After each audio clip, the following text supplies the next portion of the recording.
I'm in the middle of making breakfast. I just got done cooking some baking, and so I got a couple of eggs. I'm gonna have me some eggs, bacon, and toast. So you guys go ahead. Chat's open. Please don't insult the streamer. Seriously. Yeah, let's be fucking let's have some decorum today. Enough of the fucking attacks. If I get attacked, I'm gonna fucking pound back.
$55.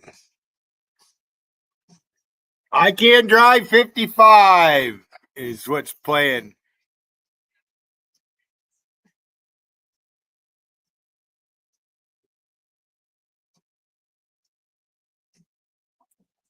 I'll give you a fucking wrench. I'll be back in a few minutes.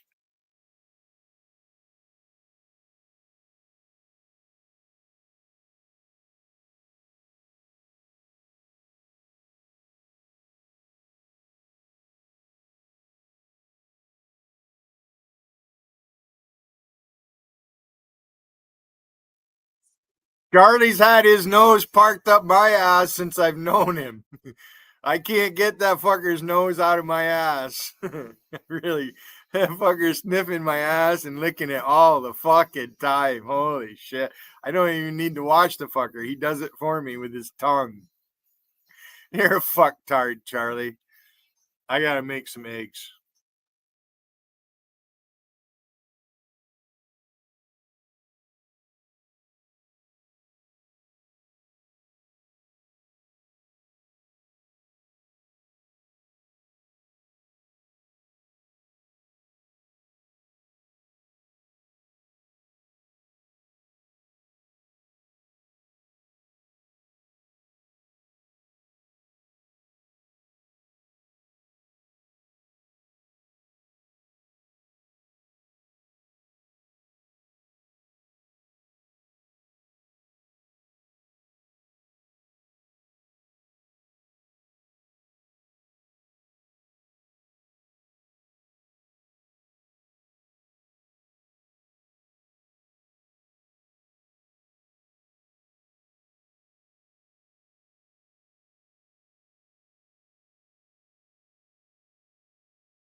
People are posting, but my meter reads 0.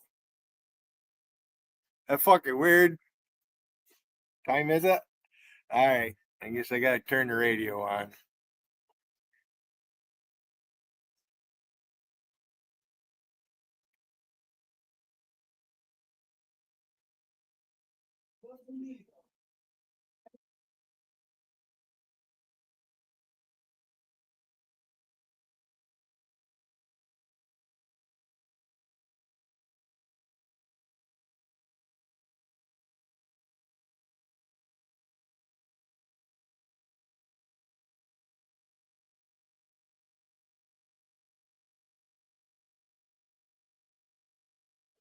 Taxpayers.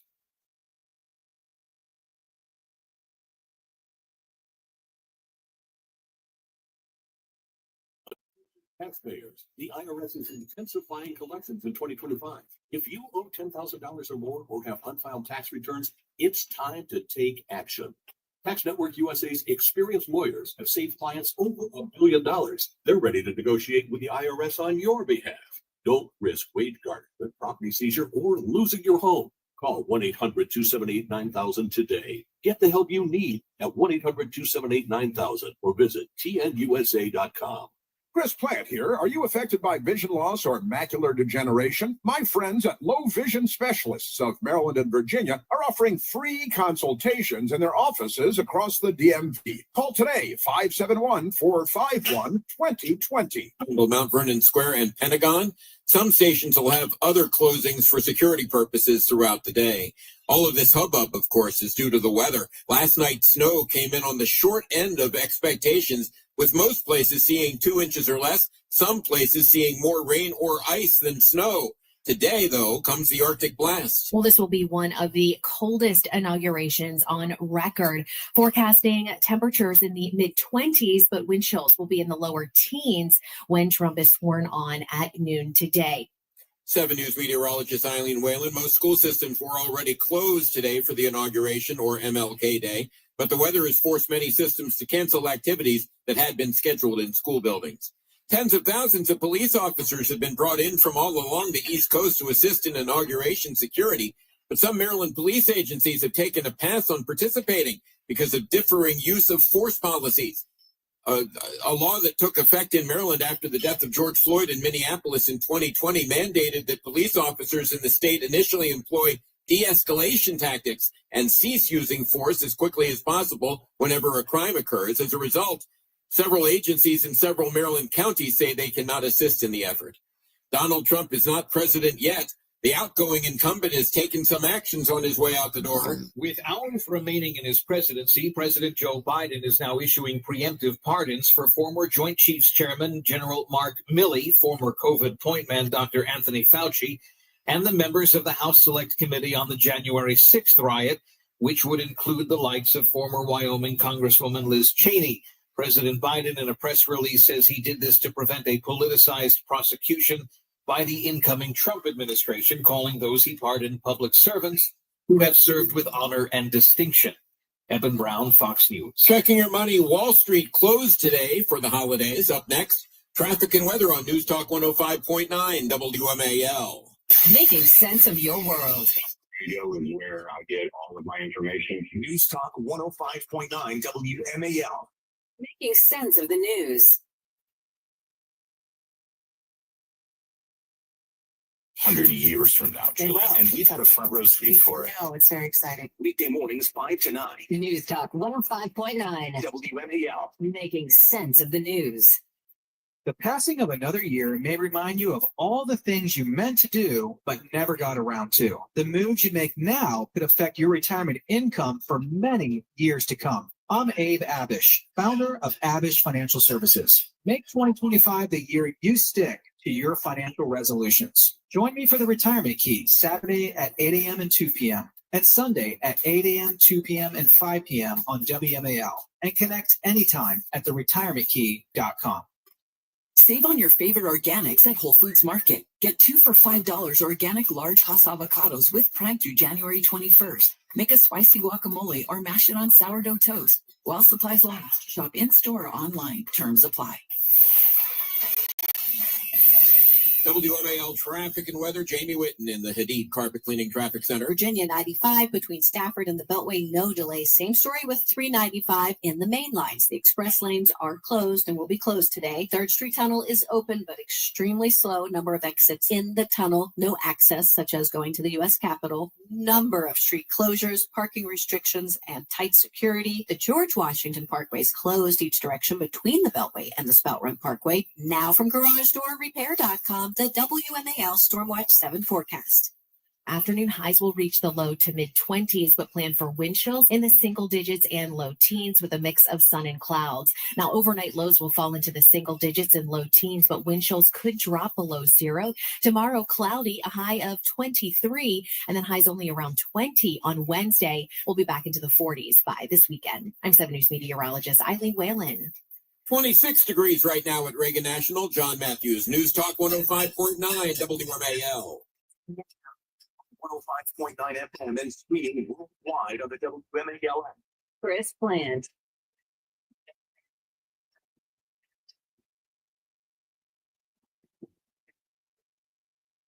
Tomorrow at noon, the curtain closes on 4 long years of American decline, and we begin a brand new day of American strength and prosperity, dignity and pride. Bringing it all back. Well, unless the Democrats can slam the brakes on and stop all that from happening, because as we know, they're not on our side. Well. John Philip Sousa. It's Inauguration Day in America. Happy Inauguration Day, everyone. Happy Inauguration Day. Got a thing or two going on in Washington, D.C. and beyond. President Trump has a lot to do. All kinds of amazing things this morning. Already happened at St. John's Church. Happening now. The church service with President Trump, Vice President Vance, at the beautiful historic church across from the White House, the yellow church, St. John's Church, the church of the presidents. The Democrats, through an anonymous source, said that today they wouldn't try to burn it down like the last time when they started a fire in the basement and they were attacking the White House for days. It was an insurrection. But it was the good kind of insurrection. It was the Democrat Party's insurrection, attacking the White House and the president because he was an established authority. Look up the word insurrection. And, it's cold. President Trump at St. John's, the vice president incoming, Vance at the church service at St. John's across from the White House. And no arson, I think, that we've spotted so far. Because, you know, they love burning things, especially churches, Democrats. There was the last guy they had blow himself up in a Tesla truck that was in front of a Trump hotel in Las Vegas, Nevada. He killed himself, you know, like one of those Irish skirts. He killed himself real good. We have a lot of things going on. We got some moving parts going on today. I thought it was Scottish. It's unclear exactly as of now, according to various. Guess there ain't no difference. What the schedule of events will be this morning, but we're going to keep our ear to the ground on that and our eyes peeled. That means our eyelids will be open, so we'll be watching what's going on there. But in the meantime, Joe Biden today, with the Biden organized crime family, the criminal enterprise, it is the Biden family, $27 million from foreign entities, no declaration by way of the FARA Act, just Foreign Agents Registration Act. But the Biden family, I think they're all foreign agents, I think. You look at all their income. Now, amazingly, Joe Biden has not pardoned his brother James as of the last time we looked. And we're trying to figure out why. How can that be? James was involved in all these business enterprises and took in all kinds of money from foreign entities. And you got to look at brother James. I'm thinking maybe some kind of a childhood grudge that Joe Biden is still carrying against his brother James. He's the only one to not get a pardon, because this morning we awoke to discover that Joe Biden had perpetrated another mass felony, pardoning everybody that committed crimes, on behalf of the Democrat Party. The January 6th committee, the members, and I guess it's every one of them, because they just say very generally, oh yeah, we're pardoning member January 6th committee members. I was like, you mean all of them? Oh, of course, all of them, numbskull. Well, are we just going to pardon some of them? We're even going to pardon Liz Cheney. We're going to pardon everybody. Everybody's pardoned. And the former chairman of the Joint Chiefs of Staff, the top general in the United States of America, thoroughly modern Milley, Mark Milley over there, he gets a pardon. And the media, they're calling it a preemptive pardon. Now, a preemptive pardon would be a pardon before you commit the crime, wouldn't it? Wouldn't that? Because it's preemptive before any charges might emerge for the crimes that you've committed. But why would you need a pardon if you hadn't committed any crimes? Hey, I haven't committed any crimes, but could I get a pardon like your son got for 10 years, for the last 10 years? Actually, I don't really need one for the last 10 years of behavior. I'd like to get one for the next 10 years. Could I just get a pardon for the next 10 years? For everything that I do over the next 10 years, I get a free pass. I get a Monopoly get out of jail free card because Joe Biden has preemptively pardoned me for 10 years of crimes that I may or may not commit going forward. It's good to be a Democrat, isn't it? And the news media, they love it. Their tongues are wagging. Oh, look, Joe Biden pardoned everybody that attacked Republicans while they were in office. They abused their powers. They targeted the political enemies of the Democratic Party. And now the Democratic Party is abusing their power again to give them all pardons preemptively. Preemptively. Isn't this amazing? And they say it's because they fear retribution. And we were talking about this morning in the meeting, the word retribution in the liberal to English translation dictionary, which I'm going to write one of these days. The translation from retribution is accountability. Because, see, the English word for the Democrat word retribution, the English word is accountability. And the Democrat Party is hell-bent on making sure that no one is held accountable because they've all abused their powers from the FBI and the intelligence community. Oh, one of my favorite things is President Trump. It has been reported more than once now. President Trump is going to pull the security clearances of the 51 corrupt, filthy, fake intelligence officials like penitentiary face Brennan, who's a Communist Party voter, literally true Communist Party voter, and Barack Obama made him CIA director, and then Anthony Blinken, our current Secretary of State, leading the charge when he was a member of the Biden campaign to get the intelligence officials to sign on to a big lie. The big lie was that the New York Post reporting, which should have gotten the Nobel Peace Prize, and what else? The Pulitzer should have gotten, like Kendrick Lamar. If Kendrick Lamar gets a Pulitzer Prize, then the New York Post should have gotten a Pulitzer and Nobel Peace Prize, and for science, the Nobel Prize for science as well. Why not? And they should get an Emmy. Why not? And amazing stuff. The Joe Biden is pardoning everybody, and that's fine. The news media loves it, and they use weasel words all over the place. So the headline at the Fox News Channel: Biden pardons Mark Milley. We just call him Mark Milley, not chairman of the Joint Chiefs, because Democrats, it's all a circle fest in a hot tub. They're all on a first name basis. They hand their daughters over to the other. It's a Democrat thing you wouldn't understand. That's where monkeypox comes from, by the way. Now, Biden pardons Mark Milley. Why? What crimes did he commit? Anthony Fauci. What is he guilty of? Why would you pardon innocent people? J6 committee members. And I guess that means all of them. But they don't. And not only that, but staff as well. Speculation world that Trump could open investigations on Fauci and others. And so they preemptively, knowing that they've committed crimes, apparently, you've been pardoned. You know what? Let's put him on trial and have the witnesses anyway, and let's put him live on TV, because I think we all want to hear from these people, don't we? And then after they're found guilty as hell, what is that? It's like, more Mel Brooks stuff. They just guilty as hell. And when we find them guilty as hell, then they're already pardoned, so they can walk away smirking like the communist country that the Democrat Party is looking to visit upon us.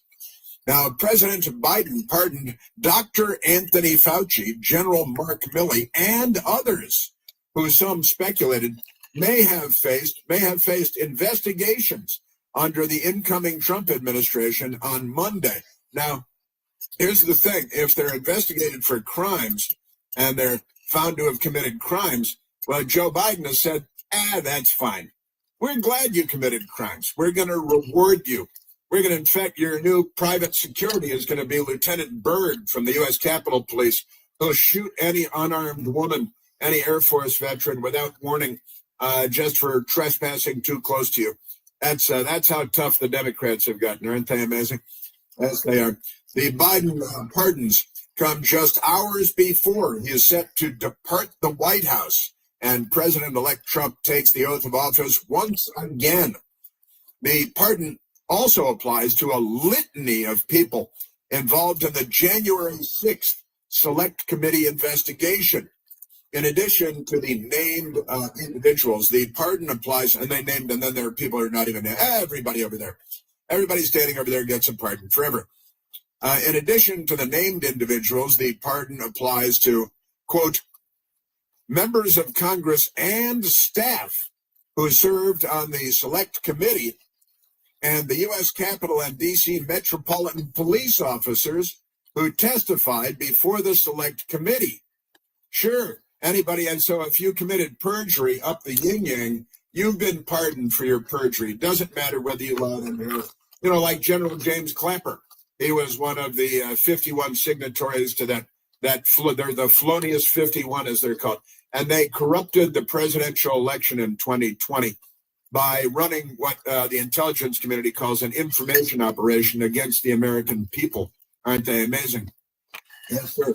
So they all get pardons because that's how corrupt the Democrat Party is. And if you voted for this filthy kind of corruption, then really there are lots of B-pole countries you could move to that are already B-poles, where third world banana republic, Carmen Miranda hat-wearing, rifle-toting dictators are in charge, because that's what you guys want. If you think this is a good idea, that's what you want. And you keep voting for this. And more murder, more Venezuelan gang members showering with your daughter in junior high. Don't worry about it. Notably, Special Counsel Jack Smith, the former FBI Director Christopher Wray, and Attorney General Merrick Garland are not included in the pardon, despite speculation that they may face backlash from the incoming administration. Again, backlash is a Democrat Party word that means accountability, but they don't believe in accountability. They believe in getting away with it. Now, what good is corrupting the entire judicial system and the Justice Department and the FBI and the intelligence community if you're not going to get away with murder at every turn and then be pardoned by your dim-witted, brain-damaged, corrupt money man known as Joe Biden, President of the United States? They like to call him POTUS because it sounds more sexual in some way. Fauci accepted the pardon in a statement shortly after Biden announced the move, claiming he was subject to, quote, politically motivated threats of investigation and prosecution, end quote. That's what he said. Isn't that amazing? And he says, let me be perfectly clear, Anthony Fauci. I have committed no crime. Oh, we'll see about that, mister.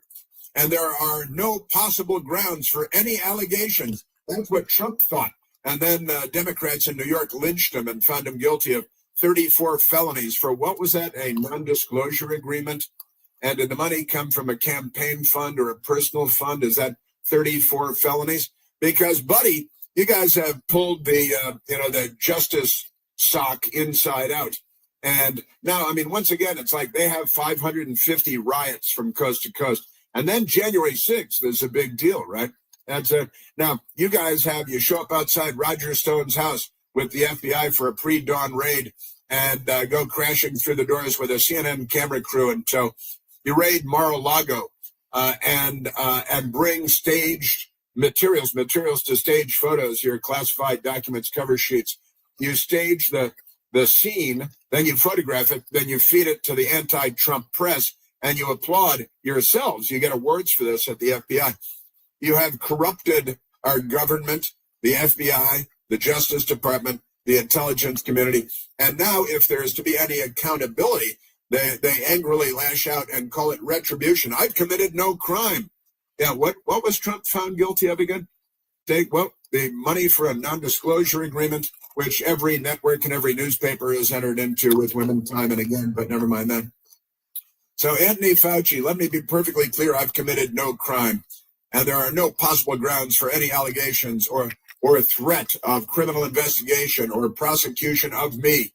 I guess you haven't been following the news for the last 5 years. Isn't that amazing?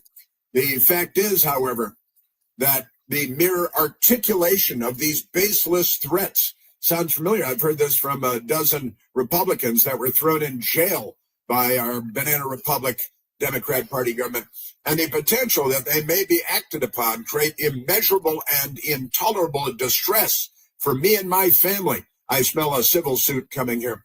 For these reasons, I acknowledge and appreciate the action that President Biden has taken today on my behalf. Thoroughly Modern Millie was also very thrilled. Now, what did he do? I remember he was on the chairman of the Joint Chiefs of Staff. He was on the phone with General Lee in communist China, LI, not Robert E. Lee, who also fought for the Democrat Party side, Jefferson Davis, because they're the party of slavery, the Democrat Party, and Jim Crow. But never mind that. They're the party of letting their criminal pals get away with everything. And Thoroughly Modern Millie, he's on it. Oh, I won't let Trump use nuclear weapons on you. I'm sorry, what? What are you talking about, Millie? Amazing stuff. So today is Inauguration Day. We're actually now minutes, depending on how you want to count the minutes, away from President Trump being inaugurated President of the United States, taking the oath of office, being sworn in. And I want you to stay right there because there's a lot to cover. America 2025. We are at 888-630-9625. There's only one Chris Plant. The Chris Plant Show. News Talk 105.9 WMAL. Making sense of the news. The Carpet Cleaning Traffic Center. 395 express lanes are closed today. The main lanes open without any delay. If you are heading into town, I strongly advise not driving anywhere in the nation's capital. Street closures, parking restrictions, and tight security. While Street Tunnel is closed, the 3rd Street Tunnel is open but extremely slow. A number of exits in the 3rd Street Tunnel closed off, such as the exit for the U.S. Capitol. Now from GarageDoorRepair.com, the WMAL Stormwatch 7 forecast. Mostly sunny today, but windy with a high of 24, wind chills in the teens. Clear skies overnight, low 10. Traffic and weather brought to you by Hadid Carpet Cleaning. Whether it's snow, wet mess, or holiday traffic that's grounding your treasured carpets or Oriental roads, it's time for a cleanly resolution. You don't need to. Oh, you're so funny, Randy. You track so many. You're so entertaining, Randy. You're just brilliant. You're just a fucking genius. So no, the 49% of homes. What's the matter, Randy? Nobody to talk to? Huh? You think you're in fucking charge out here, Randy? You're like the others? The first time. Their clients Will and Jennifer. Randy, I know you're a Trump hater. What are you gonna do? Huh? Oh, poor little Randy. Are you fucking lonely? Not getting enough over at Shannon's chat? You and Spalding could be fucking twins.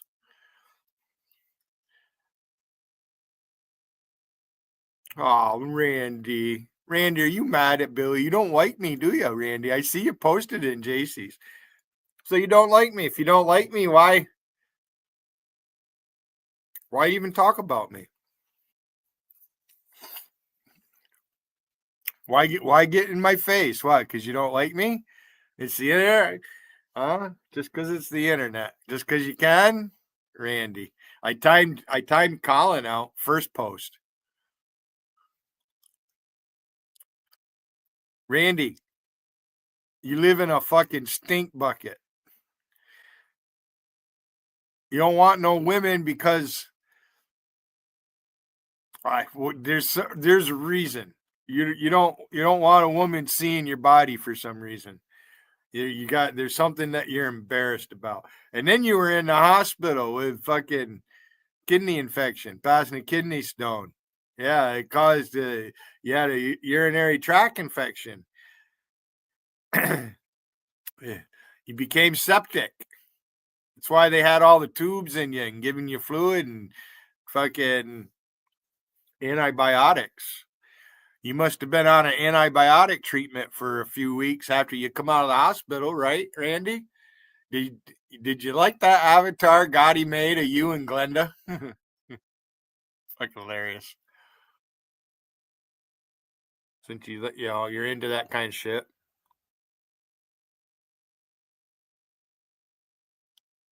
Ah, Randy. Poor little Randy. What's the matter, Randy? You don't like how I've been talking about your internet mama? JC? Lying bitch. Tells Rain that she's a widow. How the fuck can you be divorced and then become a widow from that person? Oh, holy fuck, you're dumb, JC. JC, you are a one dumb motherfucker. And, Trump's getting inaugurated today. This is the best. This is the best. You lost the bet, JC. You should have went double or nothing. So we're even. JC, don't talk about me at your chat. Don't let nobody, you see a clone, man, don't, right? My name, don't let Wiggin do it. Wiggin, I made that phone call and that motherfucker went right into your chat using my name. Just to aggravate you. Well, I don't know if it aggravates you. I think you guys are in the same boat together. Wiggins always turning around and white knighting for you. Every fucking time. I don't really care if JC doesn't like me or you, Randy. All right? I didn't want her that way. I was just being friendly. Had she had met me, I would have met her and I would have went on from there.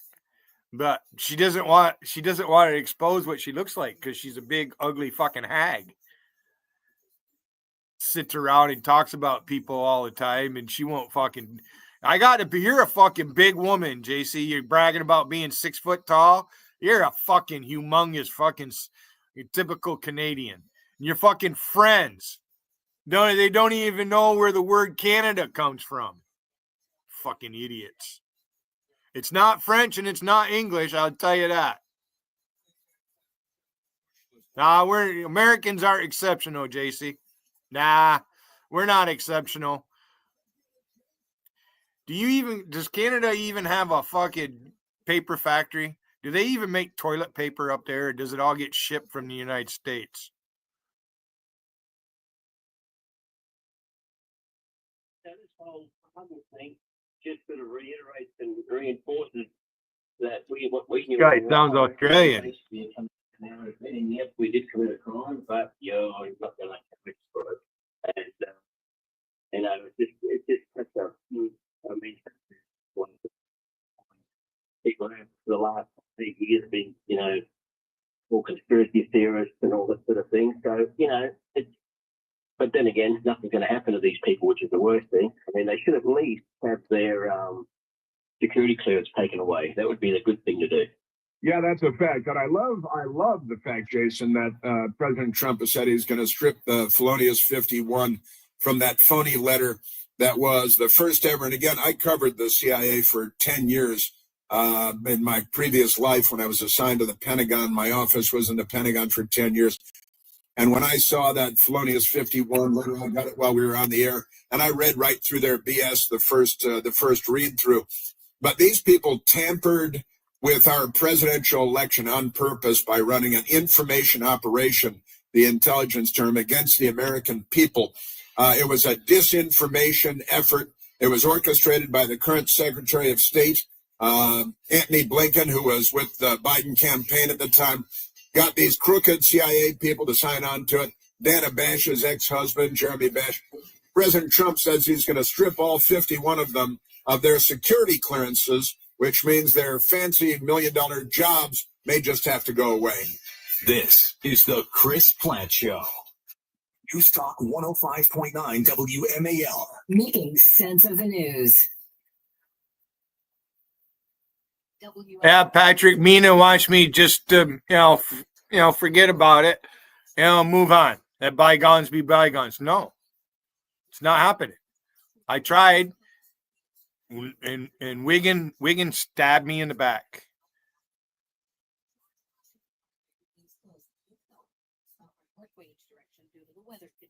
Wiggins part of FDU. He's right in with Logical. Sucking JC's ass. You're a punk, Wiggin. You really are a dumb fuck. Yeah. Christian. You ain't no fucking Christian. Fuck you.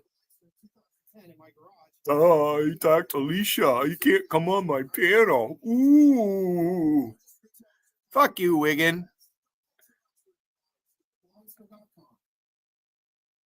All you do is insult me. That's all you have. It shows how miserable you really are. You are one miserable fucker, Wiggin. Hey, there's an Amish couple walking up the street with a baby.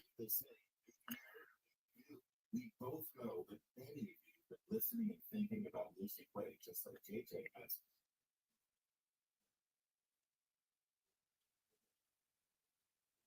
Randy doesn't like to see other people have any type of interaction. He's not happy Doug come here. I don't see where that's any of your business, Randy. You fucking fat fuck tire washer. Yeah, you came up here the other day. Fucking moron. Billy fingered his niece. She's not even my niece. You just make shit up. JC's the liar. JC has way more enemies than I do. Yep. She's a fucktard. I don't understand why Mina gives her such fucking credit. I really don't understand that. I really, really don't understand that. Her husband being in the Marine Corps. Yeah, you got fucking Charlie trolling me. You can't have that flag up there, Billy. But he's okay with fucking that fucking idiot from Indonesia.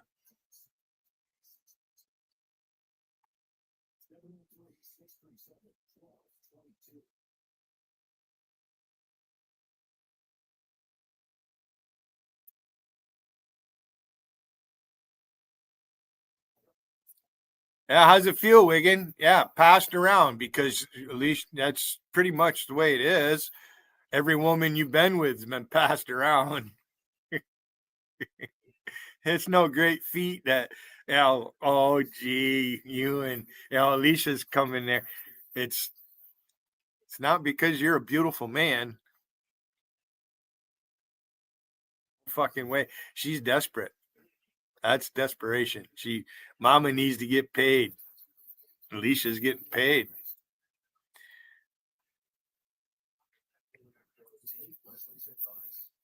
And I'm supposed to be thrilled.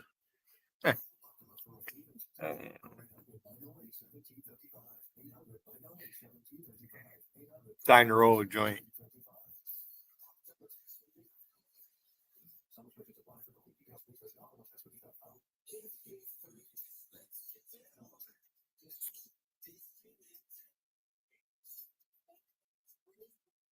Oh, fuck off, Wiggin. What are you going to do, Wiggin? The fuck are you going to do, Wiggin? You going to report me? What? You going to tell people not to come here? That really fucking doesn't bother me. It doesn't. You're fucktard, Wiggin. I've had enough of you. You're a lying son of a bitch. You're an unscrupulous businessman. I'll never do business with you ever again, Wiggin. Not interested. You should just go back to your own channel. Get JC to go live. You got Vegas. All right. Yeah, I'm just a little fucking streamer.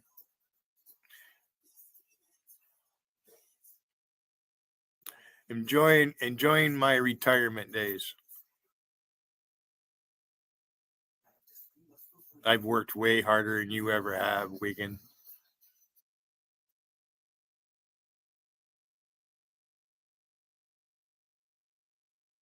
I don't find you humorous. It's not. You're not making me laugh. That's not what. Yeah. So fuck you. I'll never go to your chat again, Wigan.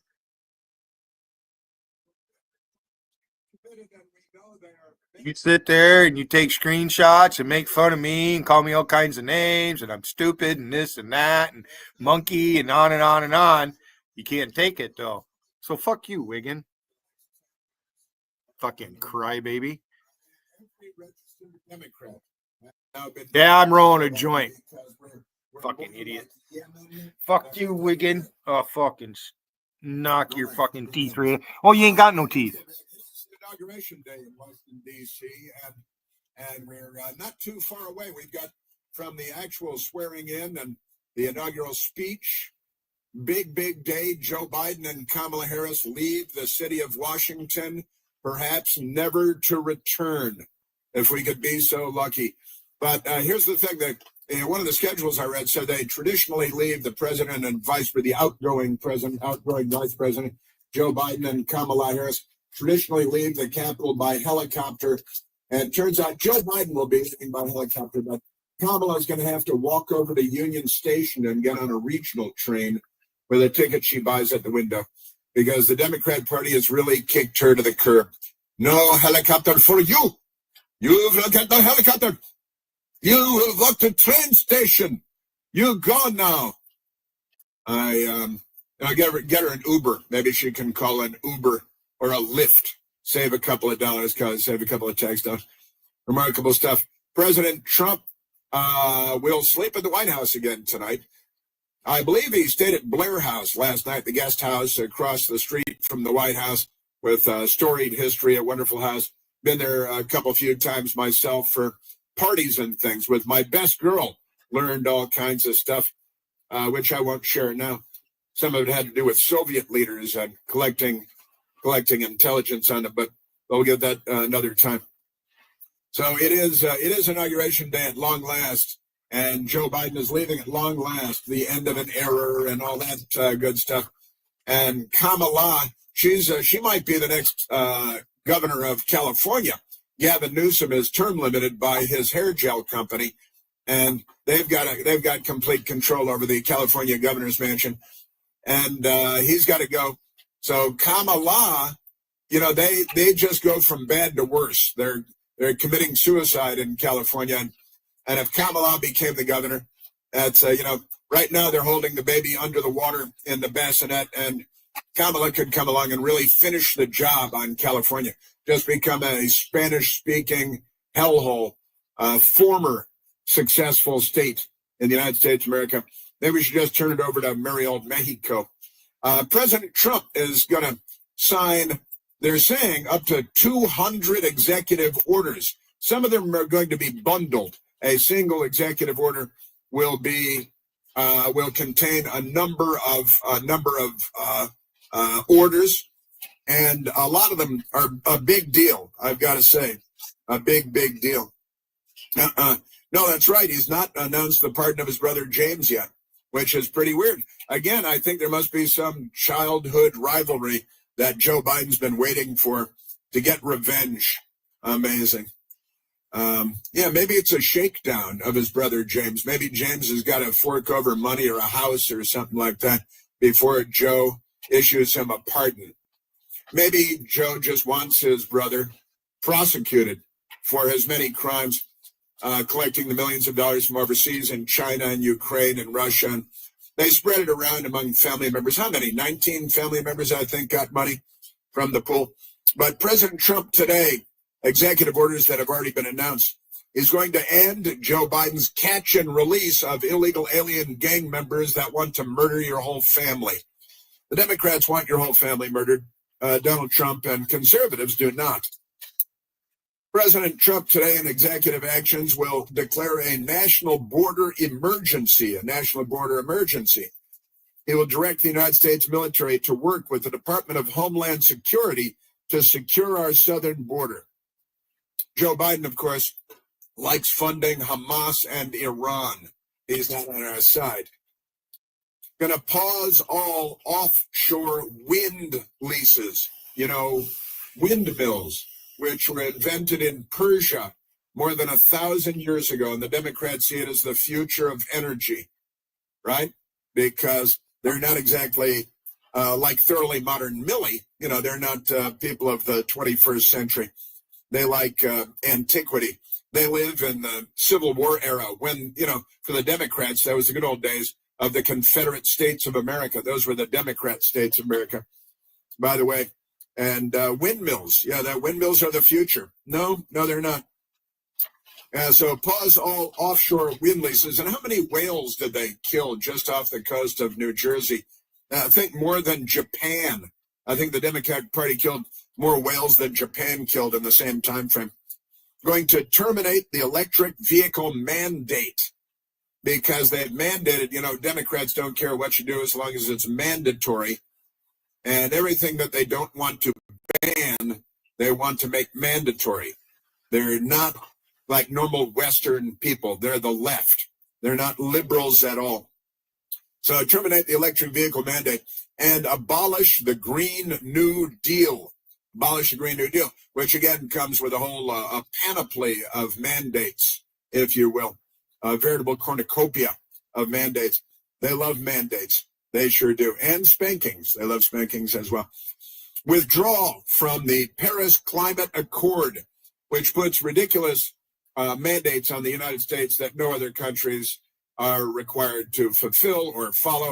And the Chinese communists continue to build coal-burning plants all over China so that their child slaves can, work their fingers to the bone until they're naughty nubs, and, making iPhones for you and batteries with 50 toxins, and they're mined by child labor in Africa.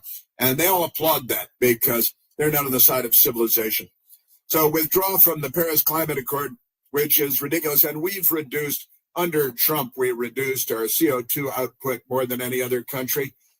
We had these COVID shutdowns and stuff, but we reduced. We were the big winners, and we were energy independent. And then Joe Biden blew all that up like he's a terrorist or something. I mean, honestly, these people. There is a Marine helicopter waiting on the east front of the United States Capitol that will cart Joe Biden over to Joint Base Andrews, formerly known as Andrews Air Force Base. And I got to say, watching President Trump moving this morning with his motorcade from St. John's Church to Blair House and the tents and the tent tunnels, security has been dialed up. And one of the discussions flying around Washington, D.C., and this came up on Friday, and I made mention of it on Friday when they announced they were moving the inauguration inside the Capitol Rotunda.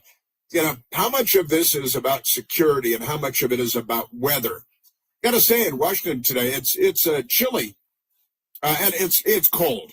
It's in the 20s, and with the wind chill, it's going to be 9 degrees or something like that. It's cold, but it's a sunny day. There's a breeze. It doesn't look like the wind is howling or anything like that. It wasn't when I came in.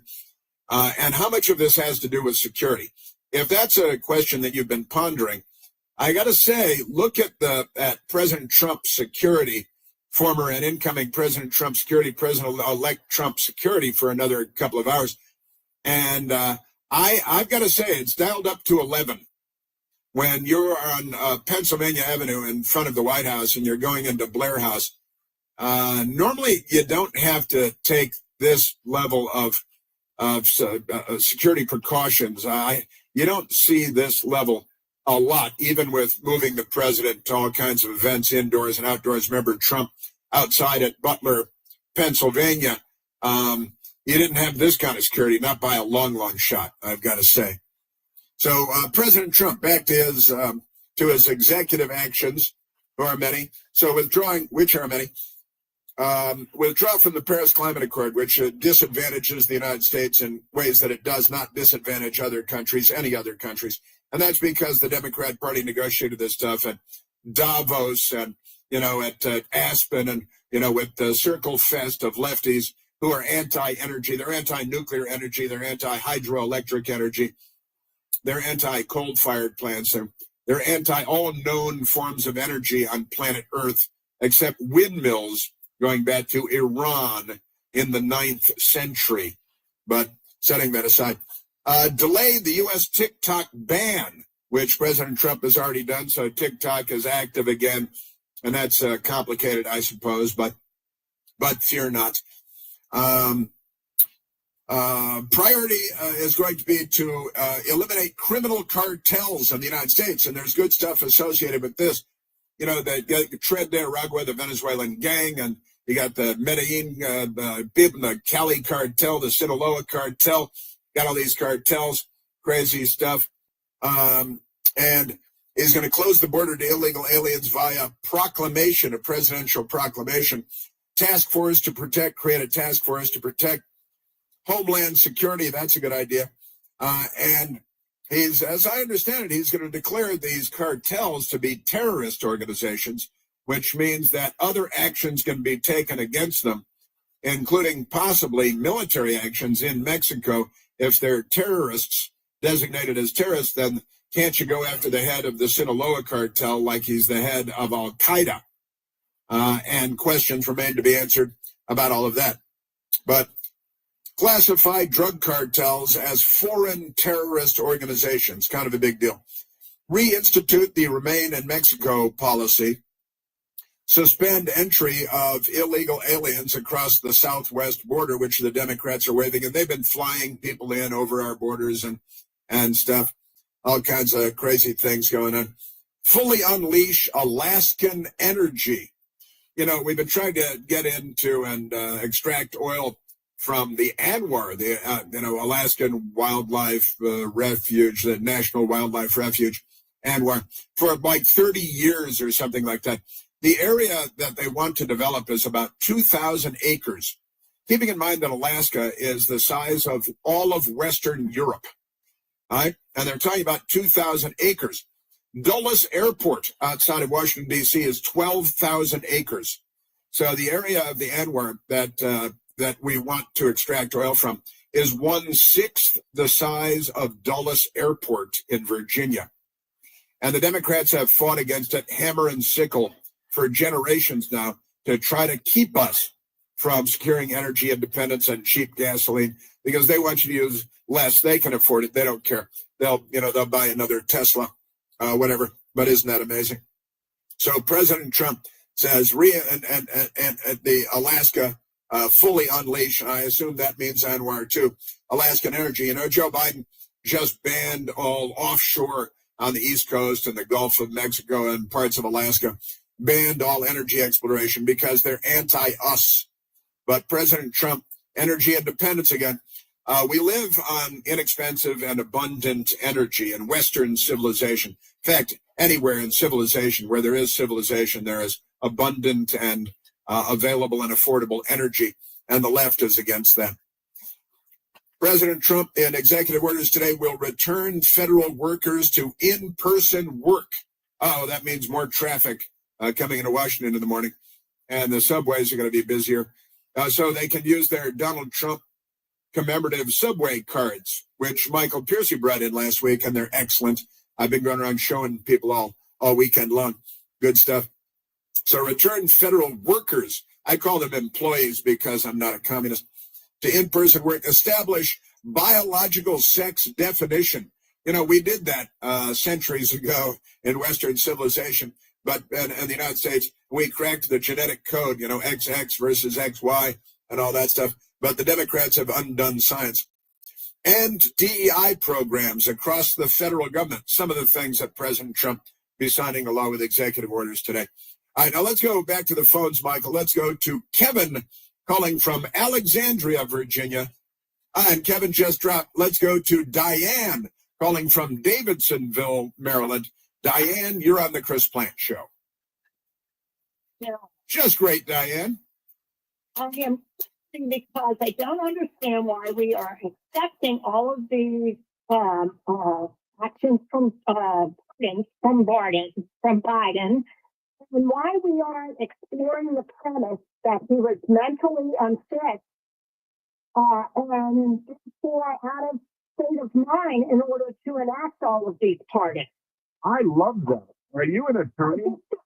No, I'm not. I'm just with common sense, and I'm angry with Mike Johnson. Knew about this a year ago. Then we get everybody up there to testify their experiences with him. They call him unfit, and so therefore he was unstable, and he couldn't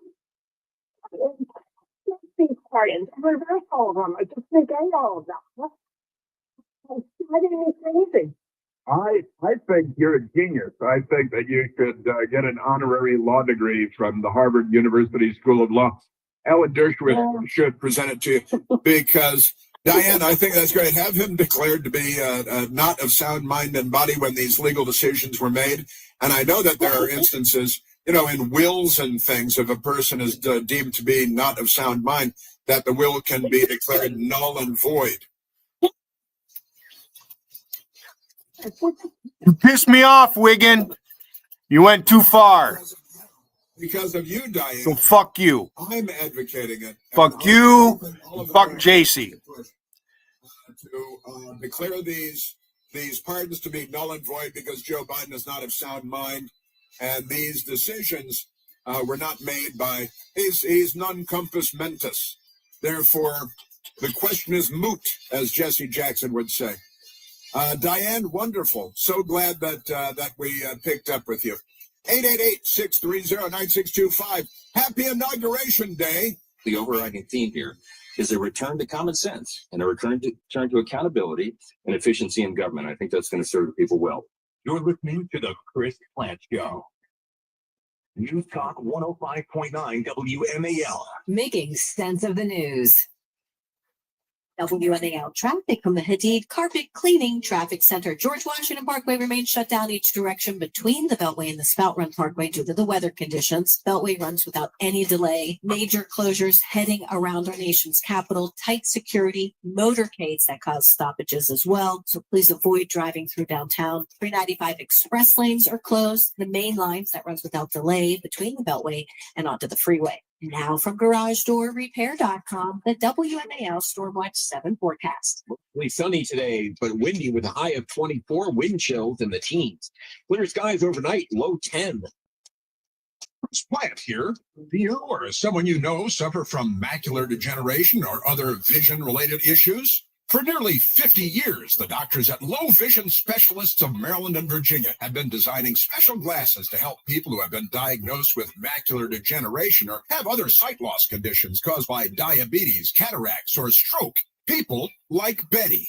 My vision was declining because of macular degeneration, and I was having particular problems driving and reading. He determined that I did, in fact, need the telescopic glasses. He really is, as far as I'm concerned, pretty much a miracle worker. Low Vision Specialists help Betty gain back her vision and independence, and they can help you too. Give the doctors a call today at 301-321-7008 to schedule your no-hassle consultation. That's 301-321-7008. Don't wait. Pick up the phone and change a life today. It's Larry O'Connor. Now, if you're considering a home renovation project, such as a new gourmet kitchen, a spa-like bathroom, an in-law suite, or an addition, or how about a full floor plan remodel to age in place? David Foster and his team at Foster Remodeling Solutions can help you achieve the perfect remodel. For over 4 decades, Foster Remodeling Solutions has been providing Northern Virginia families with award-winning home renovation projects. And best of all, Foster Remodeling Solutions handles it all. From the design, the selection, and the build, you'll have one point of contact for your entire project. David explained that no matter the need, the keys to a great home renovation is proper planning and a design to give you better space utilization that meets your lifestyle. And their craftsmanship is amazing. So trust the company I recommend, Foster Remodeling Solutions. To set up your own complimentary consultation, call 703-745-1110. That's 703-745-1110 or visit fosterremodeling.com. Shopping for a new appliance? You better shop fast.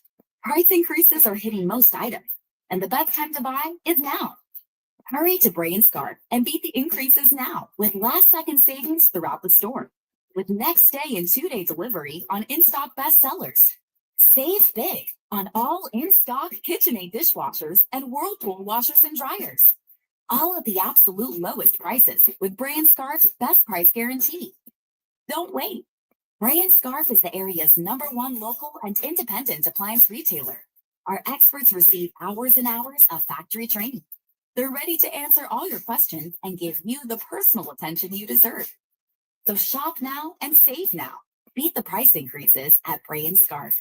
Visit any of our convenient locations or shop online at brayandscarf.com, where it doesn't cost more to get more.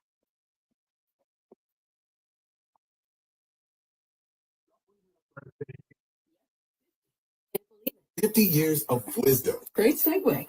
We have health news, a CDC update. Pneumococcal vaccination is now recommended for adults 50 or older. That's here. Over 6 times more likely. Those thoughts. Great.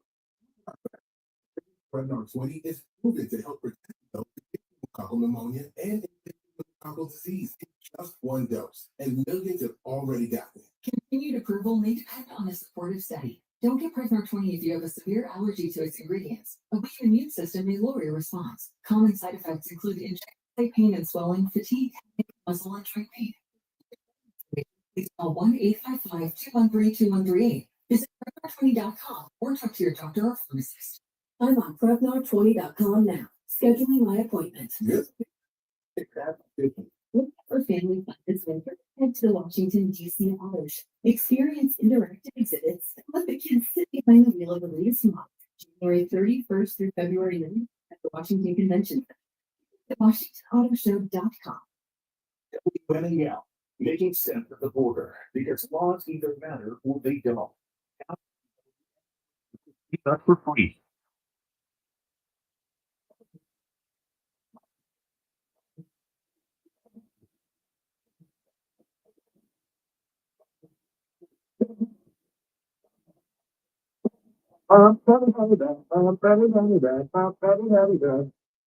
Inauguration Day in Washington, D.C., 2025. Not since Grover Cleveland has a president been sworn into a second term, not consecutive, contiguous with his first term, but isn't that amazing? President Trump is going to become the 47th president of the United States, which is pretty cool. And the last one, Grover Cleveland, I mentioned the other day, we have a neighborhood in Washington, D.C. called Cleveland Park. And it's not too far from this radio station down toward the National Cathedral. It is named Cleveland Park because President Grover Cleveland left the presidency, went to this neighborhood, moved into a house there, built it up, and lived in the neighborhood for a period of time. Cleveland Park, Washington, D.C. But Grover Cleveland was the 22nd president of the United States, starting in 1893, and he was president until 1897, and then he was unelected, and he came back and was re-elected again. Excuse me, I read that correctly, but they've got the two non-consecutive terms, and 1885, and then again 1885, 1889. In office as president, and then voted out Benjamin Harrison. Then he came back to be president again. Pretty amazing stuff. He was governor of New York. He was the mayor of Buffalo, New York. He was in politics for a long time. He had been the sheriff of Erie County, and then the 22nd and 24th president of the United States. Now, President Trump, the only person outside of Grover Cleveland to have two non-consecutive terms, 45th and 47th president of the United States. Kind of a big deal, I've got to say. Yes, sir. What a country it is we have here. And all the Democrats are being pardoned for their crimes. What do you need a pardon for if you didn't commit any crimes? Oh, it's just precautionary, they're telling us. It's just a precaution. The news media applauds it. WMAL FM, Woodbridge, Washington, a Cumulus media station. Making sense of the news.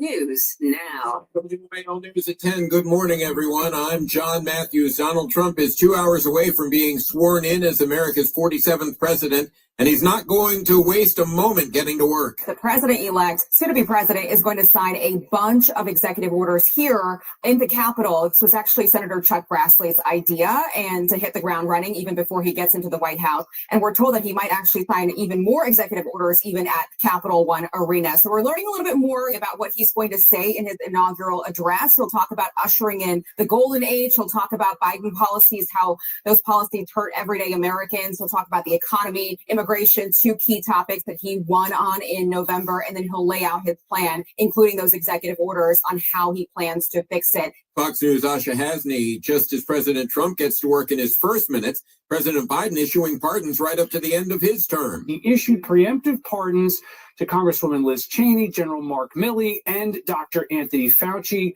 In doing so, Biden says he believes in the rule of law and he's optimistic that the strength of our legal institutions will ultimately prevail over politics, but these are exceptional circumstances. Can't in good conscience do nothing. He's saying that baseless and politically motivated investigations are an issue here. He's saying that they didn't do anything wrong, but he's worried about the weaponization of government. And so therefore he has issued those pardons. Of course, Republicans were the ones who were saying it was a weaponization of government against then former President Trump over the last 4 years. Fox News' Rich Edson. Moments ago, the president-elect and Melania Trump pulled up to the White House portico where they were greeted by President and Mrs. Biden. What a beautiful shot that is of the White House, 1600 Pennsylvania Avenue, 18 acres there. And the president-elect's motorcade is now underway. They are holding for a moment just to make sure that Joe Biden and Dr. Joe Biden are positioned at the North Portico to receive them. Fox News' Dana Perino. Ready or not, here it comes. Inauguration Day 2025 has had police and transit agencies scrambling the last 3 days.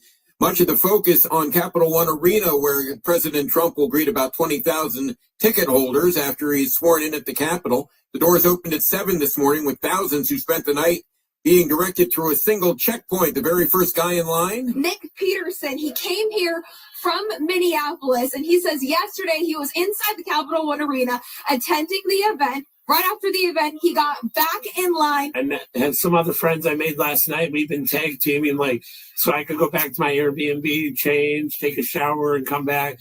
Then others could go and keep moving around. I fell asleep for 2 hours in the cold, but then I go down to McDonald's, buy something, sit in outside for an hour, and we're ready to roll again. 7 News' Joy Wang. As for everyone who didn't get into the arena, we do anticipate that the more than 200,000 people that had tickets to the event will want to do something where they might be able to see the president or the motorcade while they're here in D.C. U.S. Capitol Police Chief Tom Major says there should be some accommodations for people who just go down to take a look. Up next, traffic and weather. The inauguration of Donald J. Trump. We must think big and dream even bigger. Exclusive coverage live from Capitol Hill Monday morning, sponsored by Young America Foundation. Join O'Connor and Company for this historic event. Rely on WMAL for on-the-scene details as America inaugurates our 47th president. Inauguration coverage, sponsored by Young America's Foundation with O'Connor and Company on News Talk 105.9 WMAL. Chris Plant here, and I'm here with WMAL Financial Radio host Lorette Ahrens. Now, Lorette, can you assure me that if I transfer my 401k to the 30+8 savings plan, I'm guaranteed a 38% first-year locked-in gain? Yes, Chris. This USA-based company was founded in 1926 and is A+ rated. And when we open the plan, the terms are guaranteed. The initial deposit receives a 30% immediate match. And then each year for the next 10 years, your total matched balance receives a minimum of 8% compound interest credit each year. So, Chris, the first year, you'll receive a 30% match, plus the 8% guaranteed interest credit. And that's a 38% first year locked in gain. Well, that seems pretty straightforward to me. To receive your free information pack, just call Lorette's no-hassle hotline, 888-411-4130. Call or text 888-411-4130. If you're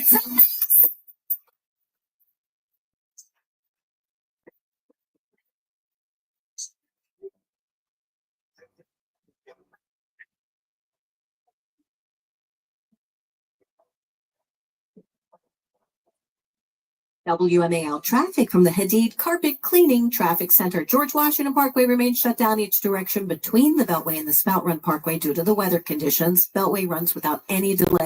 Major closures heading around our nation's capital. Tight security, motorcades that cause stoppages as well. So please avoid driving through downtown. 395 express lanes are closed. The main lines that runs without delay between the Beltway and onto the freeway. Now from GarageDoorRepair.com, the WMAL Stormwatch 7 forecast. Mostly sunny skies, but windy today with a high near 24. Wind gusts as high as 25 with wind chills in the teens. Mostly clear skies tonight with a low around 10. Wind chill values could drop as low as 0. It is 24 in Ashburn, 27 in Waldorf, 27 at Reagan National. I'm John Matthews. News Talk 105.9 WMAL. Of the WMAL app. Chris Plant.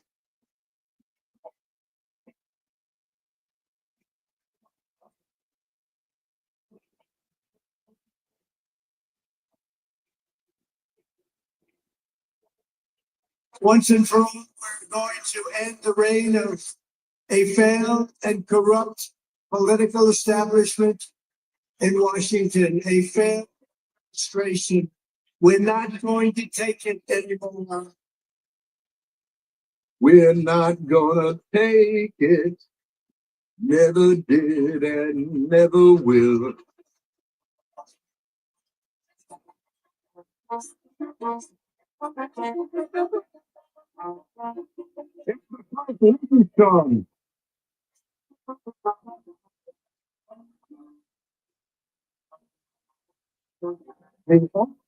To the First Lady, just for another Dr. Joe Biden. It does sound a lot like the theme from the TV show X Troop. As anybody would tell you. Happy Inauguration Day, America. Happy Inauguration Day, world. You're welcome. How many times are we going to have to save you all? When are you going to wake up and start acting more like us? Not like the Democrats, of course. A lot of B-poll countries are already behaving a lot like the Democrats, so you don't have to. A lot of places, where all power comes from the barrel of a gun. As members of the Obama administration longingly lamented, oh, we need more barrel of the gun power.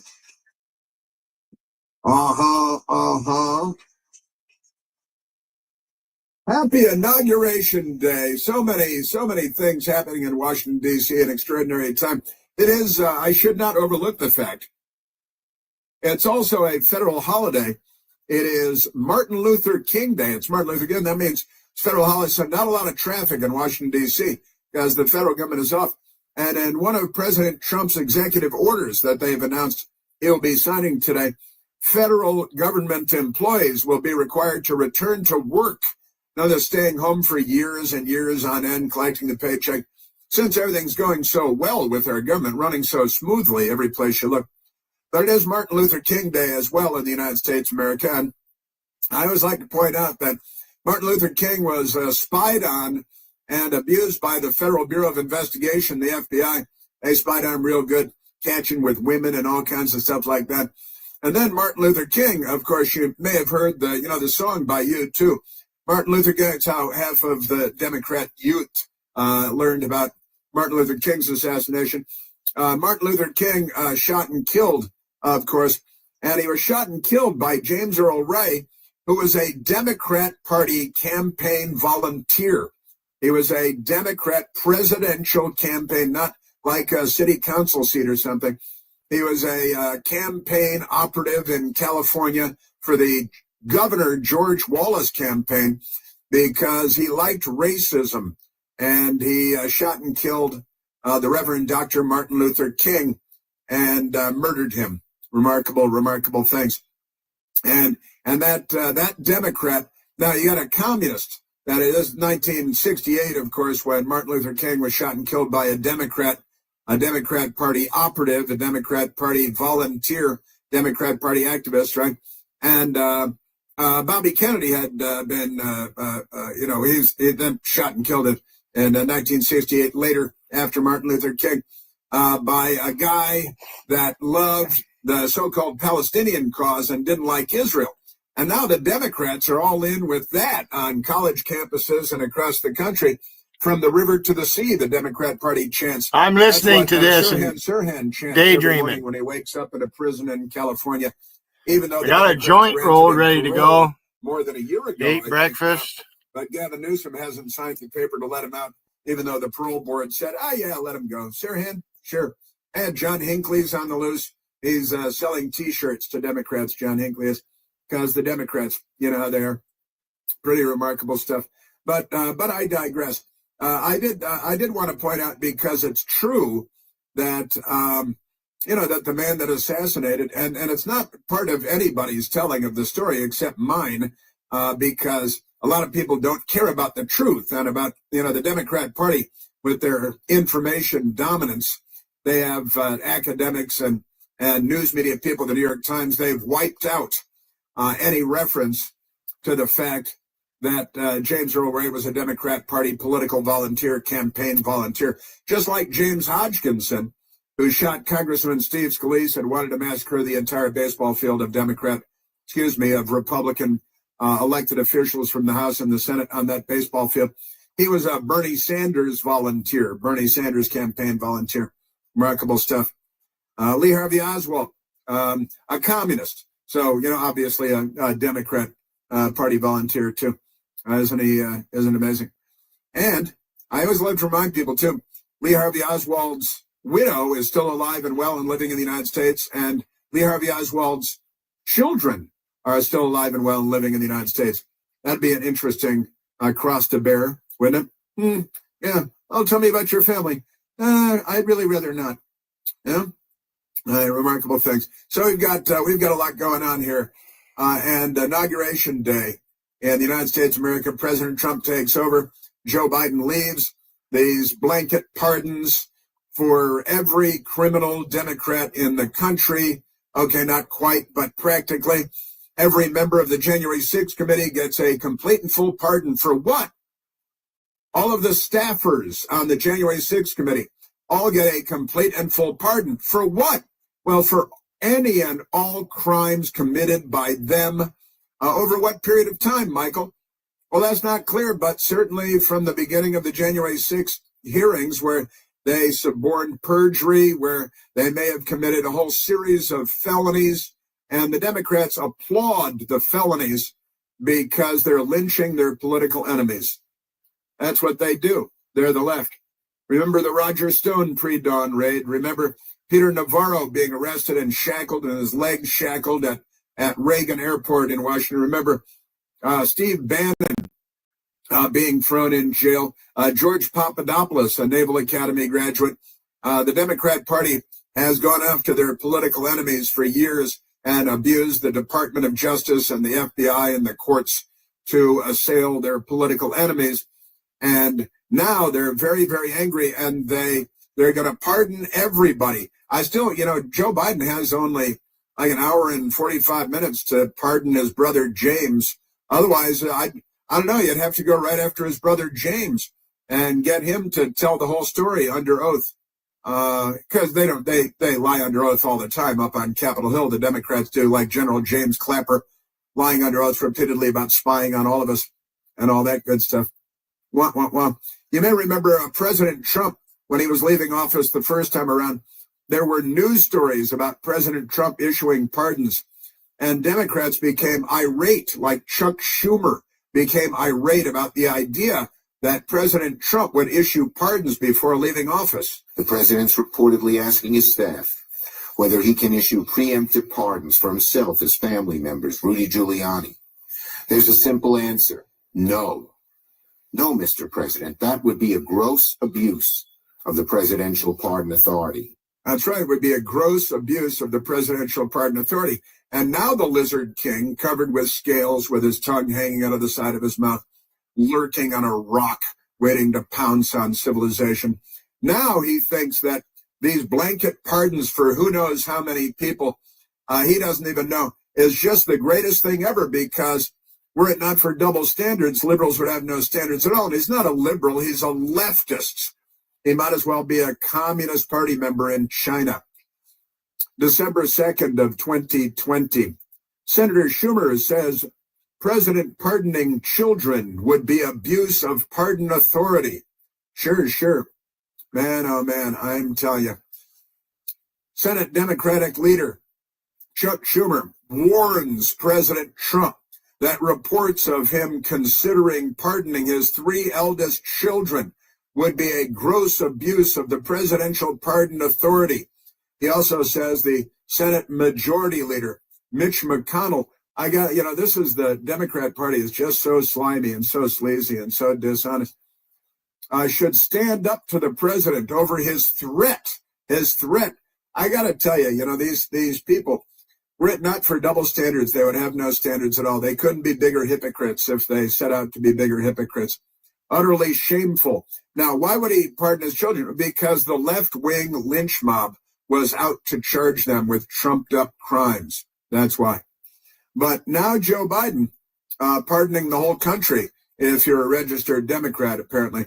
Again, it's going to be like the purge. Extraordinary times we're in. All right, now we've got a lot to get. Let's get. We have some. So many darn things. I'm telling you. You got penitentiary face Brennan. President Trump says he's going to take away the security clearances for John Brennan, who was Barack Obama's CIA director and a man who voted for the Communist Party candidate for the presidency of the United States, Gus Hall. John Brennan, a.k.a. penitentiary face. And, there are just amazing stuff. They were out there lying to us all about the New York Post reporting on Hunter Biden's laptop. John Brennan, penitentiary face Brennan.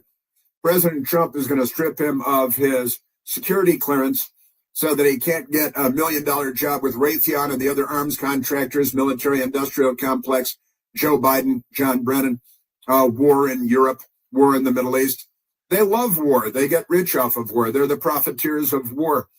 Penitentiary face Brennan is going to have his security clearance stripped by President Trump, along with the 50 other criminals that perpetrated a crime against humanity in tampering with the presidential election of the United States. We pay the CIA to tamper in the presidential elections of beephole countries around the world.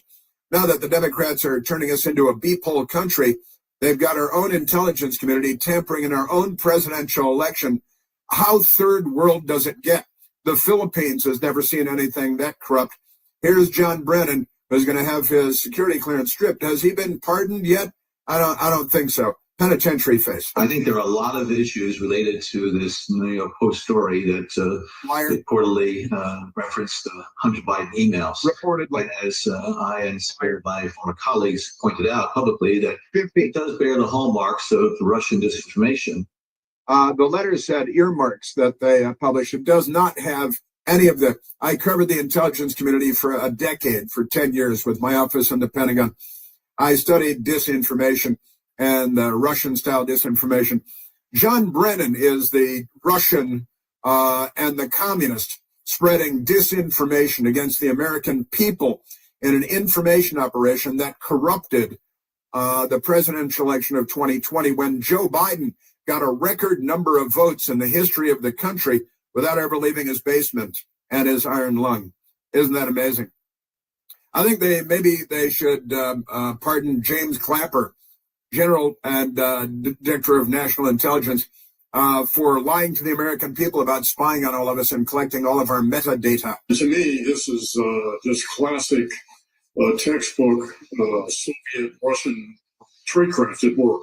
All of a sudden, two and a half weeks before the election, this laptop appears somehow without emails on it without any metadata.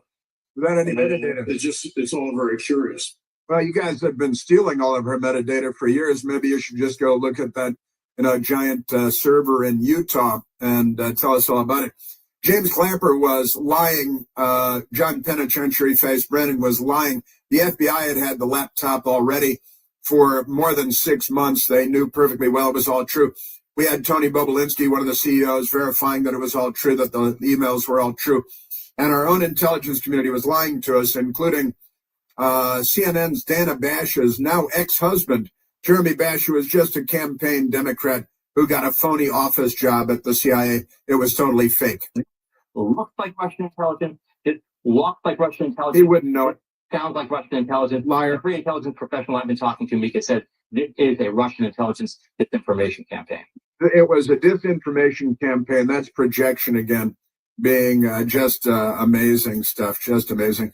Adam Schiff lied to the American people every day for years. The origins of this smear are from the Kremlin, and the president is only too happy to have Kremlin help in trying to amplify it. They're all pathological liars, just amazing. Oh, you know, I got to say that the Joe Biden in the debate, you may remember, he lied about it too. 50 former national intelligence folks, 51, who said that what he's accusing me of is a Russian plan. They have said that this has all the 5 former heads of the CIA, both parties say what he's saying is a bunch of garbage. Yes. And now we know what the truth was.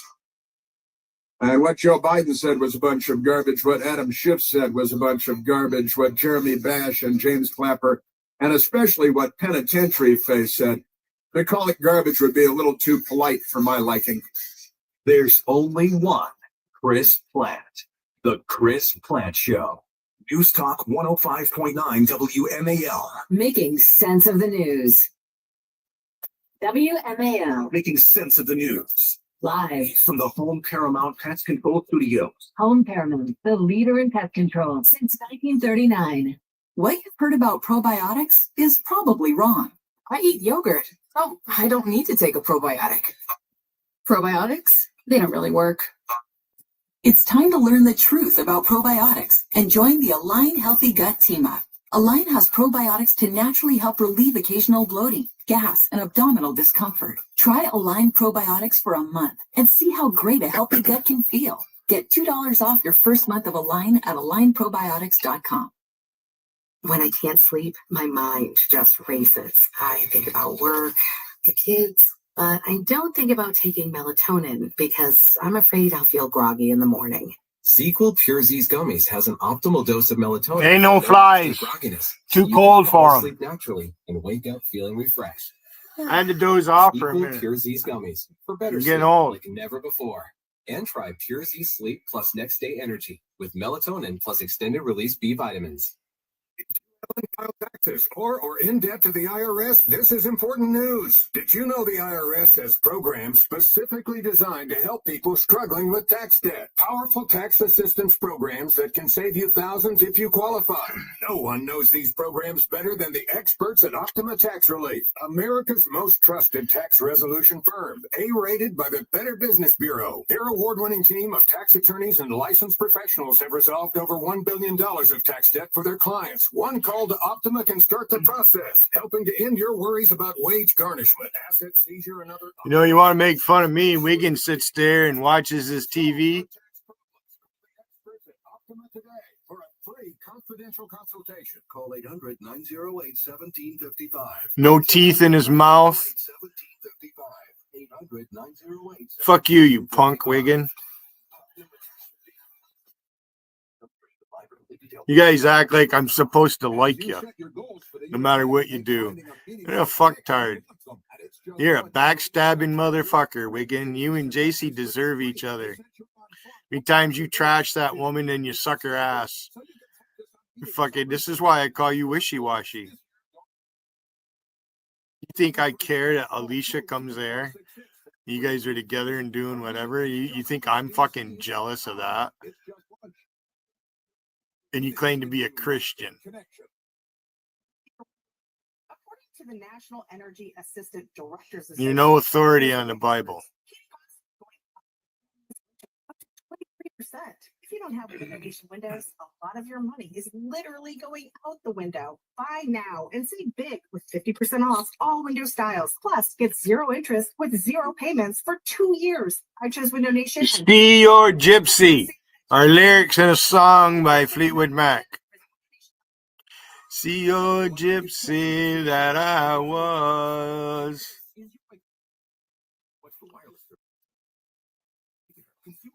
Has the same fast, reliable coverage as the leading carriers for less. And for a limited time, new customers receive their second month free when they sign up and use promo code SECONDFREE by January 26th. So why keep spending more than you have to? Seriously, wake up and call 1-888-FREEDOM or visit consumercellular.com. Hour and a half. See website for additional. They swear in at noon. Hair back with multi-unit hair RP, which grew my Might as well take a nap. 703 for a free consultation, or go to growyourhairback.com. That's growyourhairback.com. Right arm, right leg. Left leg, left arm. Both legs above the knee. Both legs, part of my left hand. Lost both my legs in the right. Weekend had to buy a new couch. I guess Alicia didn't like the smell of it. Smell like old dank. That old fucking, that motherfucker sheds. He ain't never cleaned that place. Filled with barriers. So we build specially adapted homes with features like wheelchair access, roll-in showers, and pull-down cabinets that allow them to function independently. I'm not off my rocker. I'm in it. This is my rocking chair. These veterans, thanks to our donors and supporters, you can join us too. Important mission. Please visit hfotusa.org and help build homes and rebuild lives. Finally, the truth behind the headlines is the Vince Vaughn Show, weekdays 3 to 6 on WMAL.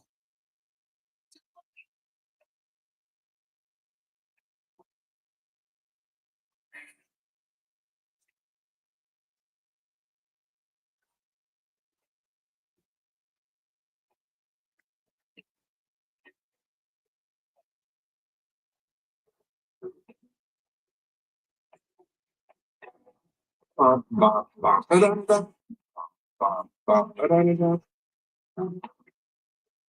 to the telephones, Michael. I've got President Trump audio for you from last night at the big rally that not everybody could get into. But right now, let's go to Teresa, calling from Harper's Ferry, West Virginia. Teresa, you're on the Chris Plant Show. I've driven through Harper's Ferry. Hi. I've been there.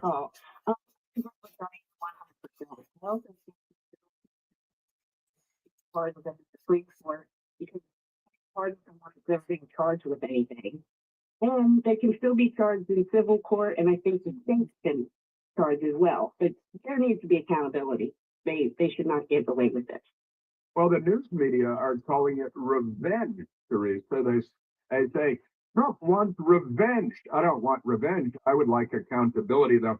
So the Democrats, with their information dominance, Teresa, they're going to take the word accountability and they're going to twist it and torture it into revenge. And it's unjust. It's not equity, right? Because the manipulation anyone with the brain knows not to listen to the Democrats. They're going to twist things around anyway. So we need to do what we need to do, and they need to be held accountable. And they need to be held accountable. And who do you think in particular wants to be held accountable? Oh my gosh, the list is too long, but I'm starting with Fauci for my own personal reasons. Well, that's fair enough. To be held accountable. Yeah, okay. The Republicans should still have hearings on Capitol Hill and expose in theory, the truth. We got a news media that is the most corrupt institution in America, and they will corrupt whatever it is that happens on Capitol Hill for political purposes on behalf of the Democrat Party. And that's a true tragedy. I want to see the 51. You go ahead. Yeah. I was going to say, for all these people for crime. So civilly, people pick sorry for crime. So the 51, I mean, all of them, everybody he's pardoned pretty much. Yeah. Be looked into. I want these 51, and I don't even know if he's named it. Has he pardoned? Oh, yeah. No. President Trump's going to strip them of their security clearances so their fancy jobs go away. This is the Chris Plant Show. Media station. making sense of news is the topic of going on. News now. WMAL News at 10:30. Good morning. I'm John Matthews. Thousands of people continue to line up to enter the Capital One Arena for a watch party before and a modified inaugural parade after the swearing in of Donald Trump as the 47th President of the United States at noon. The arena says it'll have its outdoor viewing screens turned on so anyone who doesn't make it inside can still watch. President-elect Trump says President Joe Biden's pardons of Dr. Anthony Fauci and retired General Mark Milley are disgraceful. Biden took those preemptive steps for them as well as for members of the House January 6th committee, using the powers of his office in his final hours Monday also to guard against potential revenge by Trump. The new president, meanwhile, is going to issue a series of orders today aimed at remaking America's immigration policies, ending asylum access, sending troops to the southern border, and ending birthright citizenship. Many of the orders are expected to be immediately challenged by courts. Traffic and weather next. This report is sponsored by Blindster.com. Hi, I'm Kyle at Blindster.com. I started Blindster in 2010 in my garage after I overpaid for new blinds. I researched the industry, hired my mom, and 14 years later, we're one of the largest retailers of custom blinds in the U.S. Don't pay too much for new blinds. Go to Blindster.com.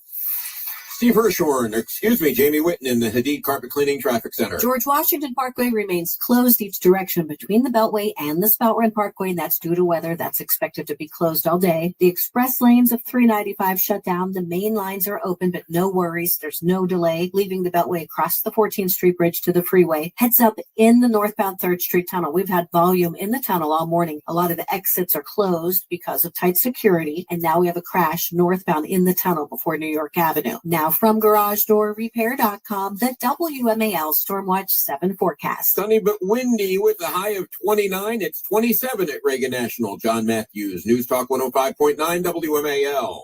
Hey, can you blow up some balloons? Can't. I'm so congested. You need Sinex Saline from Vicks. Sinex Saline nasal spray. Yeah, just Sinex. Breathe. Sinex Saline. It's to relieve fears everyday congestion associated with cold and year-round allergies with a gentle, ultra-fine mist that's known meant to easy to control. Enjoy life's important moments without congestion. Try Sinex Saline from Vicks. Get Sinex. Breathe. It's directed. As a mom, comforting my family is what I do best. Vicks Vapor Stick provides soothing, non-medicated Vicks vapors in an easy-to-apply stick, and it dries fast, so there's no mess. I use it to comfort myself and my family. Thanks, Mom. Vicks Vapo Stick. Soothing comfort for the whole family. And when you need more comfort for yourself, try Vicks Vapo Shower Max for steamy Vicks vapors. Use as directed. Vapo Stick for usage is 4 and up. Vapo Shower Max used for adults only. Men, if you're suffering from erectile dysfunction or PE, True Vitality Medical Center gets your sex life back in just one visit. Their painless breakthrough medical treatments eliminate ED and PE. Here's a specialist in men's health. I'm Dr. Simovitz. Have Viagra or Cialis let you down? True Vitality Medical Center offers the most effective treatments that eliminate ED and PE, with men lasting longer than ever. Patients see instant results on their first visit. True Vitality Medical Center's breakthrough treatments restore your sex life regardless of age or medical history. Your consultation and first treatment are free. Plus, you'll see instant results in the office. Plus, qualified patients get their testosterone checked free. Call 703-637-1222. 703-637-1222.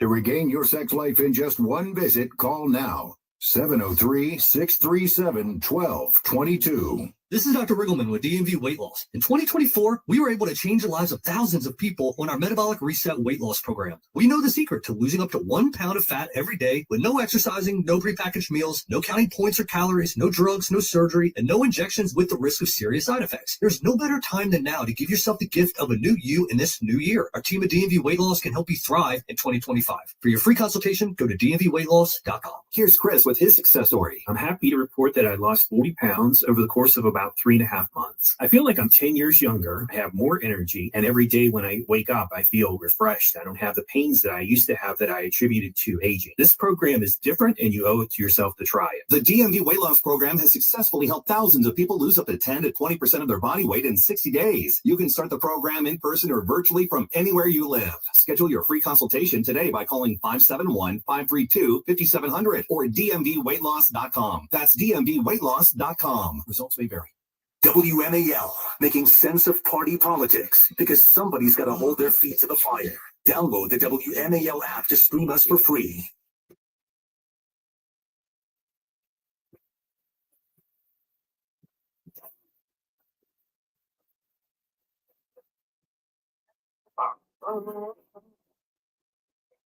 Finger.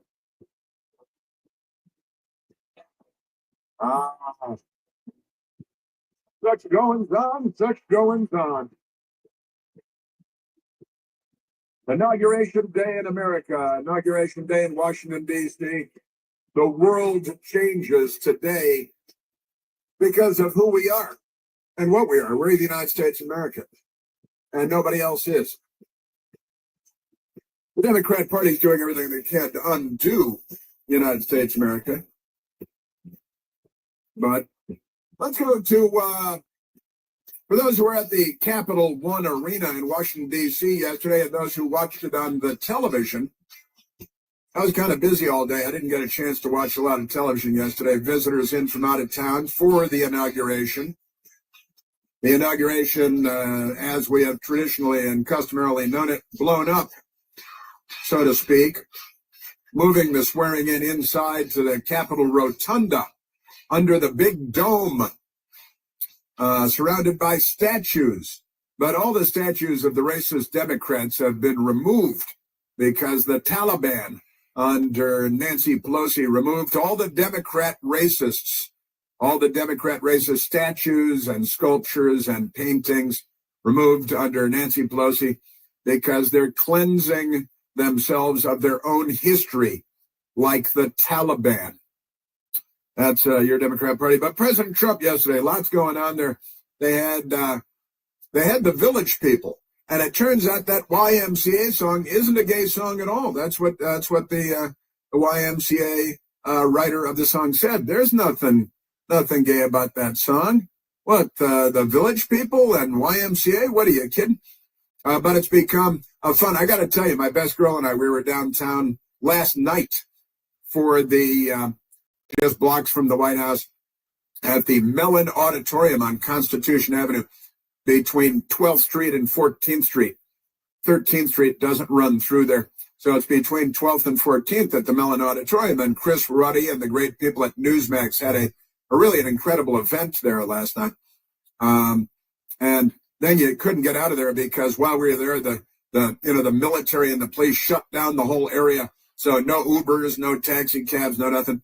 Had to walk for more than a mile to get in the sleet and howling wind. And because I figured that the Democrats running the show figured, they're just Trump supporters. Let's make the walk as long as possible. Even though there's no parade today, so there's no parade route to shut down, and it was all that stuff. But in any event, President Trump was at the Capital One Arena where professional hockey teams of Capitals and our professional basketball team, I still like to call them the Bullets. I like the Bullets because it was better than the Wizards, which is kind of some kind of satanic worship thing. I don't know what that's about. After school Satan club. But here's President Trump at the Capital One Arena last night, which was packed to the rafters, of course. And then so many people outside that wanted to get in but couldn't get in.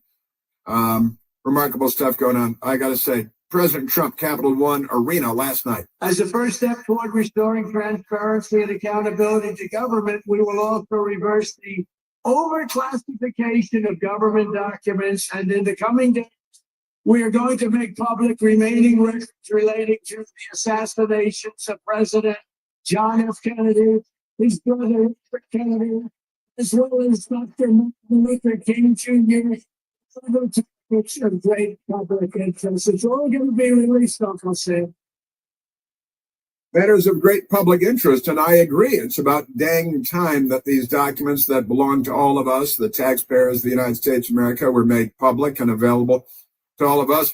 Accountability and transparency. The left doesn't want that.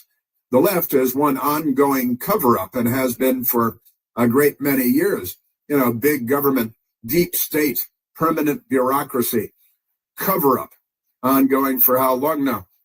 Why would you not want the John F. Kennedy assassination files made public? Well, we can't. They're a secret. Can't let them in here. They'll see the big board. Got to see the big board. And RFK files and the MLK files. Again, Martin Luther King killed by a Democrat Party presidential campaign volunteer, because the history of the Democrat Party is a blood stain on the history of all of humanity. Isn't that amazing? Transparency and accountability. Oh, no. And the overclassification of documents. Absolutely true. President Trump. And tomorrow, everybody in this very large arena will be very happy with my decision on the J6 hostages. Hostages, he doesn't. The media is very angry. We're saying about 99.9% in this beautiful arena. I've just got to say equal justice under law. It says it right just above the entrance to the United States Supreme Court, etched in stone. I think it's Indiana limestone, and equal justice under law. I want equal justice under law. And if Enrique Tarrio, who was not even in Washington, D.C. on January 6th, was sentenced to 22 years for his role in a riot that he didn't participate in, then I want to know how many years were given to the violent mobs that attacked the White House, set the Church of the Presidents on fire, where the President Trump was this morning. In fact, we got a crazy Jake Tapper soundbite on that. He's very upset that President Trump is hanging with all these old Democrat Party oligarchs. But let's continue with President Trump.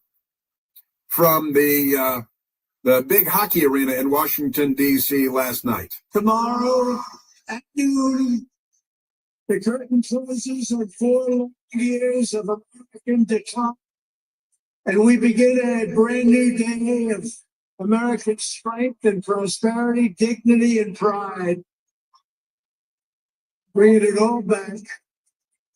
The golden age, honestly. And with all the corruption we've seen, only if you're paying attention, you get your news from this radio station that you're listening to now and my radio show, and from Newsmax and from real truth tellers, then you know about the corruption that we've been witnessing for years now, and the number of people targeted for political reasons by the Democrat Party abusing the Justice Department, and the Attorney General abusing his position, and the FBI and the FBI director, and the Peter Strzok's and Lisa Page's, and you can smell the Trump supporters. And really, honestly, it's the Democrats you can smell from a distance. I know. I've met Michael Moore, and this is the reality of the world we live in.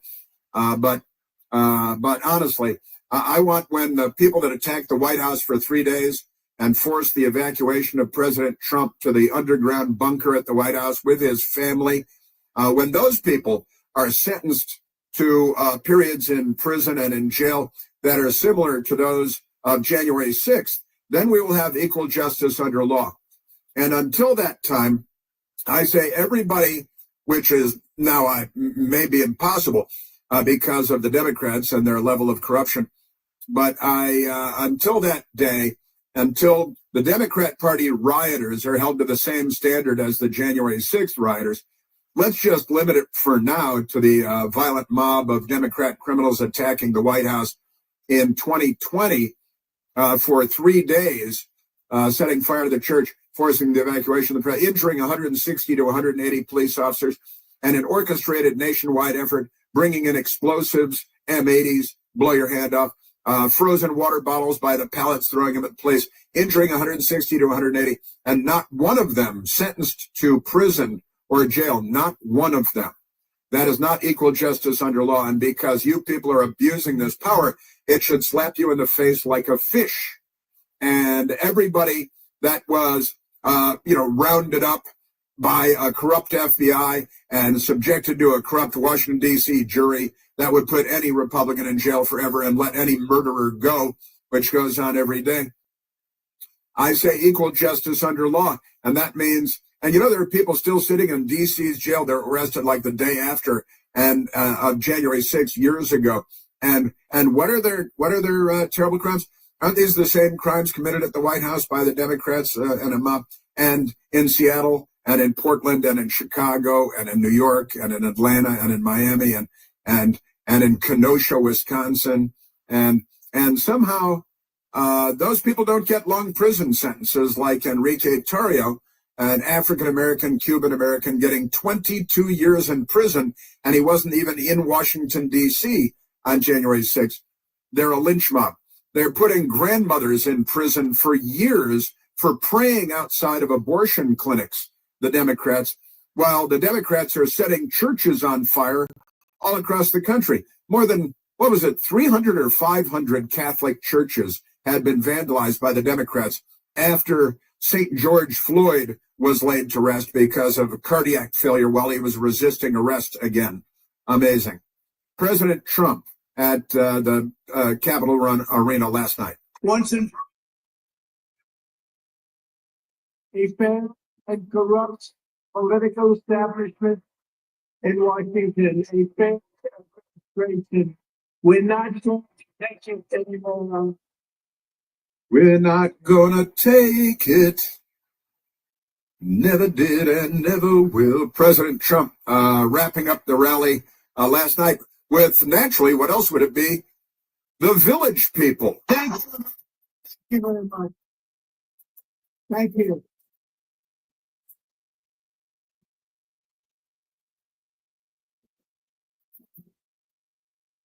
Uh-oh. Here come the Village People. Now, they're actually there. They're on stage. This is not a recording. The Village People are there.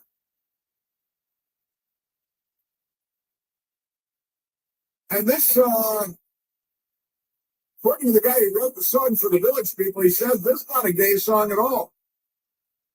It's just about at the YMCA. So that's become a big Trump campaign song. I got to tell you, all around downtown last night, around the White House, this song was playing everywhere. There were pedicabs out on the streets last night, you know, guys pedaling a three-wheel bicycle, carrying two people in the back. They were all playing YMCA, not just the Village, they were all playing YMCA last night, everywhere you looked. President Trump, everybody's dancing up a storm. Democrats are furious with the Village People, too. They're always furious with everybody. President Trump's rally last night in Washington, D.C. Isn't that amazing? The Village People.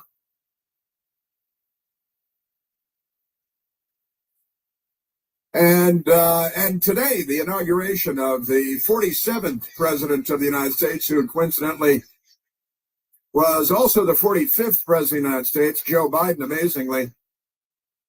The 46th President of the United States. How did that happen? Oh, yeah, that's right. Our intelligence community tampered and our news media tampered with our election. And Joe Biden got a record number of votes for any candidate in the history of the United States of America. Isn't that amazing? How did that happen? Just extraordinary. All right, let's see. Let's go to the telephones, Michael. Let's go to Dave, calling from beautiful St. George, Utah. Just dropped. Isn't that amazing? Second time today. Let's go to Dan, calling from Highview, West Virginia. Daniel, you're on the Chris Plant Show. One thing you pointed out, so you talked a little bit about the firms, and one thing is defining what pardon is. like there's got to be some objective criteria as to what it means to actually give a pardon, because then they get, how the left just kind of shifts these words around to be what they want it to be. So to me, it reeks of immunity. So these preposterous, ridiculous pardons, there's nothing. What would stop, say, Trump, for example, assembling a team of hitmen and saying, I'm just going to pardon these guys now for the rest of my term, and they can go out and do whatever they want. And, they're already pardoned. So, I mean, it's just like granting immunity. And then, so I think it's a dangerous thing to be playing with, to say we're going to pardon people who've never been accused of anything. And then I think, just like Brennan, who's having his security clearance stripped, I think any K6 committee member who was pardoned should also have his security clearance stripped as well, because there's an obvious, they're implying that they committed a crime and that we're going to pardon them. Very interesting. And all the staff members who have received blanket pardons, not even by name, just all you people, although if you were a staffer, what does that even mean? What if you're only a staffer for a week? What if you resign your position after 2 days? What if you just joined them the last 2 days? They've all got blanket pardons from Joe Biden, which is very, very third world. Are you an attorney, Daniel? Congratulations. Think about these things. Think about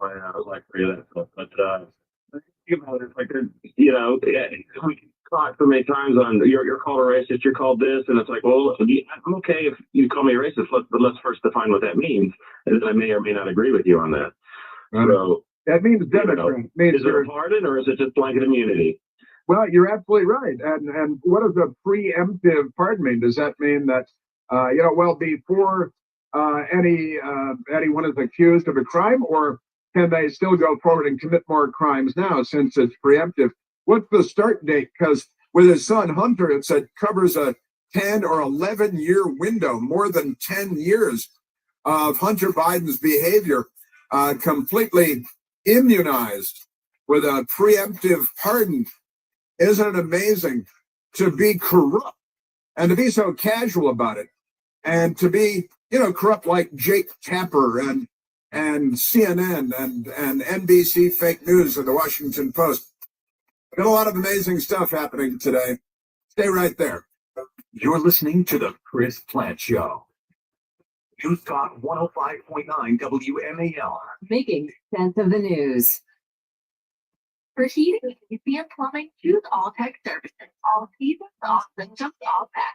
It's Larry for Sheila Scholl's Renters Warehouse. Listen, managing rental property can be tough. I know. I used to rent my own home. It caused me headaches, and the tenants can be problematic too. But you know who can help? Sheila with Renters Warehouse DC Nova. They've seen it all, and Sheila's on the forefront of housing rules and regulations of all our local jurisdictions. She explained to me the first step to being a good property manager is to have qualified tenants. That's where Renters Warehouse DC Nova can help. They have the experience to find you the right tenant, collect rent, handle inspections and maintenance, coordination, or any late night phone calls. You just collect the checks. Make renting your home easy with Renters Warehouse DC Nova on your side. Find out how much your property will rent for. For your free rental analysis, call 571-517-1525. That's 571-517-1525, or visit rwdcnova.com. That's rwdcnova.com. When you're in the thick of a project, Harbor Freight is the place that always comes in handy. Whether you're picking up something for your pickup truck or a power tool for your project, at Harbor Freight, your dollar always goes further. And these days, when everything seems to cost more, you can take pride in knowing that you get hardworking tools at hardworking prices. Whatever you do it for less at Harbor Freight. I didn't ask to be thrown in the streets with nowhere to go, but I did ask for help, and Covenant House was there for me. 1 in 10 young adults will experience a form of homelessness this year. For these kids who didn't ask to be put in this unthinkable situation, Covenant House is there, providing hot meals, a safe place to sleep, medical care, and love. They just really genuinely just wanted to help me succeed, and I'm succeeding. To learn more, go to safeplacetosleep.org today. I am Winter Troxel, and we're building the bridge from working to retirement right here on WMAL. Where do you stand for retirement? Let's find out together. It's easy. We'll take an inventory of your financial assets and connect them to your retirement dreams. Give my team a call, 301-850-0683 to build your plan, and join me every weekend on the Winter Troxel Radio Show here on WMAL. Investment advisory services offered through Monumental Financial Group, doing business at Bridgemark Wealth Management, a registered investment advisor. Insurance and annuities offered through MFG Insurance Services Inc. and its associated insurance licensed agents. You're a professional. You got no time to cook, but you still want to eat well and stay healthy. So guess what? Diet to Go is ranked #1 by U.S. News and World Report. Whether it's your first time or you're coming back for more, Diet to Go brings delicious, healthy, and fully prepared meals right to your doorstep every week. It's not just about convenience. It's about feeling great. Call 800-743-7546 or visit diettogo.com. Because health is the goal, and diet is not a 4-letter word. Call today, 800-743-7546. Hey, football fans, with BetMGM's Second Chance promotion, you'll get your stake back if your first touchdown scorer scores second. BetMGM and GameSense remind you to gamble responsibly. See BetMGM.com for terms, 21 years of age and older. This U.S. promotional offer not available in Mississippi, Nevada, Ontario, or Puerto Rico. Gambling problem? Call 1-800-GAMBLER. Available in the U.S. For New York, call 8778-HOPE-NY or text HOPE-NY 467-369. For Arizona, call 1-800-NEXT-STEP. For Massachusetts, 1-800-327-5050. For Iowa, 1-800-BETS-OFF. For Puerto Rico, 1-800-981-0023. Subject to eligibility requirements in partnership with Kansas Crossing Casino and Hotel. Join me and Brent Bozell on the Media Research Center's 2025 cruise to Norway this August. We'll be joined by Kevin and Sam Sorbo, Alan West, Joe Concha, Cal Thomas, and others. I'm really looking forward to it. Go to mrccruise.com for all the details. Get breakfast staples at Whole Foods Market. Save 30% on Siggy's yogurts, drinkables, and pouches with Prime through January 21st. Fuel your mornings with a quick, nourishing yogurt bowl with berries and granola. While supplies last, shop in-store or online. Terms apply.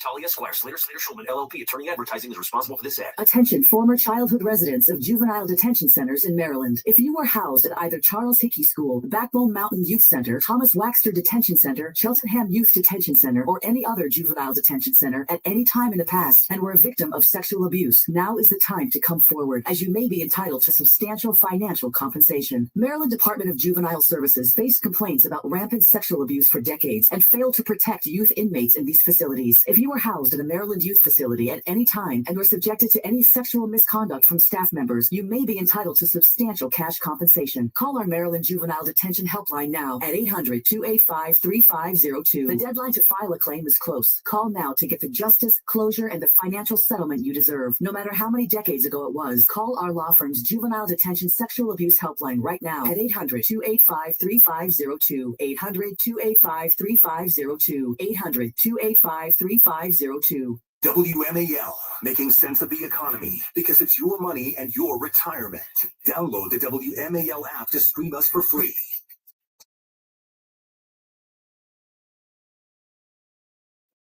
I see a really fun one on the line here. I see a great one. Let's go back to the telephones.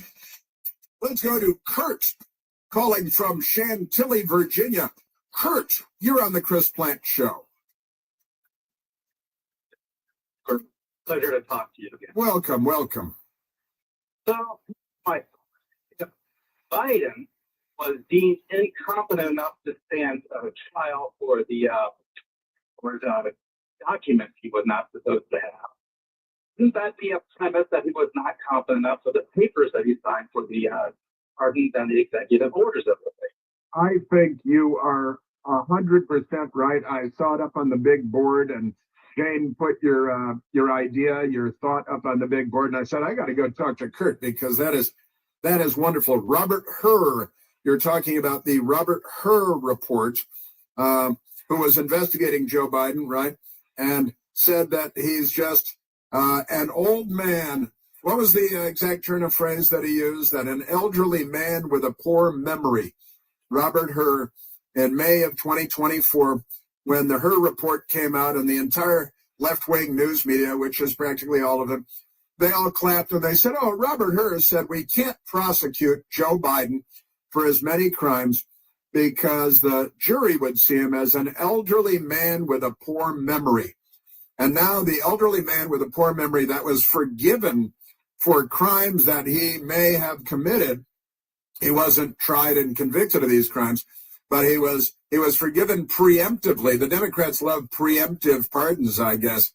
But I got to say, Kurt, your idea is a brilliant one, because Robert Hur said in his report that Biden sure mishandled classified documents, but he declined to prosecute because, I knew it was going to be unpleasant. But, I got to tell you, the level of vitriol and all this. And then he said he's just an old man with a failing memory and no jury would convict him. So is that a guy that can be trusted to enter into contracts and to make presidential declaration? WMAL-FM, Woodbridge, Washington, a Cumulus media station. Ladies and news. News Talk 105.9. News now. WMAL News at 11. Good morning. I'm John Matthews. University of Nebraska Choir starting off the festivities for the inauguration of Donald Trump, which will take place less than an hour from now. The future first couple meeting for coffee at the White House in the past hour, along with the current and soon-to-be second couple. And Presidents Biden and Trump made the quick ride together to the Capitol in the past few minutes in what may have been a fairly frosty trip. President Biden is pardoning the members of the House January 6th committee, as well as former Joint Chiefs Chair Mark Milley and former COVID policy chief Anthony Fauci, saying potential prosecution by the incoming Trump administration would be politicized. Both Milley and Fauci expressed gratitude in separate statements, though Fauci also insists he committed no crimes and needs no pardon, yet didn't indicate he would decline the pardon. The pardons would prevent prosecutions, though they likely remove Fifth Amendment protections in future investigations. Eben Brown, Fox News. President-elect Trump told NBC News the pardons are disgraceful. The attention turns now, though, to the swearing-in ceremony itself, the most normal part of this otherwise extraordinary inauguration day. The order of events includes the procession to the Capitol, the vice president's swearing-in ceremony, the president swearing in, and then, of course, the inaugural address, followed by the signing ceremony. Some of that will take place here at the Capitol. The other tail end will be at the White House, during which the newly elected president signs nominations, memorandums, proclamations, and executive orders. 7 News' John Gonzalez reports they're getting more people into the Capitol than originally thought. 800 inside the Rotunda, 1,300 in Emancipation Hall, an overflow crowd of about 500 in the theater at the Capitol Visitor Center. WMAL's wall-to-wall coverage on this will begin at 11:30 this morning. As they prepare for the swearing-in at the Capitol, people still filing into Capital One Arena, which is hosting a watch party and later a modified inaugural parade. Doors opened at 7 o'clock this morning. Thousands of people were already in line at 4 o'clock, and there is quite a system to get in. In fact, no bags are allowed, no food. A number of items are prohibited until you're seeing a pile of bags on the floor. Meanwhile, we're also seeing, too, a lot of items here like this chair, because people are bringing chairs out here to sit on and then abandoning them as they get ready to head inside. 7 News' Joy Wang. Anyone who doesn't make it in will be able to watch the festivities on the arena's outdoor viewing screens. We've been so busy covering the inauguration, easy to forget this is a federal holiday to recognize the birthday of Dr. Martin Luther King Jr.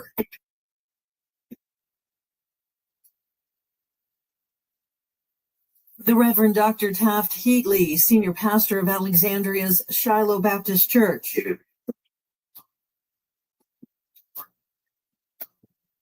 Today, Shiloh Baptist Church is holding a host of service projects in honor of Dr. King's legacy.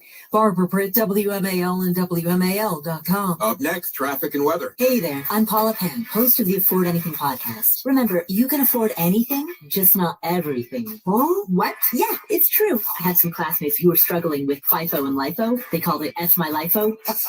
But investing is so much simpler. Industries get paid to make you think that it's complicated. They want you to think they're a wizard. You're not Harry Potter. You're a muggle. It's great too. No one here is anti-muggle. Afford anything. Follow and listen on your favorite platform. Do these winter temperatures have your garage door working slower than normal or making strange noises? Those noises could mean trouble, so don't wait for a breakdown. Visit my friends at GarageDoorRepair.com today. Whether it's just seasonal preventive maintenance or a replacement, my friend Willie White and his team have you covered this winter, and you'll have the peace of mind of knowing that you're working with a family-owned business that's helped thousands of families across the DMV. When you need garage door repair, visit GarageDoorRepair.com. This year, grow your hair back with multi-unit hair grafting and PRP, which grew my hair back. Call 703-763-0016 for a free consultation or go to growyourhairback.com. That's growyourhairback.com. This report is sponsored by Lowe's. Shop limited time deals during Lowe's Pro Savings Days. Get a free adjustable stand when you buy a DeWalt 12-inch miter saw. That's a $229 value. Valid 1/13 through 1/24 while supplies last. Find your next car at the Washington, D.C. Auto Show. From fuel-efficient hybrids to powerful trucks and everything in between. This is your chance to find the perfect match. The Washington, D.C. Auto Show, January 31st to February 9th. Get your tickets now at WashingtonAutoShow.com.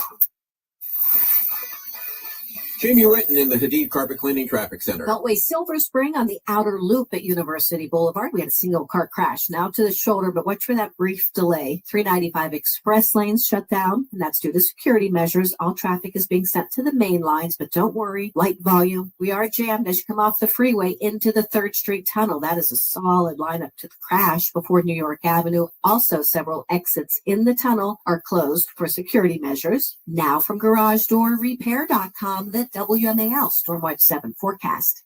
Afternoon highs will reach the low to mid-20s, but plan for wind chills in the single digits and low teens with a mix of sun and clouds. Now, overnight lows will fall into the single digits and low teens, but wind chills could drop below 0. Tomorrow, cloudy, a high of 23, and then highs only around 20 on Wednesday. We'll be back into the 40s by this weekend. I'm 7 News meteorologist Eileen Whalen.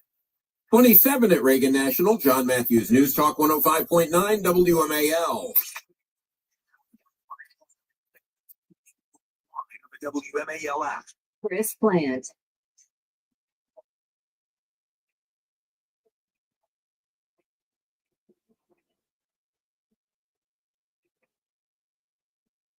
We must hold a hope. We must stay engaged. We must always keep the faith. A better day to come. I'm not going anywhere.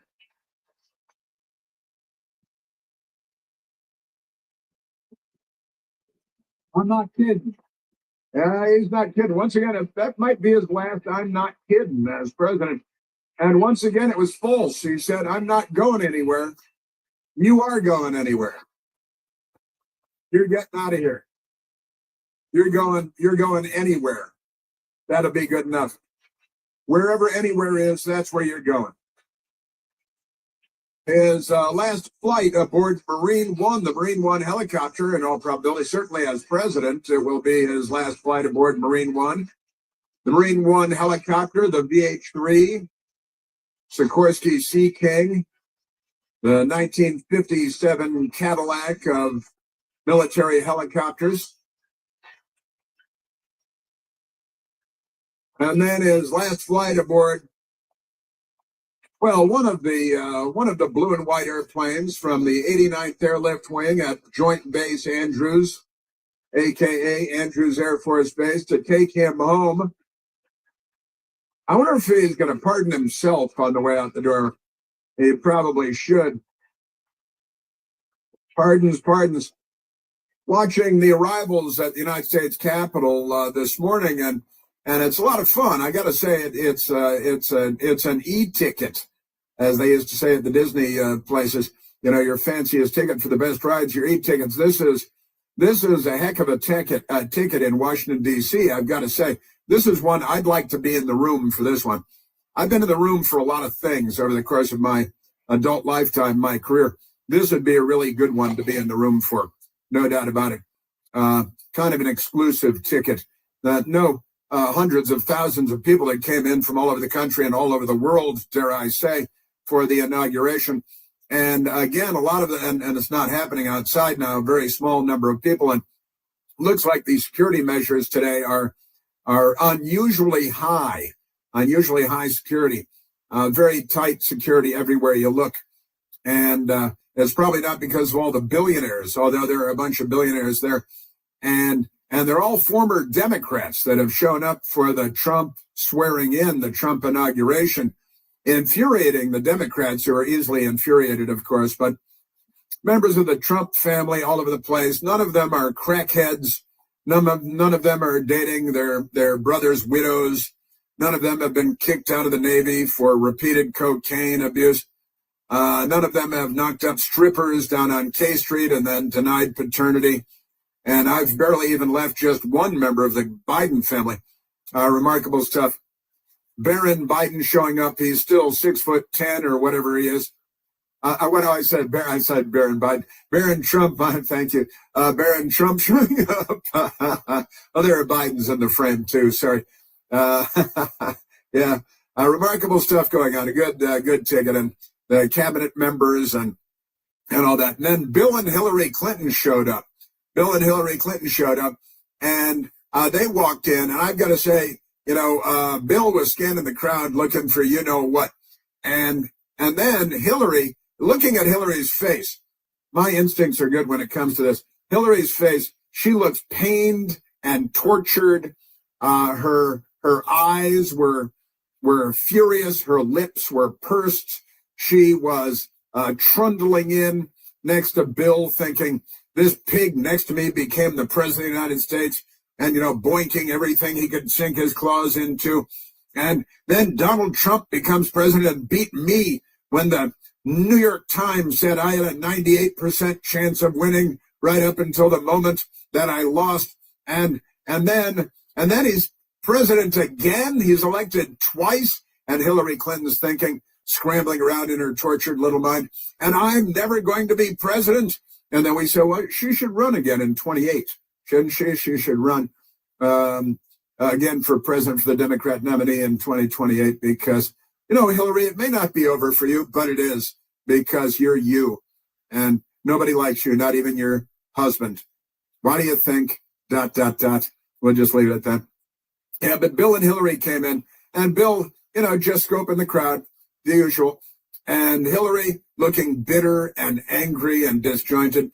W. Bush came in with his wife, Laura, and no drama there. There's no drama. Again, no crackheads, no strippers, no widows, none of that stuff. Just W and Laura. And W, what is he? I think he's 78 years old now, and he's looking good. He's fit. He rides bikes. He does, in the belly of Air Force One, he had an exercise bike. So on long trips, he'd go down into the belly of the airplane and ride his exercise bike. He's out riding with veterans all the time, and he's in good. And Laura looked wonderful too, I should say. But they came in and they looked relaxed and comfortable and happy to be there. Then Barack Obama came in all by himself without Big Mike. Big Mike was nowhere to be found. And where is Big Mike? Well, Big Mike, is she? Yeah, sure. They're Democrats. She's apparently in Hawaii. How did she get there? I don't know, on some billionaire's private jet so they could go to their super mansion, the old mansion from Magnum PI that they bulldozed and put up something bigger and better. Aren't they amazing? So we got that guy. So Obama showed up, W. Bush, Bill Clinton, and got your former presidents. Dan Quayle is there. Dan Quayle, H.W. Bush's vice president, who was so slandered and maligned by. And who else is there? Jeff Bezos is there, and Mark Zuckerberg is there. Zuckerberg is sitting next to our incoming Secretary of State, Marco Rubio, for the events there. But let's go because let's go to this Jake Tapper thing at the prayer event at St. John's Church, the Church of the Presidents, which Democrats set on fire a couple of years ago during their riots at the White House, where that forced the evacuation of the president and the first family, and nobody was sentenced to a day in prison for it. Nobody was sentenced to anything, not one person sentenced for one crime, injuring 160 to 180 police, torching the Church of the Presidents. Amazing stuff. Nobody sentenced to any prison time. Isn't that remarkable? There's Dan Quayle and Mike Pence. All right, let's go to this Jake Tapper, who is on the set this morning with Manderson Pooper. They've got their nighttime guys in the morning, and they're moving Wolf to the morning, and they're putting Jim Acosta at midnight, and CNN is a plane crash in progress. And here's Jake Tapper, who's a former Democrat Capitol Hill staffer, of course, with Manderson Pooper, who was born to the manor born with, billions and billions. And, his life has been interesting for him. No doubt about it. Mom, Gloria Vanderbilt, dad, E.F. Huttner, whoever, crazy stuff. But let's go to, it wasn't E.F. Huttner, it was another Wall Street gigunda, though. And here's Jake Tapper this morning with Manderson Pooper talking about the people at the church service. And listen to how upset they are, because all these Democrats, these former Democrats, Mark Zuckerberg and Sundar Pichai and Jeff Bezos and Tim Cook, they're all at the Church of the Presidents with incoming President Trump. And at CNN, because they're a Democrat front group, they're very angry about the fact that all these people, these information oligarchs that were all in the back pocket of the Democrat Party for years, that got Joe Biden elected along with a corrupt FBI and a corrupt intelligence community in a corrupt Washington, D.C., a corrupt United States of America.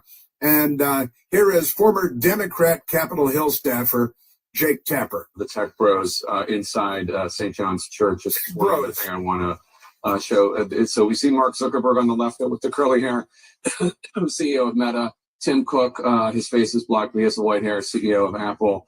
Jeff Bezos on the right there, the bald gentleman looking to his right, CEO of Amazon. The gentleman behind Mark Zuckerberg is Sundar Pichai. He's the CEO of Google. And Anderson, between those four people, plus Elon Musk from Twitter or X, those five people that I just mentioned, the four in the photograph and also Elon Musk, control so much of the information that we receive.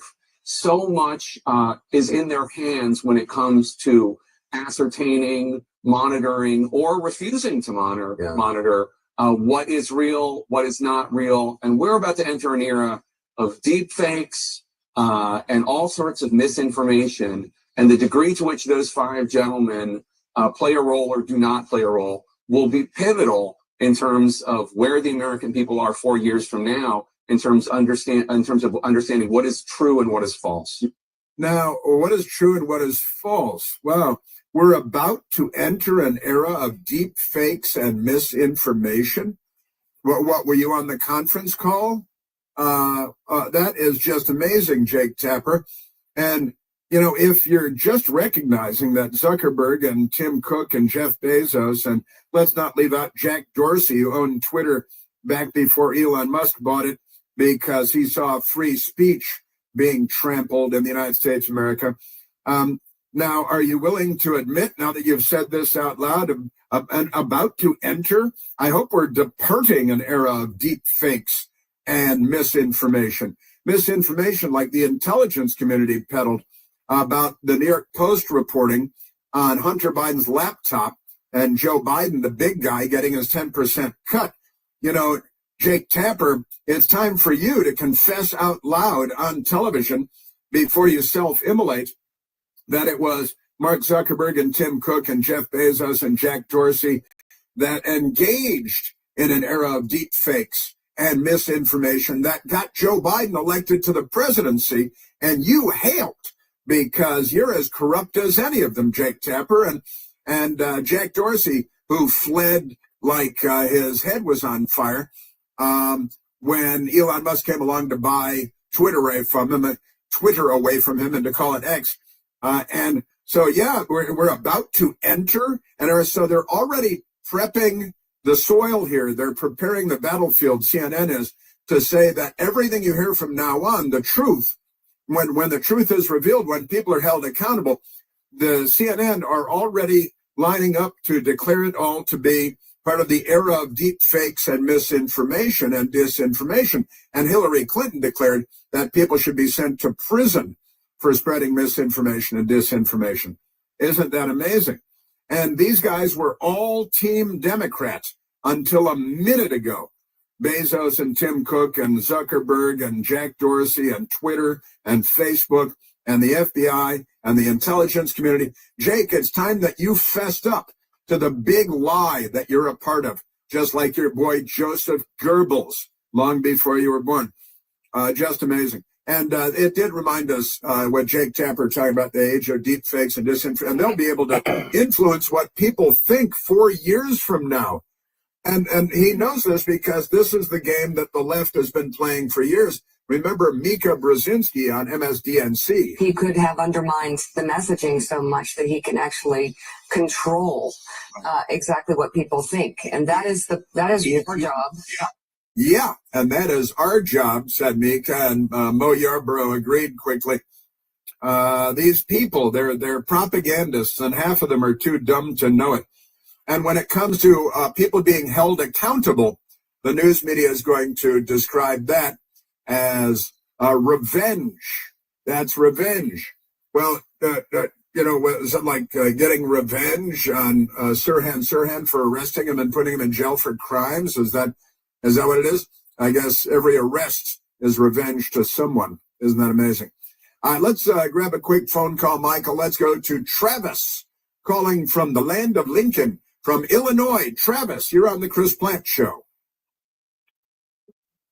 Hey, how are you?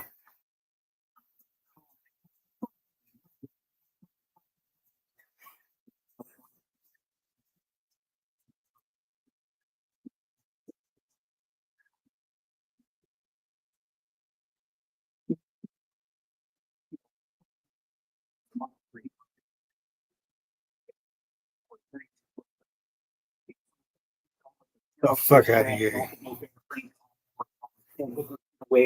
Oh, fuck out of my fucking chat. Fuck you, Paul, you fat little fucking prick. Underwears. Nice use of underwears. That's Lorena Bobbitt. Lorena Bobbitt underwears. That's the plural. Well, she does it too. I got to tell you, the John Wayne Bobbitt trail. She also referred to it as underwears. Been making fun of underwears for a long time in my house. But you raise a very important question. I've got to say, Travis, about sweeping the White House and looking for everything, for electronic listening devices. And honestly, I wouldn't put anything past these people. I'd bring in an outside group to do it, by the way, and look for drugs, look for anything they might have left behind, they might have planted. You're right, because, if the FBI stays as corrupt as it's been, they might raid the White House and stage more photographs there like they did at Mar-a-Lago. Interesting thoughts, Travis. Glad you got on there. So much more coming up. What a day. What a day this has been. What a rare mood I'm in. And President Trump becoming the 47th president of the United States today. I'll be giving like 2 underwears, 1 jumpsuit. There's only one Chris Plant. The Chris Plant Show. News Talk 105.9 WMAL. Making sense of the news. WMAL. Making sense of the news. Live from the Home Paramount Pest Control Studios. Home Paramount, the leader in pest control since 1939. What do we worry about? We worry about our family. We worry about finances. And yet most of us have nothing in place to deal with death or incapacity. What happens to your life savings, your home? We don't want to leave an expensive mess. I'm attorney James Collins. In my short 2-hour seminar, I'll teach you what you need to know to get your will shaped up. We'll talk about trusts, powers of attorney, healthcare directives, all the stuff you've been meaning to do. You can do that. I'll teach you how. But you got to act fast because it's this Thursday. That's this Thursday, January 23rd.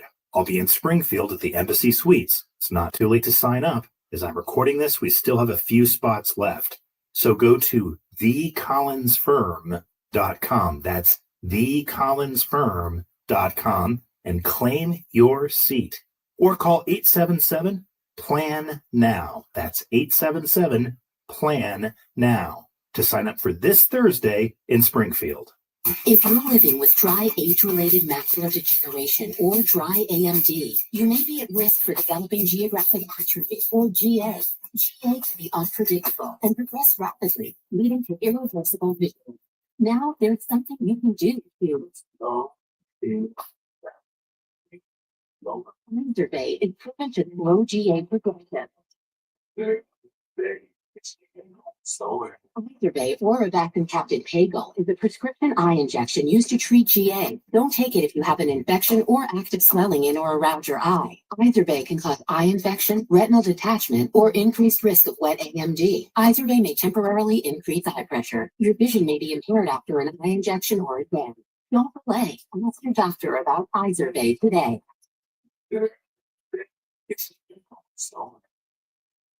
Visit Izervay.com. That's IDERVAY.com. Wesley is a truck driver. A truck driver with IRS troubles.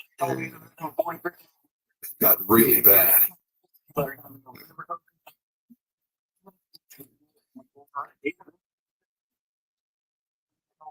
One sleepless night, Wesley finally made a call to Optima Tax Relief at 2 a.m. He found just what he was looking for. Optima Tax Relief came through with flying colors. Take Wesley's advice. Call Optima for a free consultation. Call 800-908-1755. 800-908-1755. 800-908-1755. Optima Tax Relief. Some restrictions apply. For complete details, please visit OptimaTaxRelief.com. Looking to enhance your outdoor living space for more family fun and entertaining? It's Chris for Fletcher Home, who specialize in building beautiful outdoor living spaces. Let Fletcher Home build you a brand new deck, patio, or screened-in porch for your family's enjoyment. Connect with Fletcher Home today. Ask for the Chris Special and receive 20% off your outdoor living project. Visit FletcherHome.com. That's FletcherHome.com. Experience the future of driving at the Washington, D.C. Auto Show. Explore the latest models, cutting-edge tech, and exciting innovations from top automakers. January 31st through February 9th. Tickets at WashingtonAutoShow.com.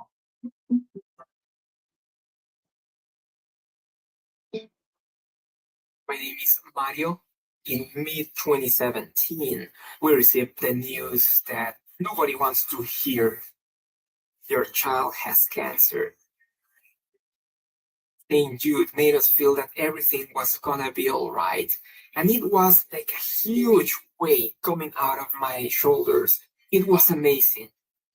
It's like an army of people working together, following the same dream, which is getting 100% success rate for curing childhood cancer. St. Jude is a place that shows that there is still good in this world. It's like a beacon of light amidst the darkness that cancer is. Finding cures, saving children. Learn more at stjude.org. First thing each morning, O'Connor and Company with Larry O'Connor. Weekday mornings from 5 to 9 on WMAL. WMAL.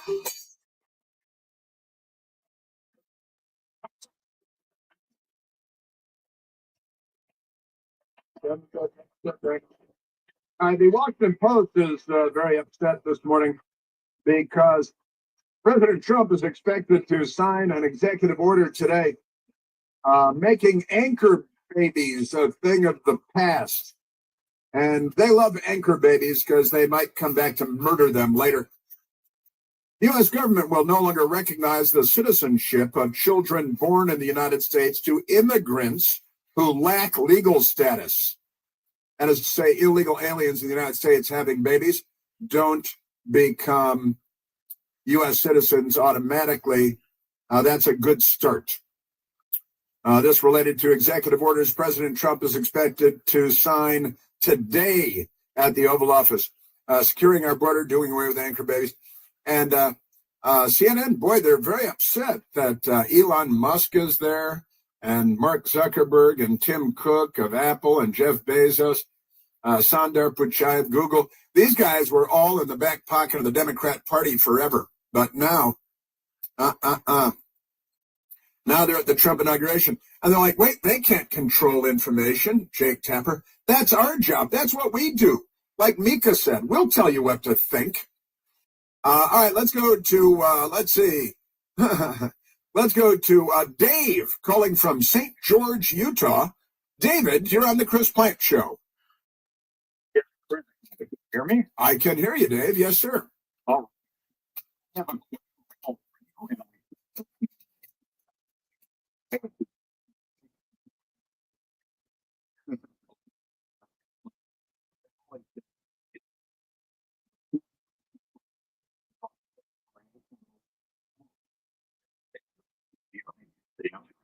Let's see. The year they were born?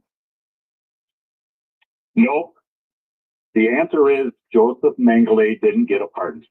That's all I have. That's all I have. That's all I got there. Joseph Mengele didn't get a pardon. Fauci, he oversaw. What if he told us a number of things that turned out to be untrue? But he's been pardoned. He's very happy. General Milley is very happy to have been pardoned for what? We don't know. This is the Chris Plant Show. WMAL FM, Woodbridge, Washington, a Cumulus Media Station. Ladies and gentlemen, spot 105.9. News now. Now, breaking news from WMAL. Every administration and how prominent a role and what policy positions each wants to stake out for themselves. Have we heard much about how both the First Lady and Second Lady plan to kind of stake out their roles here in official Washington? Well, look, past this prologue, Melania Trump was not the most visible of First Ladies, but I think Usha Vance is going to play a key role and is going to be someone who wasn't seen a whole lot during the campaign, but is someone who everyone who's, talked to her, knows her, has spoke glowingly of her background and her relationship with the incoming vice president. And look, Vice President Vance is the first millennial. Yes, one of those two key spots. First right? vice president younger than me. Right. That's fun for those of us who hit our 40s. But they're also young parents. Oh, America. Please welcome the Armed Forces Chorus and America's tenor, Christopher D. Macchio. This is one of President-elect Trump's favorite opera singers.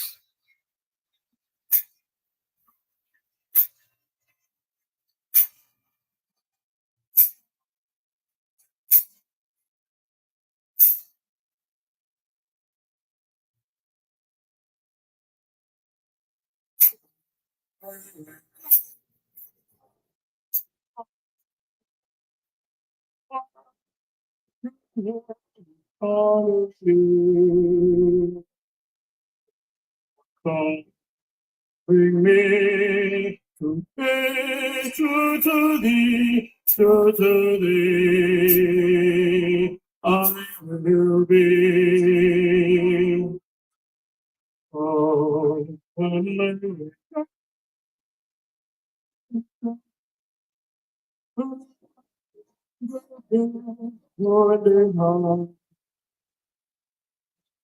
Okay, you will. I can't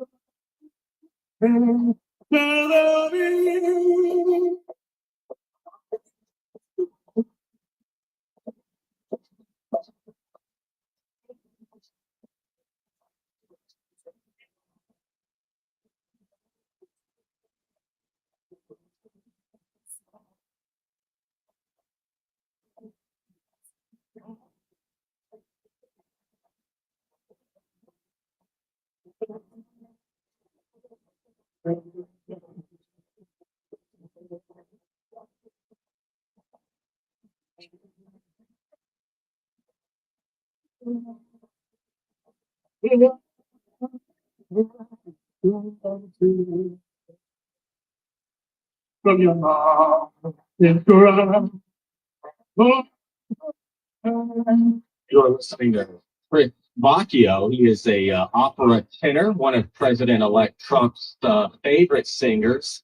And this is part of the pomp, the ceremony, the performances here that take place every presidential inauguration. But every president kind of puts their own flair on it, their own touch on it. And this certainly is one of the flares that the president-elect Donald Trump would bring to a presidential inauguration, an operatic tenor. Well, look, there are a lot more stars in Washington this time around than there were during Trump's first inauguration.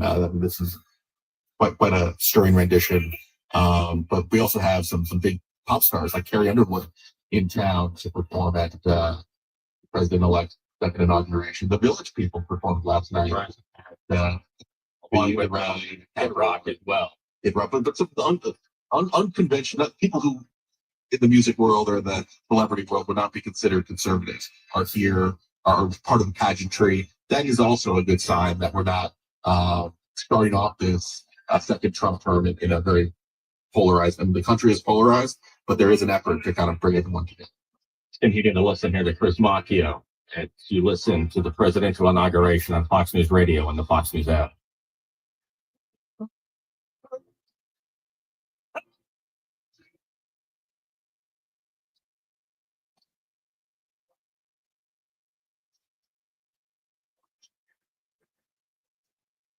Well, I don't know if there were butterflies, but that was a magnificent performance. He gives a little fist pump there as the crowd applauds. I see a big smile and a big standing ovation from the First Lady. He shakes hands with Kristi Noem, who is the Department of Homeland Security Secretary designate, as he leaves the stage. And we move closer now to the introductions of the principals here. The President-elect, the Vice President. The Clerk of the House of Representatives, the Honorable Kevin F. McCumber, Mr. John Bessler, Mrs. Kelly Johnson, Mrs. Iris Weinschall Schumer, and Mrs. Jennifer Scalise. So the spouses of congressional leaders now making their way in. The congressional leaders themselves will walk in with kind of an official party here, but another example of kind of how hard it is to get on this stage, right? Not a ton of space inside the U.S. Capitol Rotunda where this event is happening. And now the second lady, Usha Vance, being let in, as well as the first lady, Melania Trump, being escorted in. She is wearing flat brimmed hat, very sleek jacket and scarf. Big smile on her face as she takes her seat, escorted by military officers.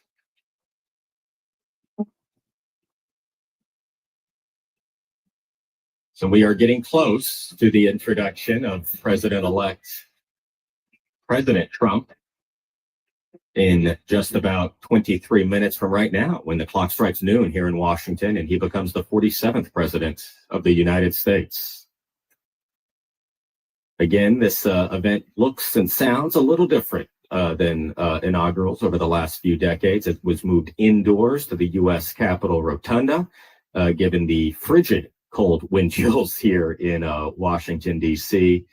We were expecting a little bit more snow than actually fell last night as well. But that, ladies and gentlemen, escorting the President of the United States and the Vice President of the United States, ranking member of the Joint Congressional Committee on Inaugural Ceremonies, the Honorable Deb Fischer, House Democratic Leader, the Honorable Hakeem Jeffries, and Senate Majority Secretary, the Honorable Robert Duncan. So Hakeem Jeffries, who will basically take on the role of the top Trump critics, at least the first 2 years of this administration. Walking in. Ladies and gentlemen, the President of the United States, the Honorable Joseph R. Biden Jr., and Vice President of the United States, the Honorable Kamala Devi Harris. And now the President and Vice President walking in for the last time with those introductions. And again, another just symbolic viewing of the transfer, the peaceful transfer of power, not just from one administration to the next, but in the case of the Vice President, he lost this election to the president-elect, and she just walked in with President Biden, who has a big smile on his face. He looks up at the rotunda. He is wearing a royal blue tie, a navy blue suit.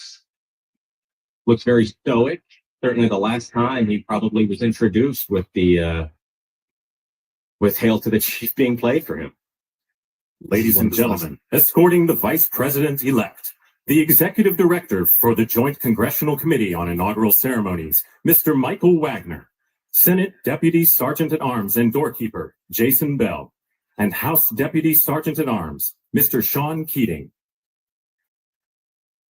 Now, you see J.D. Vance, the Vice President-elect, about to enter here. Again, they don't come through a door as they would during an outdoor inauguration, but a curtain opens up here as the music plays to introduce J.D. Vance, the Vice President-elect, former Senator from Ohio. Ladies and gentlemen, the Vice President-elect of the United States, the Honorable J.D. Vance.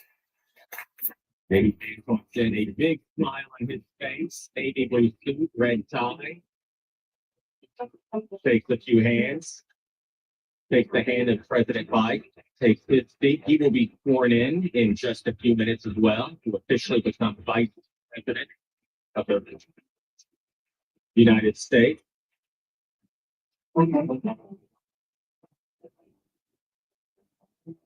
Music plays.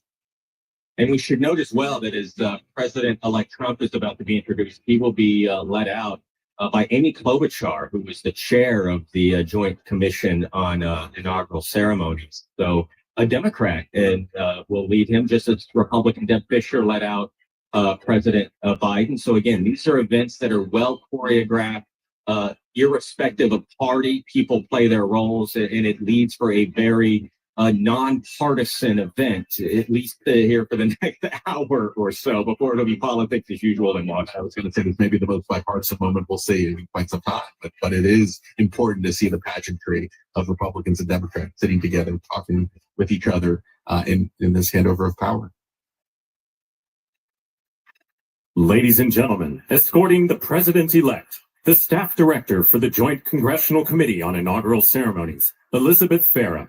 House Sergeant-at-Arms, the Honorable William P. McFarland. Senate Sergeant-at-Arms and Doorkeeper, the Honorable Jennifer A. Hemingway. Senate Majority Leader, the Honorable John Thune. And the Joint Congressional Committee on Inaugural Ceremonies, House Democratic Leader, the Honorable Hakeem Jeffries. House Majority Leader, the Honorable Steve Scalise. Speaker of the House of Representatives, the Honorable Mike Johnson. Senate Democratic Leader, the Honorable Charles E. Schumer. Ranking Member of the Joint Congressional Committee on Inaugural Ceremonies, the Honorable Deb Fischer. And Chairwoman of the Joint Congressional Committee on Inaugural Ceremonies, the Honorable Amy Klobuchar.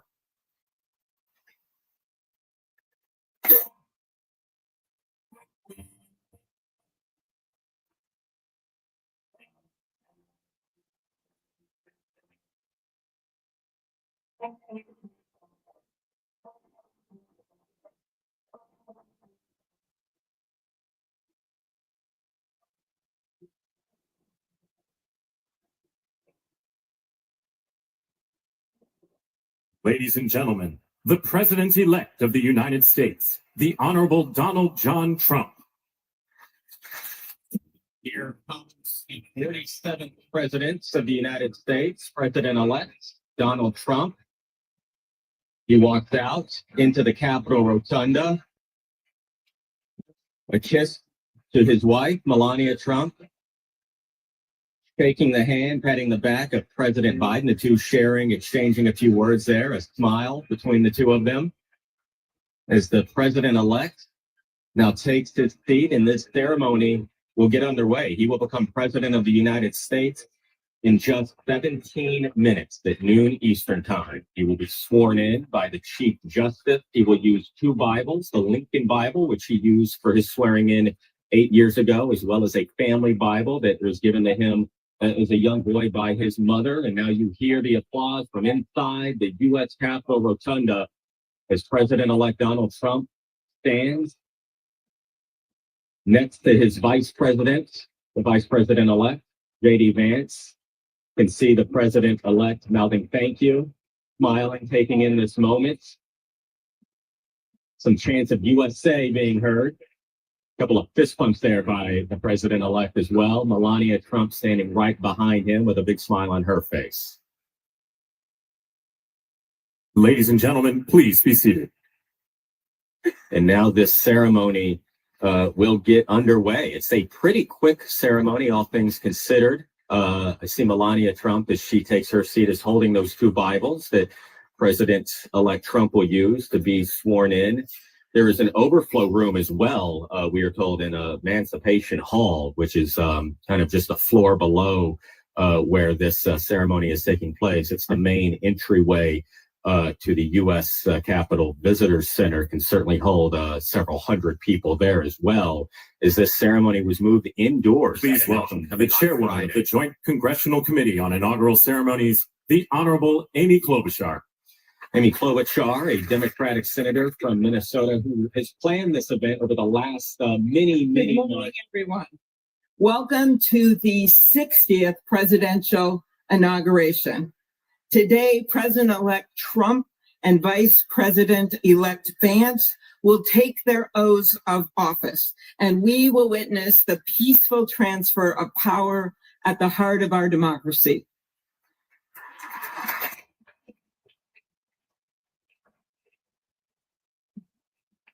For the past year, I've chaired the inaugural ceremony committee, which includes the leadership of Congress from both parties. We thank the committee and Capitol staff and law enforcement who worked so hard over the last year, and especially the last 3 days. You've done a beautiful job, and you have shown grace under pressure.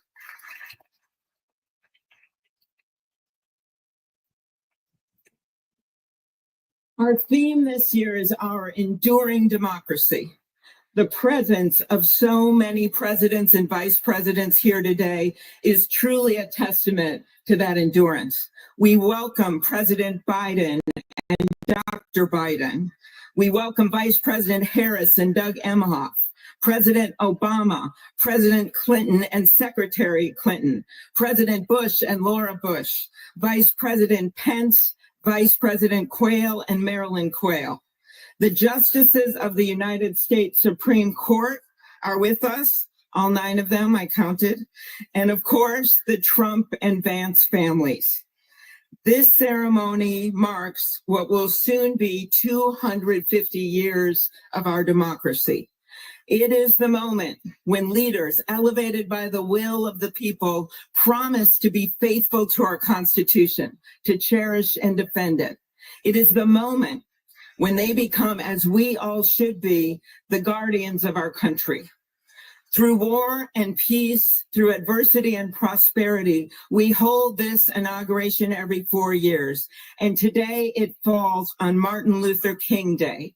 A further reminder that we must strive to uphold the values enshrined in our Constitution, the freedoms, the liberties, and as is inscribed on the entrance of the United States Supreme Court, equal justice under law.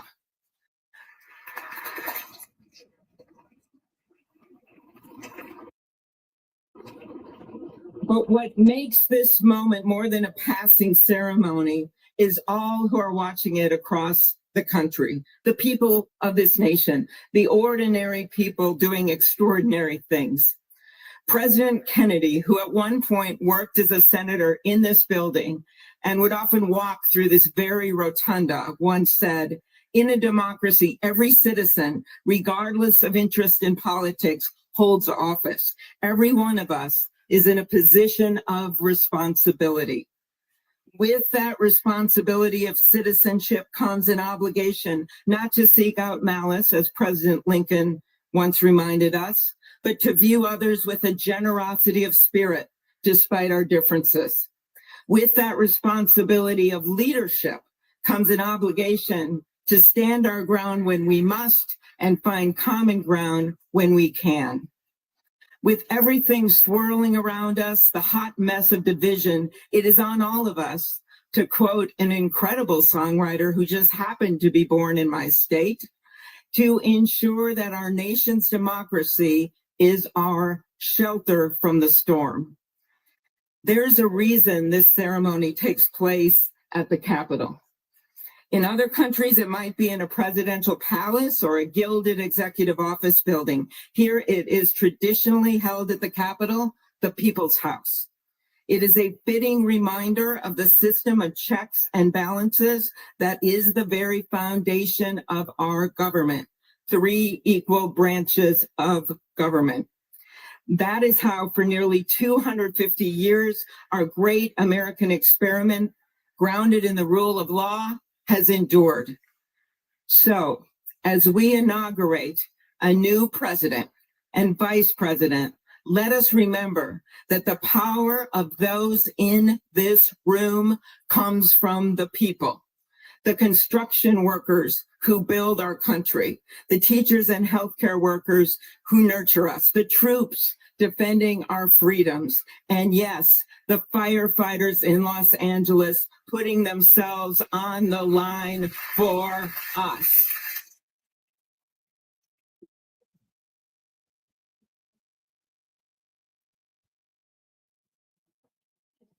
Our democracy's strength and grit must match theirs. May God bless our nation. Thank you. That is Amy Klobuchar, the Democratic senator from Minnesota, who probably could have handled being outside today, given, if you recall, the presidential announcement she made several years ago, Josh. No storm. To the snow, and then she used to being a party planner. She and is, that yeah. is that was a nice speech. And now we will hear from Deb Fischer, Afternoon. the Republican senator. Endurance through the years is the ultimate test. To persevere through time is the truest measure of an idea, an institution, and a nation. Our founders wrote the Constitution so that America could withstand all the twists and turns of time. They wrote it to guide us and to preserve forever our right of life, liberty, and the pursuit of happiness. But as much as the truths and principles enshrined in our Constitution remain the same, our democracy promises the American people the power to change, to chart their own destiny. That's the beauty. That is the importance of democracy. It allows the endurance, the permanence of a nation through change. It allows nations like our United States both to avoid the obstacles and to seize the opportunities God has placed before us, all while staying true to our founding principles. Today is our country's 60th inauguration ceremony. Like all the others before it, it is a celebration of our right to set our uniquely American course. The past several years have been trying at times for many, many Americans, and also for the nations of the free world that we humbly strive to lead. In November, Americans chose again to steer this nation towards greatness, the secure, safe, and prosperous future that our founders envisioned for all of us. And today, we celebrate not only their decision to do so, but also the simple right and wisdom of a free people to make their own choice so that their nation might endure. And now, allow me to welcome Archbishop Timothy Dolan and Reverend Franklin Graham, who will deliver our invocation. Please rise.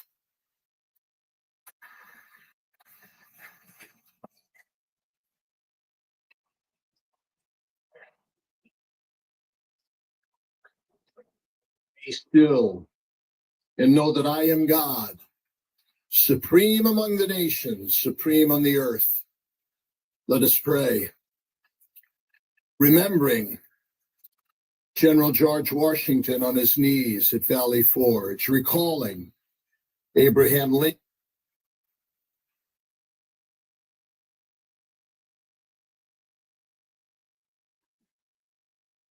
Uh-oh. Charity for all, with firmness in the There it right is. God gives Malice us to toward see none, right. charity for all. General George Patton's instructions to his soldiers as they began the Battle of the Bulge 8 decades ago. Pray. Pray when fighting. Pray alone. Pray with others. Pray by night. Pray by day. Observing the birthday of the Reverend Martin Luther King, who warned, without God, our efforts turn to ashes. We Blessed citizens of this one nation under God, humbled by our claim that in God we trust, gather indeed this inauguration day to pray for our President Donald J. Trump, his family, his advisors, his cabinet, his aspirations, his vice president, for the Lord's blessings upon Joseph Biden, for our men and women in uniform, for each other whose hopes are stoked this new year, this inauguration day. We cannot err in relying upon that prayer from the Bible, upon which our president will soon place his hand in oath, as we make our own the supplications of King Solomon for wisdom as he began his governance. God of our fathers, in your wisdom you set man to govern your creatures, to govern in holiness and justice, to render justice with integrity. Give our leader wisdom, for he is your servant, aware of his own weakness and brevity of life. If wisdom which comes not from you be not with him, he shall be held in no esteem. Send wisdom from heavens that she may be with him, that he may know your designs. Please, God, bless America. Please mend her every flaw. You are the God in whom we trust, who lives and reigns forever and ever. Amen.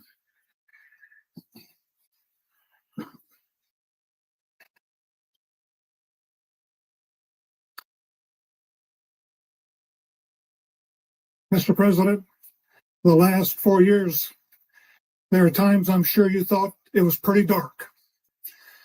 But look what God has done. We praise him and give him glory.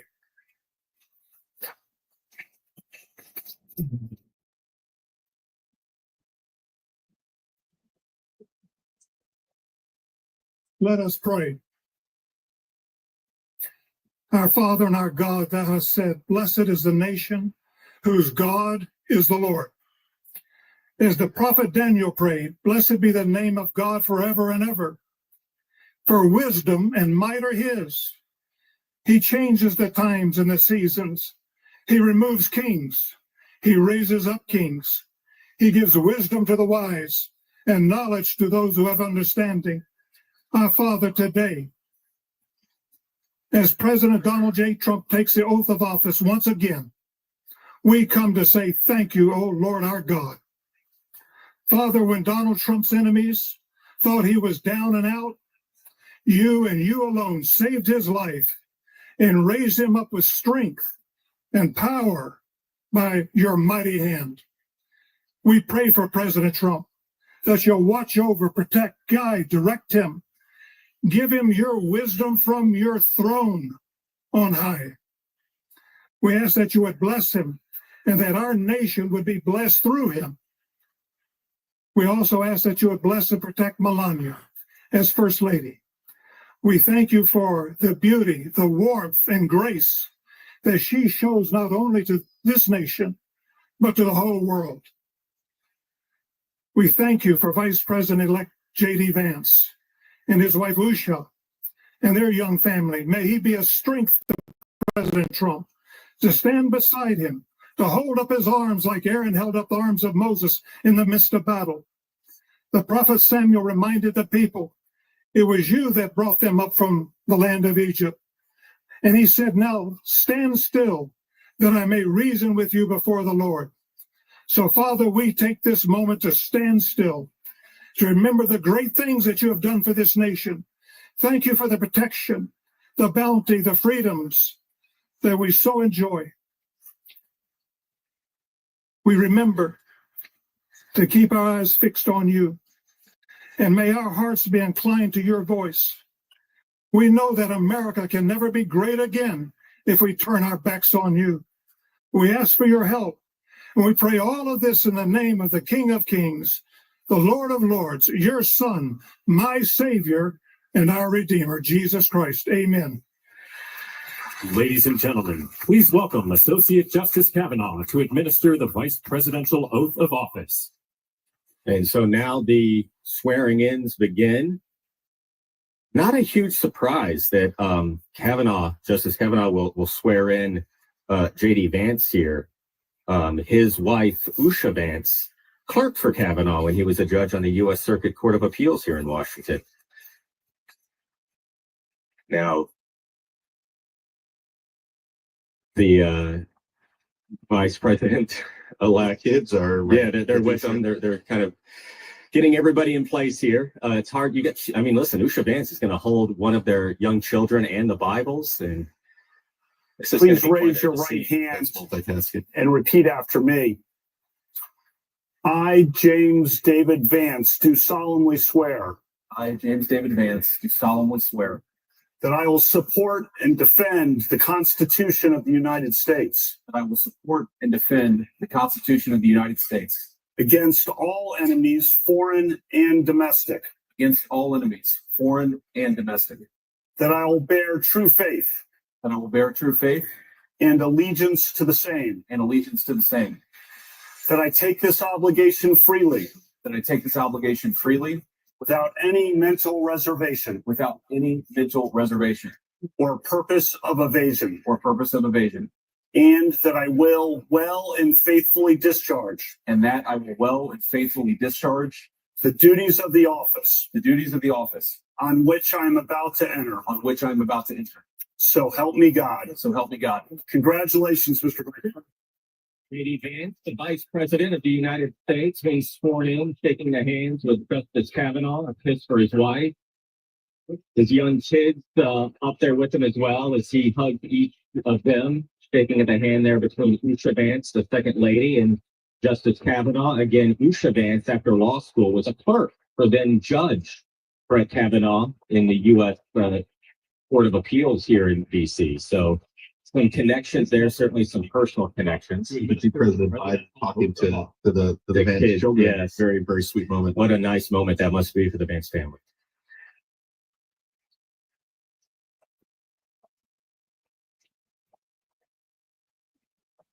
Now the Chief Justice making his way to swear in President Donald Trump. Please raise your right hand and repeat after me. I, Donald John Trump, do solemnly swear.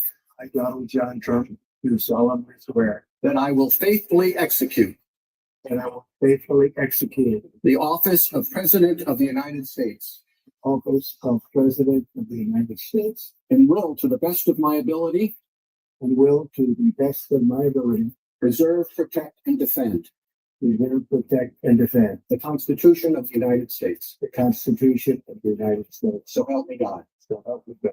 Congratulations to Jeff. Surrounded by his family under the dome of the United States Capitol in the Rotunda. President Donald Trump taking the oath of office, becoming the 47th president of the United States. Bum bum ba ba bum ba bum ba ba bum bum ba ba bum ba bum ba bum ba ba. Celebration than it would have been in the U.S. Capitol. The president now pumping his fist as he shakes the hands of all of his children. A few kisses for the First Lady, Melania Trump. Some words exchanged there with his children as he is sworn in as the 47th president of the United States, 8 years to the day after he was sworn in as the 45th president of the United States. You can hear the applause from the roughly 500, 600 folks inside the U.S. Capitol. Barron Trump shaking the hand of former President Biden, former First Lady Jill Biden as well. Sharing a moment with his folks. He looks up the youngest child, the youngest son of President Trump, a student at New York University.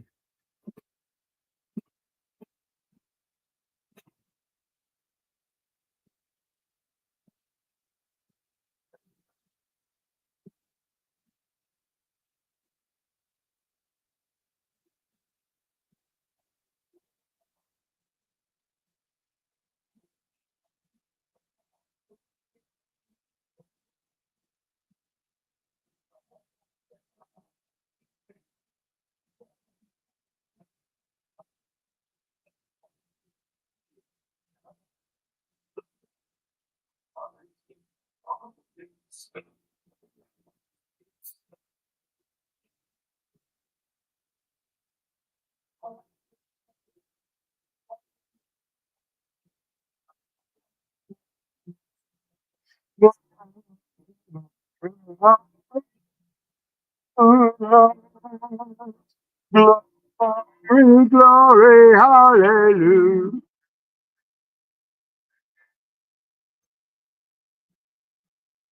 This is just the beginning.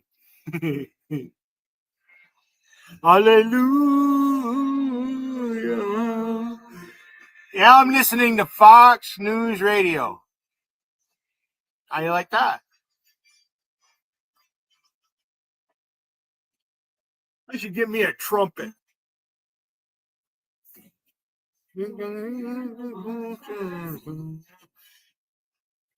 Yeah, they're singing the Battle Hymn of the Republic. They're playing it. Sometimes I dream like this will just it's true.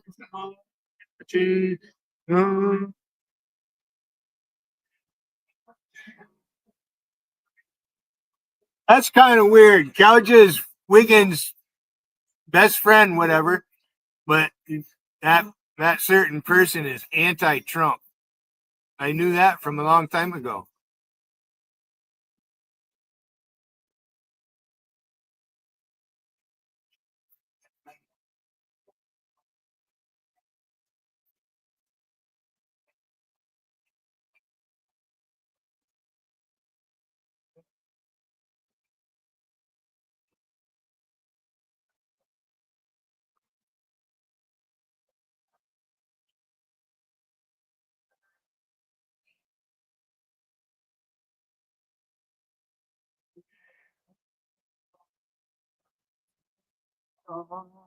The bill.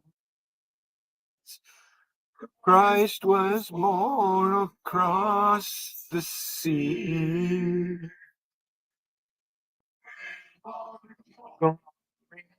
His gospel that was true to be.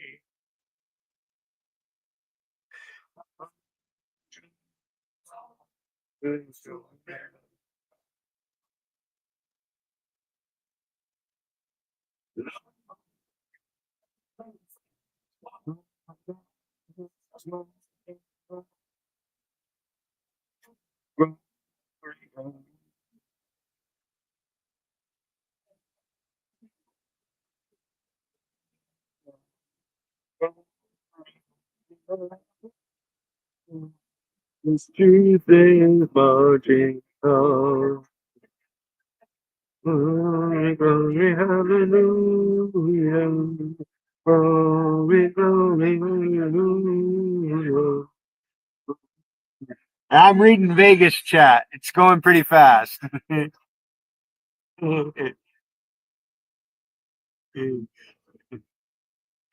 won't come here because they don't like being timed out. They can't fucking be normal and say something without getting fucking timed out. They got to insult the host. Something JC doesn't like. Something Wiccan does every time he goes up on JC, calls her cunt and all kinds of shit. Big applause there from Incestuous. everybody. President, the former president, clapping, smiling, as we prepare to hear the second inaugural address of President Trump, who just was sworn in by the Chief Justice, John Roberts, becoming the 47th president of the United States. Excuse me. Inside the Capitol Rotunda, as the ceremonies were moved inside, that decision made Friday because of the frigid temperatures here in Washington, D.C. My honor and pleasure to introduce to you the 45th and the 47th President of the United States of America, Donald J. Trump.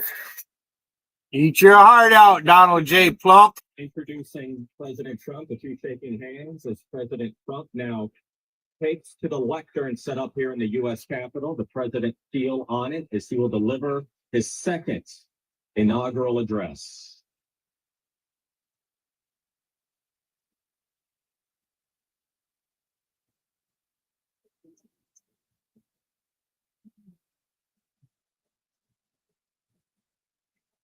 Thank you very much, everybody. Wow, why does Thank what you the very fuck? much. That's Vice fucked up. President Vance, Speaker Johnson, Senator Thune, Chief Justice Roberts, Justices of the United States Supreme Court, President Clinton, President Bush, President Obama, President Biden, Vice President Harris, and my fellow citizens. The golden age of America begins right now.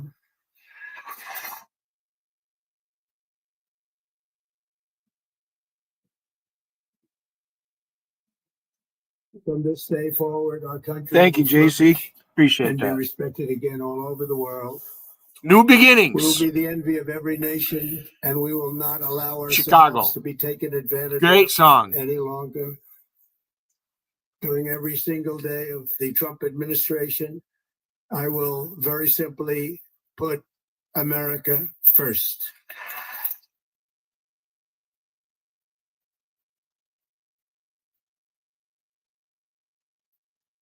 Our sovereignty will be reclaimed. Our safety will be restored. The scales of justice will be rebalanced. Presumption of innocence. And unfair weaponization of Fuck the you, Chuck Justice Schumer. Department and our government will end. You too, Hildebrandt. Ignorant fuckers. And our top priority will be to create a nation that is proud, prosperous, and free.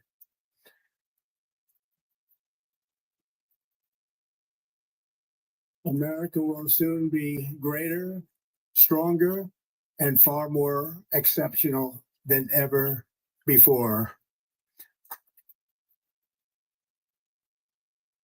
I return to the presidency confident and optimistic that we are at the start of a thrilling new era of national success.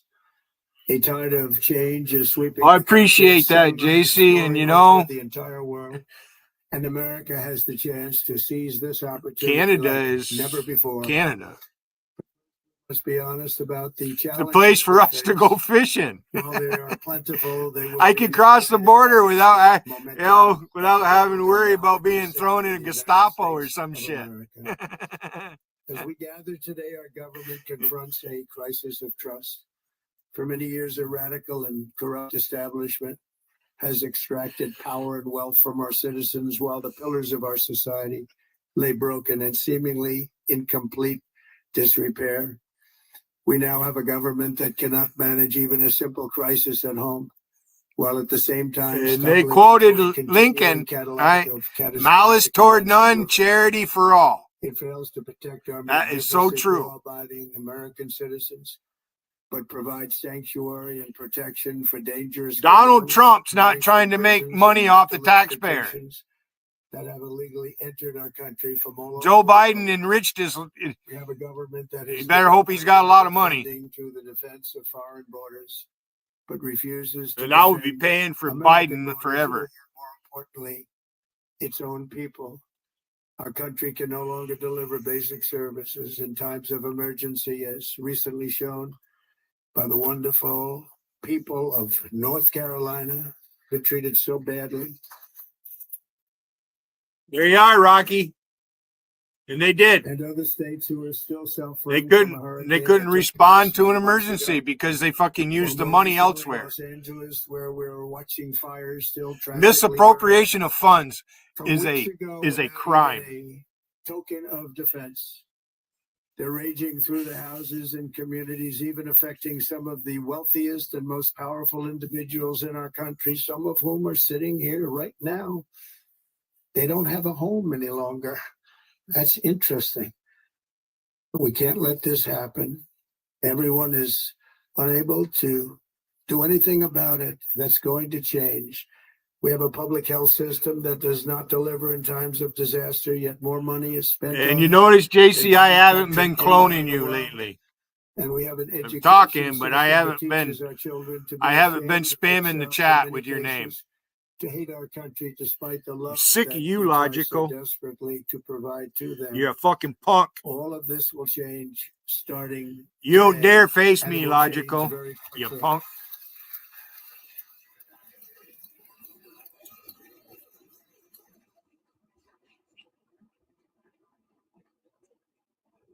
My recent election is a mandate to completely and totally reverse a horrible betrayal and all of these many betrayals that have taken place, and to give the people back their faith, their wealth, their democracy, and indeed their freedom.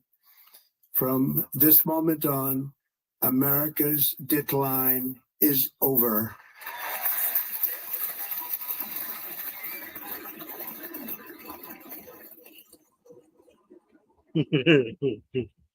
Our liberties and our nation's glorious destiny will no longer be denied, and we will immediately restore the integrity, competency, and loyalty of America's government. Over the past 8 years, I have been tested and challenged more than any president in our 250-year history, and I've learned a lot along the way. The journey to reclaim our republic has not been an easy one, that I can tell you. Those who wish to stop our cause have tried to take my freedom and indeed to take my life. Just a few months ago in a beautiful Pennsylvania field, an assassin's bullet ripped through my ear. And I felt then, and believe even more so now, that my life was saved for a reason. I was saved by God to make America great again.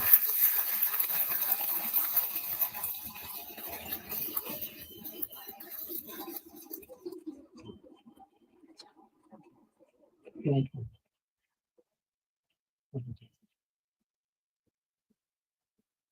We wouldn't be in a good spot right now had that bullet hit him in the head and killed him.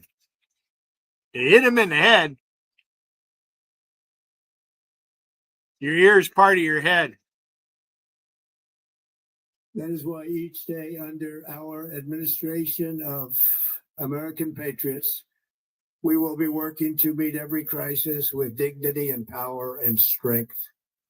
We will move with purpose and speed to bring back hope, prosperity, safety, and peace for citizens of every race, religion, color, and creed.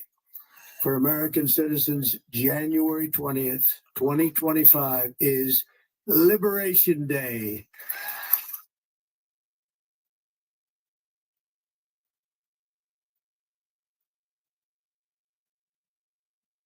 It is my hope that our recent presidential election will be remembered as the greatest and most consequential election in the history of our country.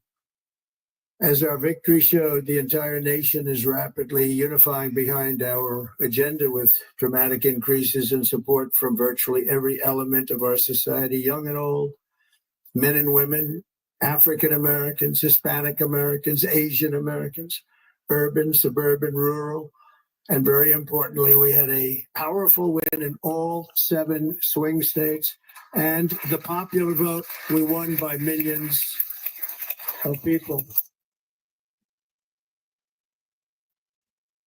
To the Black and Hispanic communities, I want to thank you for the tremendous outpouring of love and trust that you have shown me with your vote. We set records, and I will not forget it. I've heard your voices in the campaign, and I look forward to working with you in the years to come. Today is Martin Luther King Day, and his honor, this will be a great honor, but in his honor, we will strive together to make his dream a reality. We will make his dream come true.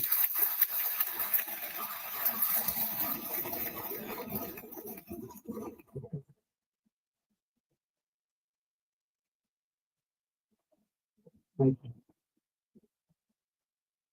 you. National unity is now returning to America, and confidence and pride is soaring like never before. In everything we do, my administration will be inspired by the strong pursuit of excellence and unrelenting success. We will not forget our country. We will not forget our Constitution. And we will not forget our God. Can't do that.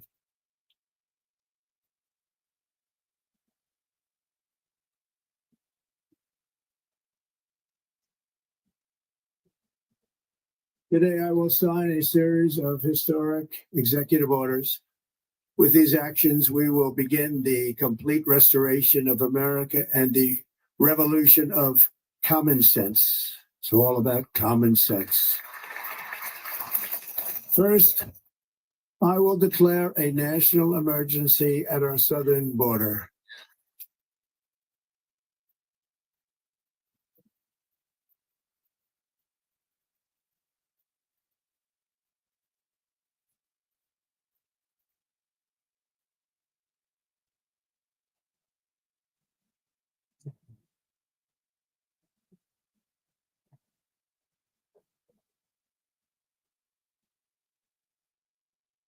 All illegal entry will immediately be halted, and we will begin the process of returning millions and millions of criminal aliens back to the places from which they came.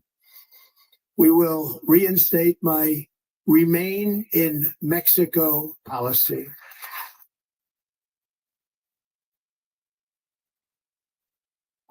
The practice of catch and release.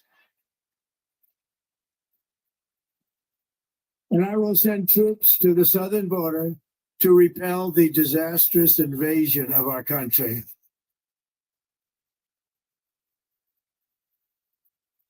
Under the orders I signed today, we will also be designating the cartels as foreign terrorist organizations.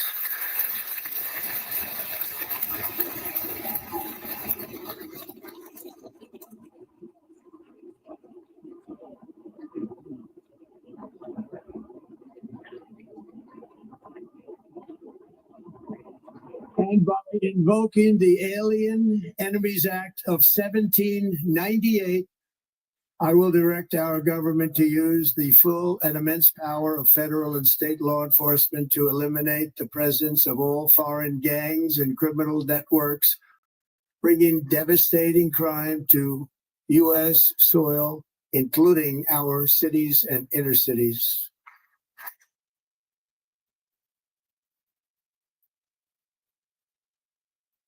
As Commander-in-Chief, I have no higher responsibility than to defend our country from threats and invasions, and that is exactly what I am going to do. We will do it at a level that nobody's ever seen before. Next, I will direct all members of my cabinet to marshal the vast powers at their disposal to defeat what was record inflation and rapidly bring down costs and prices.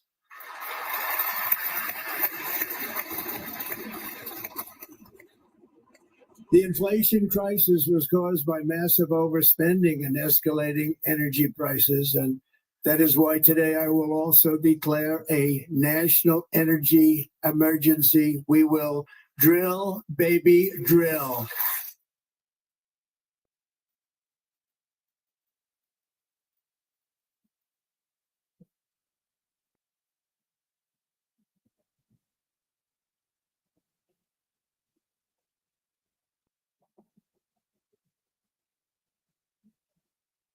America will be a manufacturing nation once again, and we have something that no other manufacturing nation will ever have, the largest amount of oil and gas of any country on earth, and we are going to use it.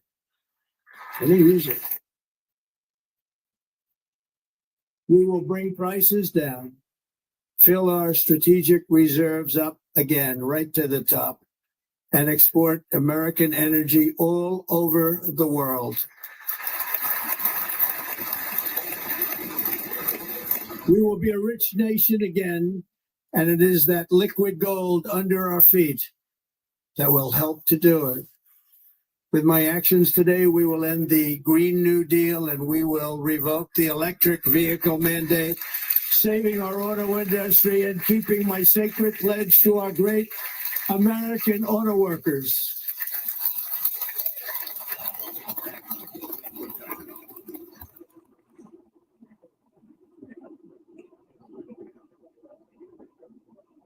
In other words, you'll be able to buy the car of your choice. We will build automobiles in America again at a rate that nobody could have dreamt possible just a few years ago. And thank you to the auto workers of our nation for your inspiring vote of confidence. We did tremendously with their vote. I will immediately begin the overhaul of our trade system to protect American workers and families. Instead of taxing our citizens to enrich other countries, we will tariff and tax foreign countries to enrich our citizens.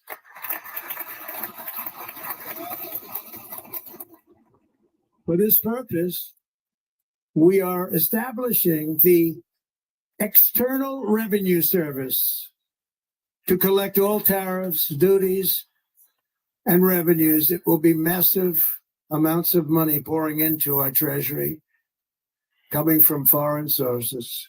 The American dream will soon be back and thriving like never before.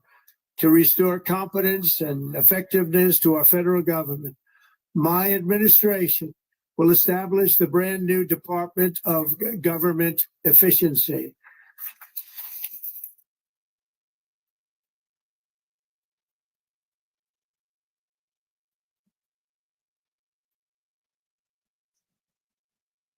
After years and years of illegal and unconstitutional federal efforts to restrict free expression, I will also sign an executive order to immediately stop all government censorship and bring back free speech to America.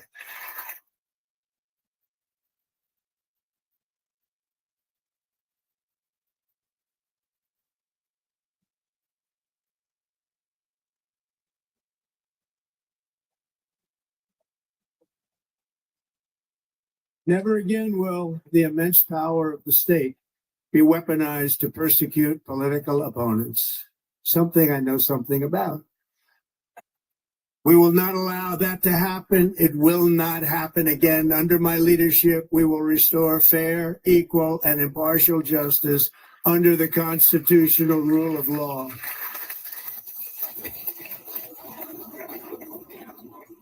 And we are going to bring law and order back to our cities.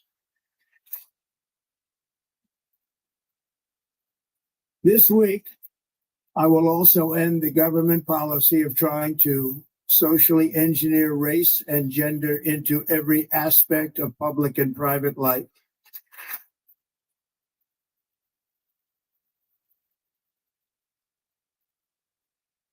We will forge a society that is colorblind and merit-based.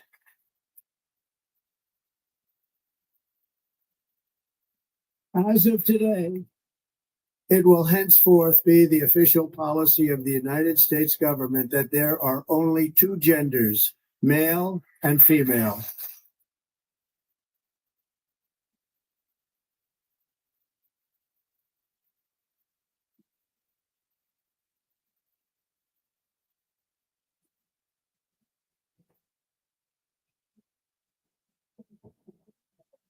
This week, I will reinstate any service members who were unjustly expelled from our military for objecting to the COVID vaccine mandate with full back pay.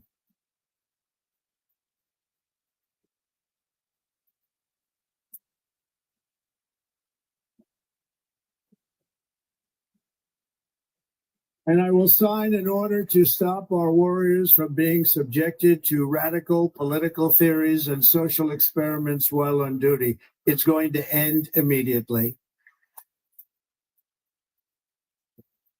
Our armed forces will be free to focus on their sole mission, defeating America's enemies.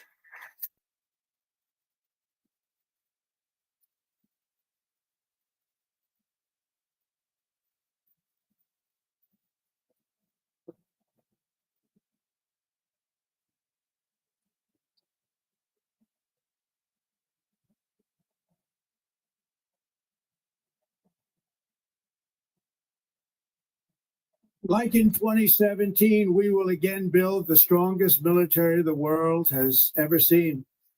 We will measure our success not only by the battles we win, but also by the wars that we end, and perhaps most importantly, the wars we never get into.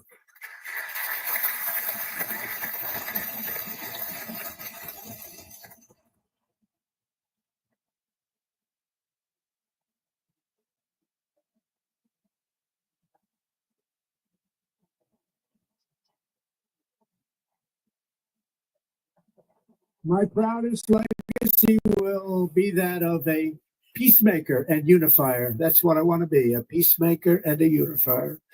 I'm pleased to say that as of yesterday, one day before I assumed office, the hostages in the Middle East are coming back home to their families.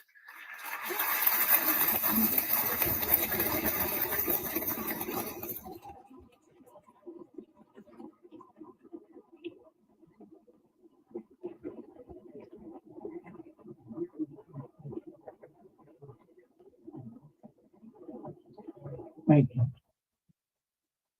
America will reclaim its rightful place as the greatest, most powerful, most respected nation on earth, inspiring the awe and admiration of the entire world.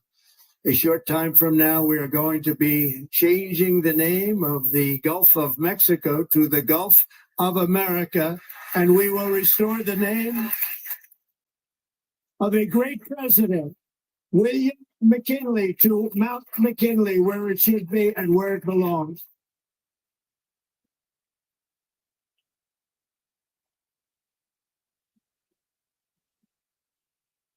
President McKinley made our country very rich through tariffs and through talent. He was a natural businessman and gave Teddy Roosevelt the money for many of the great things he did, including the Panama Canal, which has foolishly been given to the country of Panama after the United States. The United States, I mean, think of this, spent more money than ever spent on a project before and lost 38,000 lives in the building of the Panama Canal. We have been treated very badly from this foolish gift that should have never been made. And Panama's promise to us has been broken.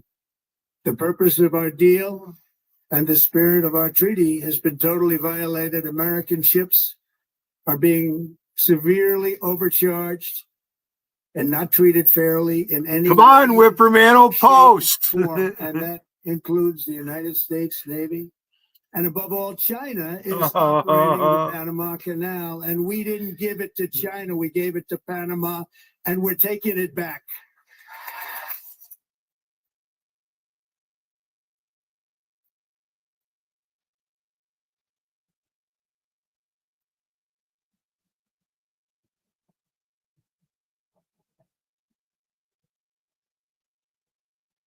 Above all, my message to Americans today is that it is time for us to once again act with courage, vigor, and the vitality of history's greatest civilization. So as we liberate our nation, we will lead it to new heights of victory and success. We will not be deterred. Together, we will end the chronic disease epidemic and keep our children safe, healthy, and disease-free. The United States will once again consider itself a growing nation, one that increases our wealth, expands our territory, builds our cities, raises our expectations, and carries our flag into new and beautiful horizons. And we will pursue our manifest destiny into the stars, launching American astronauts to plant the stars and stripes on the planet Mars.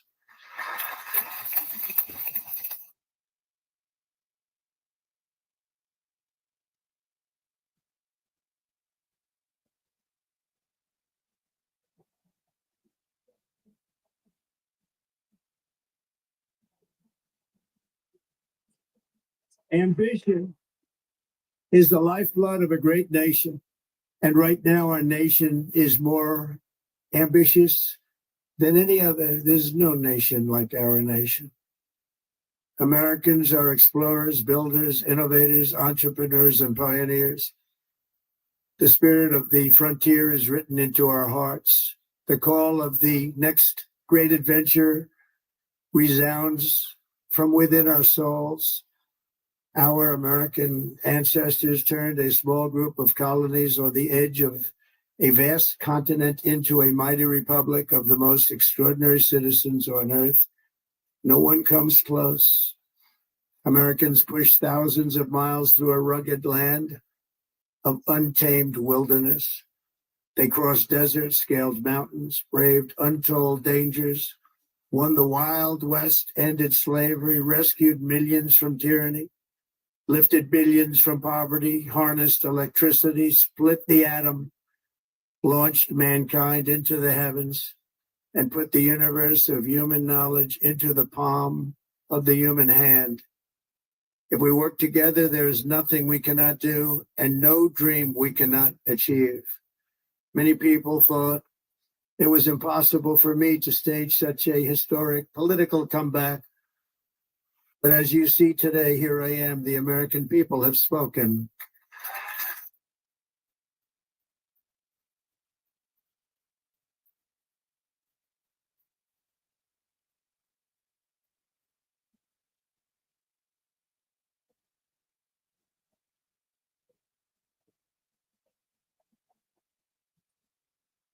I stand before you now as proof that you should never believe that something is impossible to do. In America, the impossible is what we do best.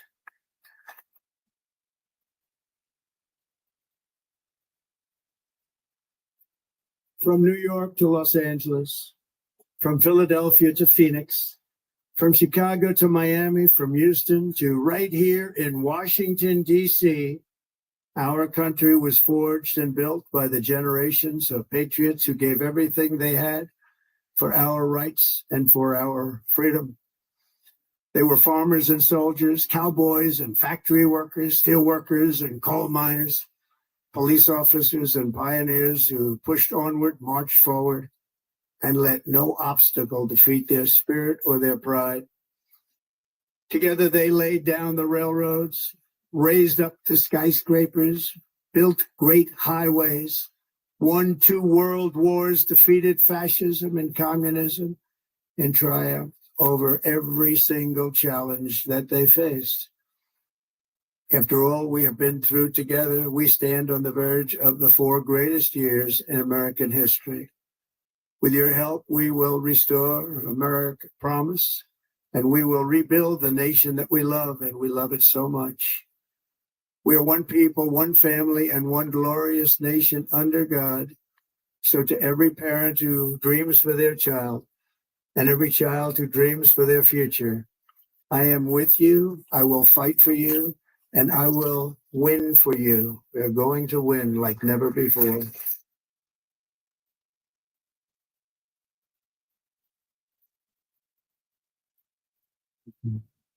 Thank you.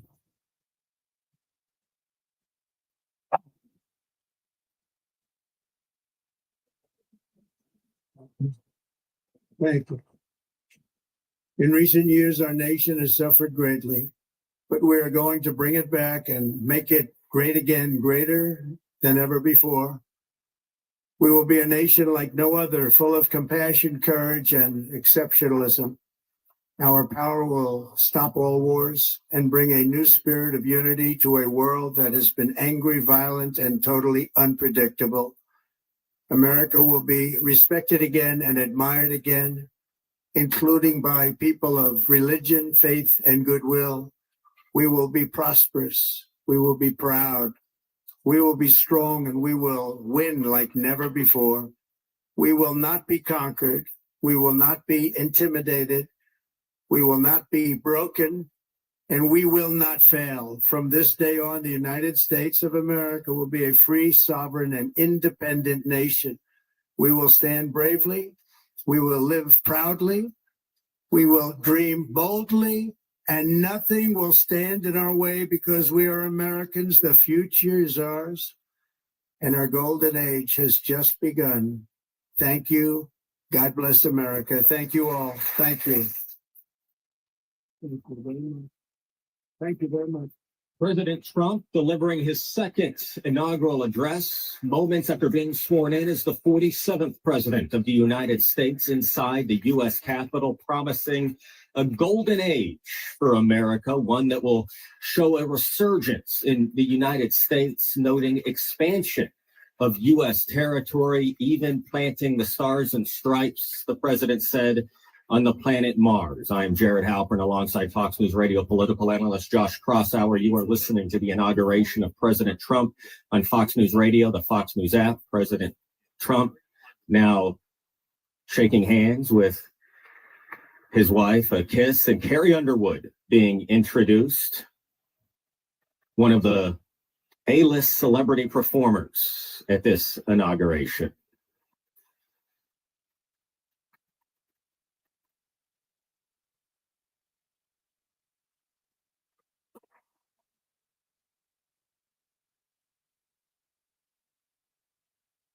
Bit of a smaller audience for her as this is inside the Capitol Rotunda. About 500, 600 people inside under the Capitol Dome. Music beginning as Carrie Underwood will perform. Maybe a false start. She's one of many celebrities that are here in Washington honoring the 47th president of the transfer of power at the inauguration. And there is a history of big performers singing at inaugurations. Carrie Underwood will be singing America the Beautiful.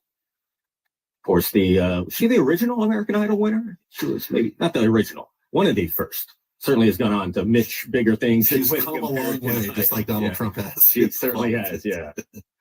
They thought she was not the first, but she will be singing again America the Beautiful following the second inaugural address of President Trump, the 47th president of the United States. Carrie Underwood, the season 4 winner of American Idol, but going on to superstardom after winning that singing contest back in 2005. Again, they are kind of getting everything underway here. A Plan B ceremony here in the Capitol Rotunda in front of dignitaries. She appears to be kind of having a quick word with some of the folks in charge of audio. Oh, beautiful for spacious skies, for amber waves of rain, for purple mountain majesties.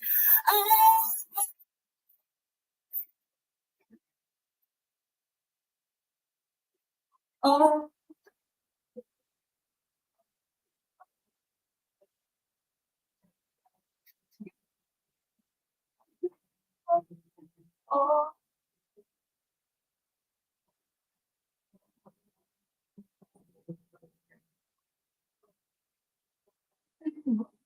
From sea to shining.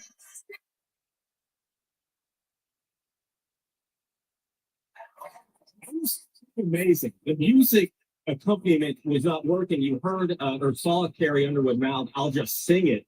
Well, a cappella version there from Carrie Underwood, and had the entire room singing along with her. She shakes hands with the president, with the vice president, as she is escorted off the stage after a performance that was unlike any I'd heard at an inauguration. Yeah, sometimes you've got to call an audible, and there wasn't any musical backup, but she just chugged along and did a great job. Absolutely. I now call on Rabbi Ari Berman, Pastor Lorenzo Sewell, and Reverend Frank Munn to provide prayers of benediction.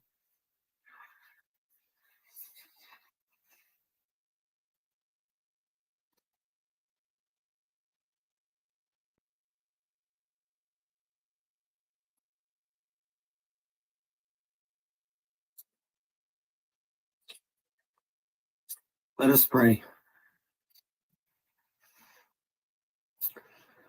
Almighty God, your prophet Jeremiah walked the streets of Jerusalem and blessed its inhabitants with the Hebrew words, Baruch HaGever Asher Yiftach B'Hashem, Blessed is the one who trusts in God. Thousands of years later, this great nation, which adopted these words as its motto, "In God we trust," stands at a moment of historic opportunity. Americans are searching for meaning. Our merciful Father, help us rise to meet this moment. Bless President Donald J. Trump and Vice President J.D. Vance with the strength and courage to choose the right and the good.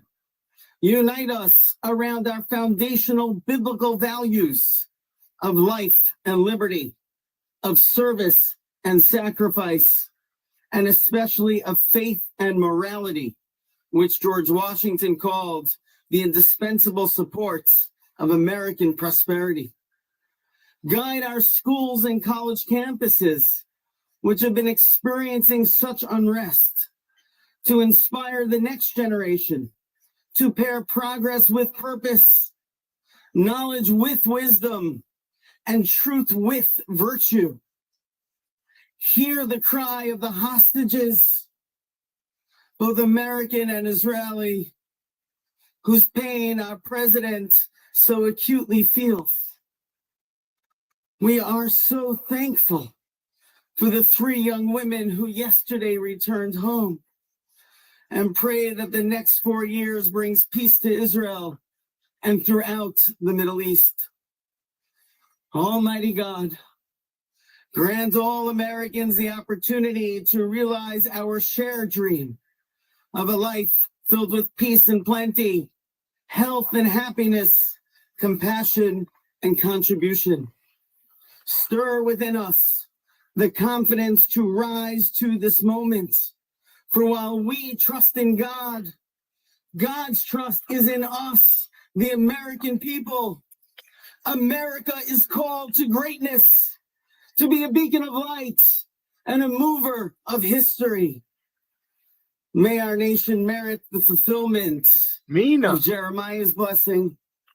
The like a tree planted by water, we shall not cease to bear fruit. May all of humanity. My money's on you, Mina, against Kelja. And your blessing. Kelja's been trolling me hard for a long time. Say amen. And Wiggins been in on it. Let us pray for our 47th president. Heavenly Father, we're so grateful that you gave our 45th and now our 47th president a millimeter miracle. We are grateful that you are the one that have called him for such a time as this, that America would begin to dream again. We pray that we would fulfill the true meaning of our creed, that we hold these truths to be self-evident, that all men are created equal.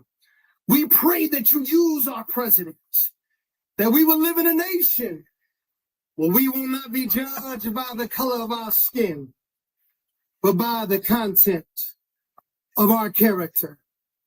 Heavenly Father, in the name of Jesus, we are so grateful today that you will use our 47th president so we would sing with new meaning, my country, 'tis of thee. Sweet land of liberty, of thee I sing. Land where my fathers died, land of the pilgrim's pride, from every mountainside. Let freedom ring, and because America is called to be a great nation, we believe that you will make this come true. So let freedom ring. From the prodigious hilltops of New Hampshire, let freedom ring. Or from the mighty mountains of New York, let freedom ring. From the heightening Alleghenies of Pennsylvania, let freedom ring. From the snow-capped Rockies of Colorado, let freedom ring. From the curvaceous hilltops of California, but God, we're asking you not only that, let freedom ring from Stone Mountain, Georgia. Let freedom ring from Lookout Mountain of Tennessee. Let freedom ring from every hill and every molehill in Mississippi, from every state, every city, every village, and every hamlet.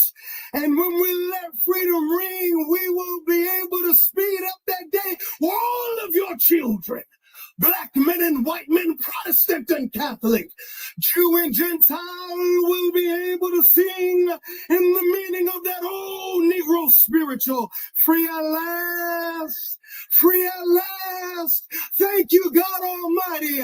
We are free at last. If you believe where the Spirit of the Lord is, there is liberty. Come on, put your hands together and give your great God great glory.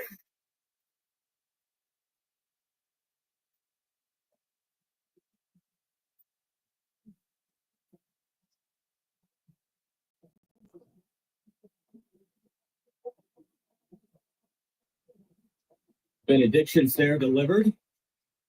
One more benediction here. Almighty and eternal God, we gather here today in reverence, joined in our shared hopes and dreams for our beloved nation. In this sacred moment of the inauguration of President Donald J. Trump and Vice President J.D. Vance, we turn our hearts to you, seeking your divine assistance and abundant blessings upon this pivotal moment in history. We come before you with profound gratitude for the many gifts you have bestowed upon our land. Thank you for the freedoms we cherish, for the strength of our communities, and for the resilience of our spirit.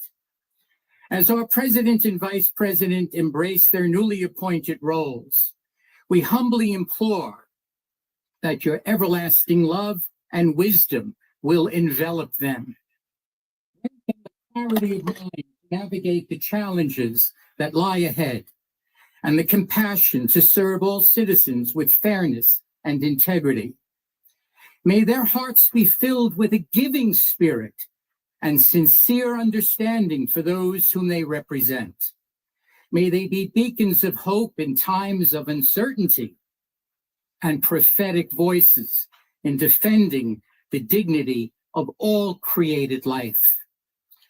We pray for a spirit of collaboration to flourish in our government and across our nation, fostering an environment where dialogue and heartfelt listening will prevail over division or discord. May each decision made by our President and Vice President reflect the values of justice and peace. As we embark on this new chapter, we also seek your comfort, O God, for those who feel lost or disheartened. In this time of transition, may your light shine upon them, reaffirming their belief in a brighter tomorrow.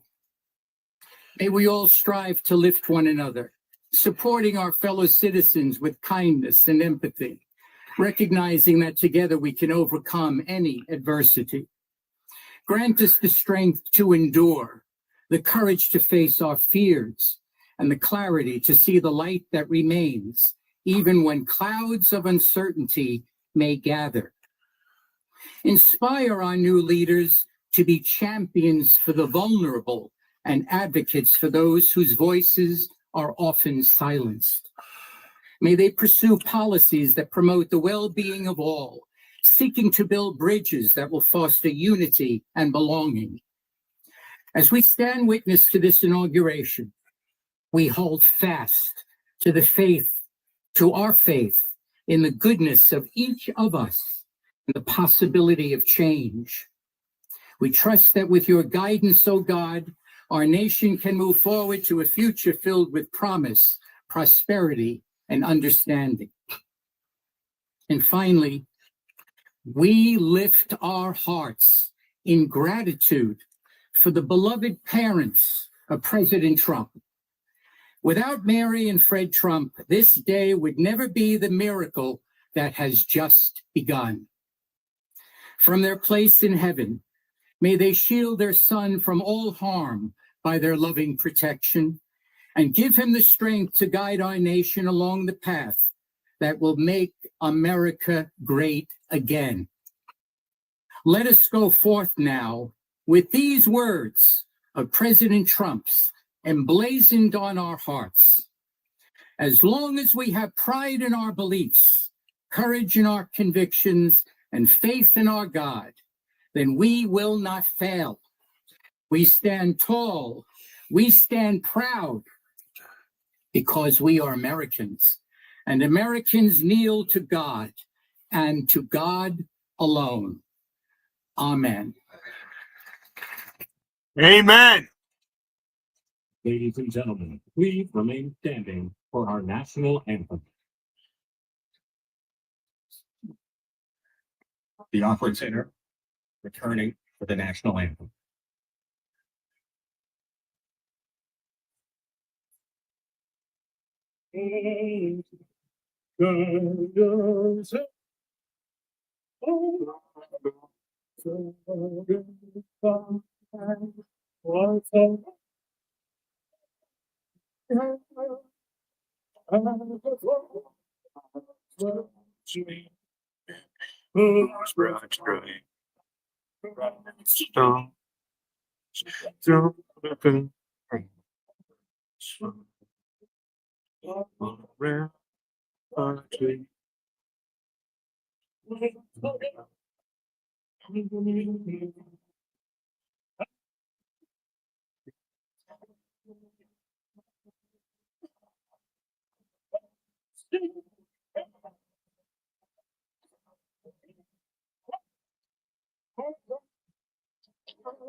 It's Macchio there with the national anthem.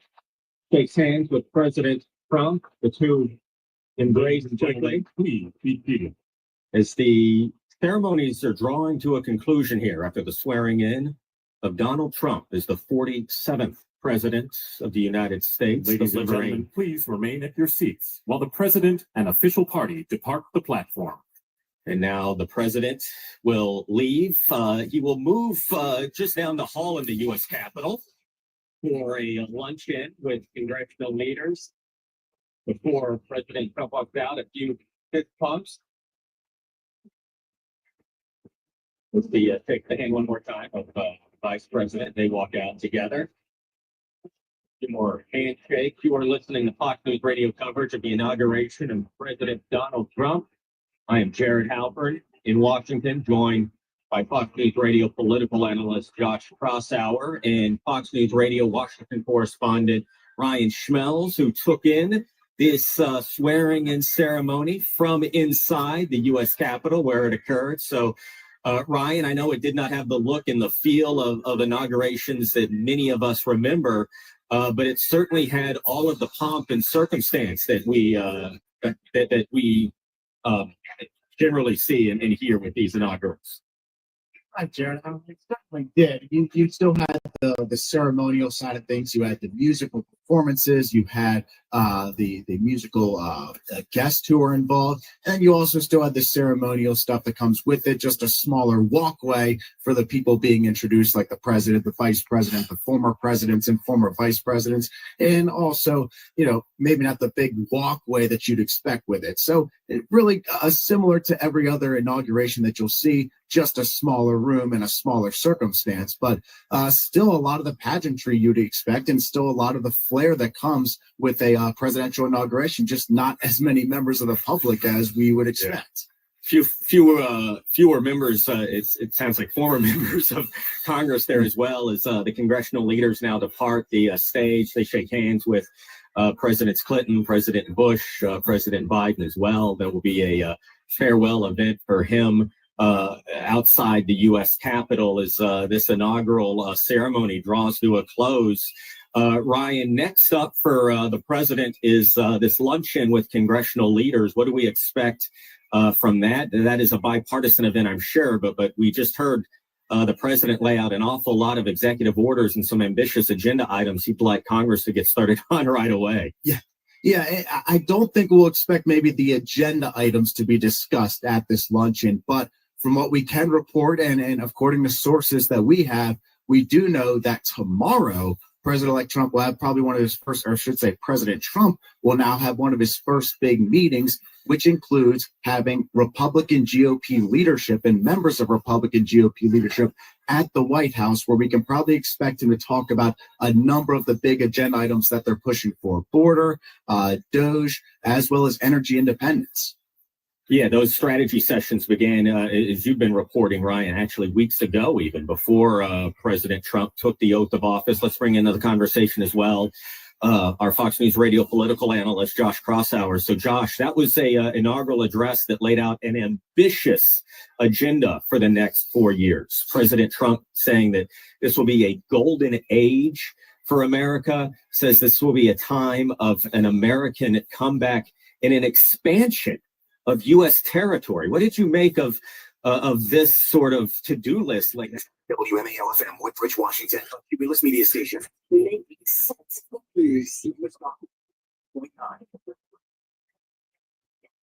News now. WMAL News at 1. I'm Heather Curtis. It's official. Donald Trump is the 47th president of the United States, again being sworn into a second term by Supreme Court Chief Justice John Roberts, surrounded by dignitaries and family in the Capitol Rotunda. I, Donald John Trump, do solemnly swear.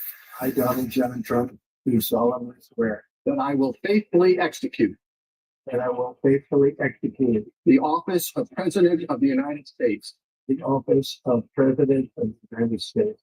Vice President J.D. Vance being sworn in by Supreme Court Justice John Kavanaugh. I, James David Vance, do solemnly swear I, James David Vance, do solemnly swear that I will support and defend the Constitution of the United States. that I will support and defend the Constitution of the United States. After addressing his VP, others, and the American people, The golden age of America begins right now. he goes on to say, From this day forward, our country will flourish and be respected again all over the world. We will be the envy of every nation, and we will not allow ourselves to be taken advantage of any longer. and he announced his first executive orders, with number 1 being declaring a national emergency at the southern border. All illegal entry will immediately be halted, and we will begin the process of returning millions and millions of criminal aliens back to the places from which they came. We will reinstate my Remain in Mexico policy. As for energy, he'll declare a national energy emergency. Quote, "We will drill, baby, drill," he said. Just minutes before leaving office, President Biden issued his last pardons. They went to his siblings and their spouses. Mr. Biden said his family has been, quote, "subjected to unrelenting attacks and threats, motivated solely by desire to hurt me, the worst kind of partisan politics." Among the convicted felons who received last-minute pardons from now former President Biden is one of Virginia's highest-ranking elected state senators. Don Scott was in law school in 1994 when he accepted a job to pick up cash for a drug dealer, telling C-SPAN last year, "One night, one bad day, one bad decision." After serving 7 years, Scott, a Democrat, was released from prison and he put his life back together, ultimately becoming Virginia's first Black House Speaker. On Sunday, he received word that Biden had pardoned him. He told the Washington Post it, quote, "validates the faith I've had in God." Governor Glenn Youngkin, who's been critical of other Biden pardons, said in a statement Scott's journey is, quote, "inspirational to all of us." John Matthews on WMAL and WMAL.com. Checking your money, the stock market's closed for MLK Day. Traffic and weather next. Hey, Lisa, I've been seeing those pics you posted of you and your family at all those fun events. What gives? Oh, VetTix. What's VetTix? VetTix is an amazing charity that gives free event tickets, like concerts, sporting events, and shows, to currently serving military vets and their families, and to the immediate families of troops killed in action. We have extra tickets sometimes. Can I donate them? Yes. Just go to vettix.org. You can give your extra tickets and other events like me. Now my meter reads 3. And listen for your service.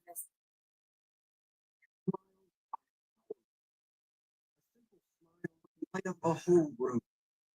Anybody want to come up? You're welcome to come up. Lighting up the world with smiles. Each smile marks a step to a brighter future. As the world's largest cleft lip and palate charity, Smile Train has... Thanks for coming in and saying hello, Mina. I appreciate that. Leaving a legacy of resilience. That was a powerful speaker. It's the kind of people I've been talking about since I've been here, who are out there that you don't know. Please visit smiletrain.org/learn. Why are you here, Paul? I'll know nobody's interested if they don't click on the link. It's no big deal, Paul. Paul, you begged me to come to your place because you don't have any content. You still don't have any content, so you got to come here and bother me. Fuck you, Paul. You fat fucker. You're just a fat fucking lazy oaf. Think you're cool and you're not. Right around 10 degrees. Not much of a warm up either. Tuesday, these cloudy skies with highs back in the lower to mid 20s. I'm 7 News meteorologist for Pinhead. Right now, it is. Say goodbye, Paul. Paul, I'm banning every one of your accounts. You're just getting banned every fucking time because, you know, I don't have any interest in what you have to say, and I don't want to see your name. Fuck off. Go open your own chat. Go put up your own panel and do whatever you want to do. Don't really care what you say or think, Paul. Go suck Wiggins' cock. Go suck Kelge's, whatever that thing is.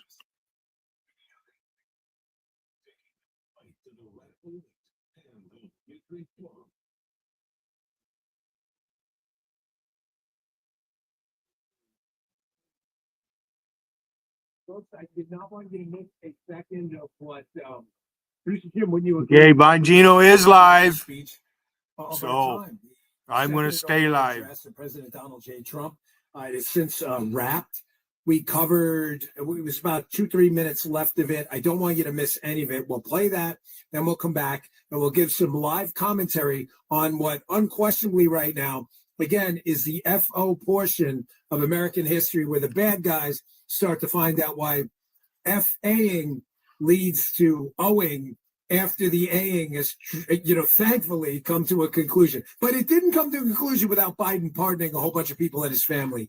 Let's play the end of Trump's address. And then, Jim, can we also play Carrie Underwood? And then we can pretty much wrap from there. Do you have any of that? If you can. If not, no big deal. All right. Check this out.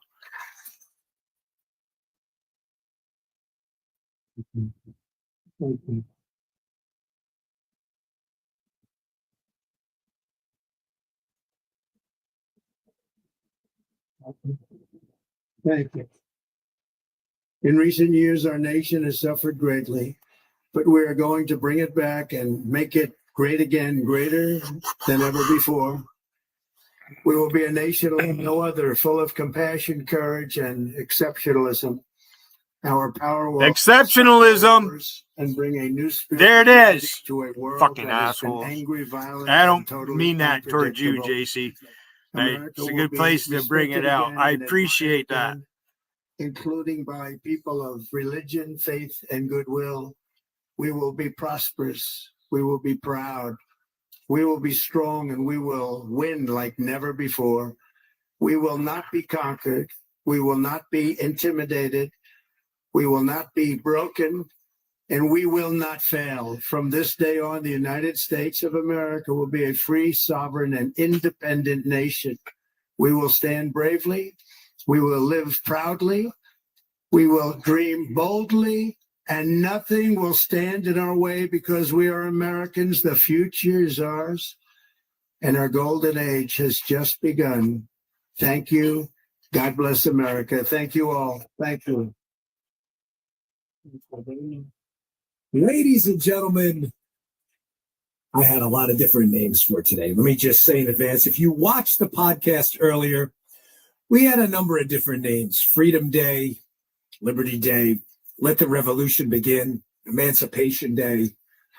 But ladies and gentlemen, Donald Trump has chosen the day to be named Liberation Day. And I think that's absolutely wonderful. We're going to stick with that from now on. But let the freedom revolution begin today. I'm glad to finally get to speak to you. I thought it would be disrespectful to not play President Trump's speech in the last hour. I hope you understand the audience and the program directors of these great stations. I know they wanted to hear as well. We got the lovely Paula, by the way, in the studio today. Thank you, Paula, for helping me get through today. We flew up here last minute, folks, and I told you in the last hour, I tell you why, as I keep my eyes on this. We're now seeing, for those of you out in the car and elsewhere or listening to me or watching me on Rumble, 25,000 people here. President Biden is now getting set to depart the Capitol, where he does this departure ceremony. Paula is laughing because she can't wait to see this guy get out the door. Paula is making a gesture. For those of you watching on Rumble, the gesture, Jim, looks like this. Have you seen it? For those of you not listening, it resembles a flexing of the quadricep muscles at the knee joint that looks like a boot in the ass. And Paula has some very interesting looking boots on that if that boot were to marry up with an ass, it would not feel good. So I am really tired of this guy. The way out the door, of course, he had to engage in a litany of additionally destructive measures to destroy America. He is leaving now. They're hugging each other. Who's that? Kamala Harris or whatever. Snoop Doggy Dog is that next one? Jill Biden, Dr. Jill Biden, world's most prominent nurse, kissing Snoop again, Snoop Doggy, which is weird. Why are they always kissing? Very strange. Now the classy Usha Vance shaking hands with neurosurgeon Dr. Jill Biden and Joe Biden. Kamala Harris, of course, does not get to leave in the helicopter. She will be leaving in a Secret Service car where, interestingly enough, she will likely be losing her Secret Service details shortly. So this may be one of the last times we have to deal with Kamala Harris. So good riddance to you. Paula is again notably doing an odd gesture with the feet, resembling a see you later. Don't let the door hit you in the caboose on the way out. J.D. Vance and Usha waving goodbye. I'm sure quietly in his head right now. He's a classy guy. So is his lovely wife Jill. Saying, again, the same thing Paula was saying. I see something gonna fucking really explode before long. Speech circuit. Hope you make yourself a lot of money suckering all these liberal Democrat groups to give you. Wow, that's an interesting looking follow up. But you do. If that's Charlie in Vegas saying Rusty has vast resources, I mean, she trained Wiggin. Exiting the Capitol. Wow. Hey, you should have been a little bit more pleasant with me, Wiggin. Because Joe Biden has to burn. Should have fucking kept your mouth shut. Right before he left. Family. You mean in addition? Your girlfriend too. Yes, I mean.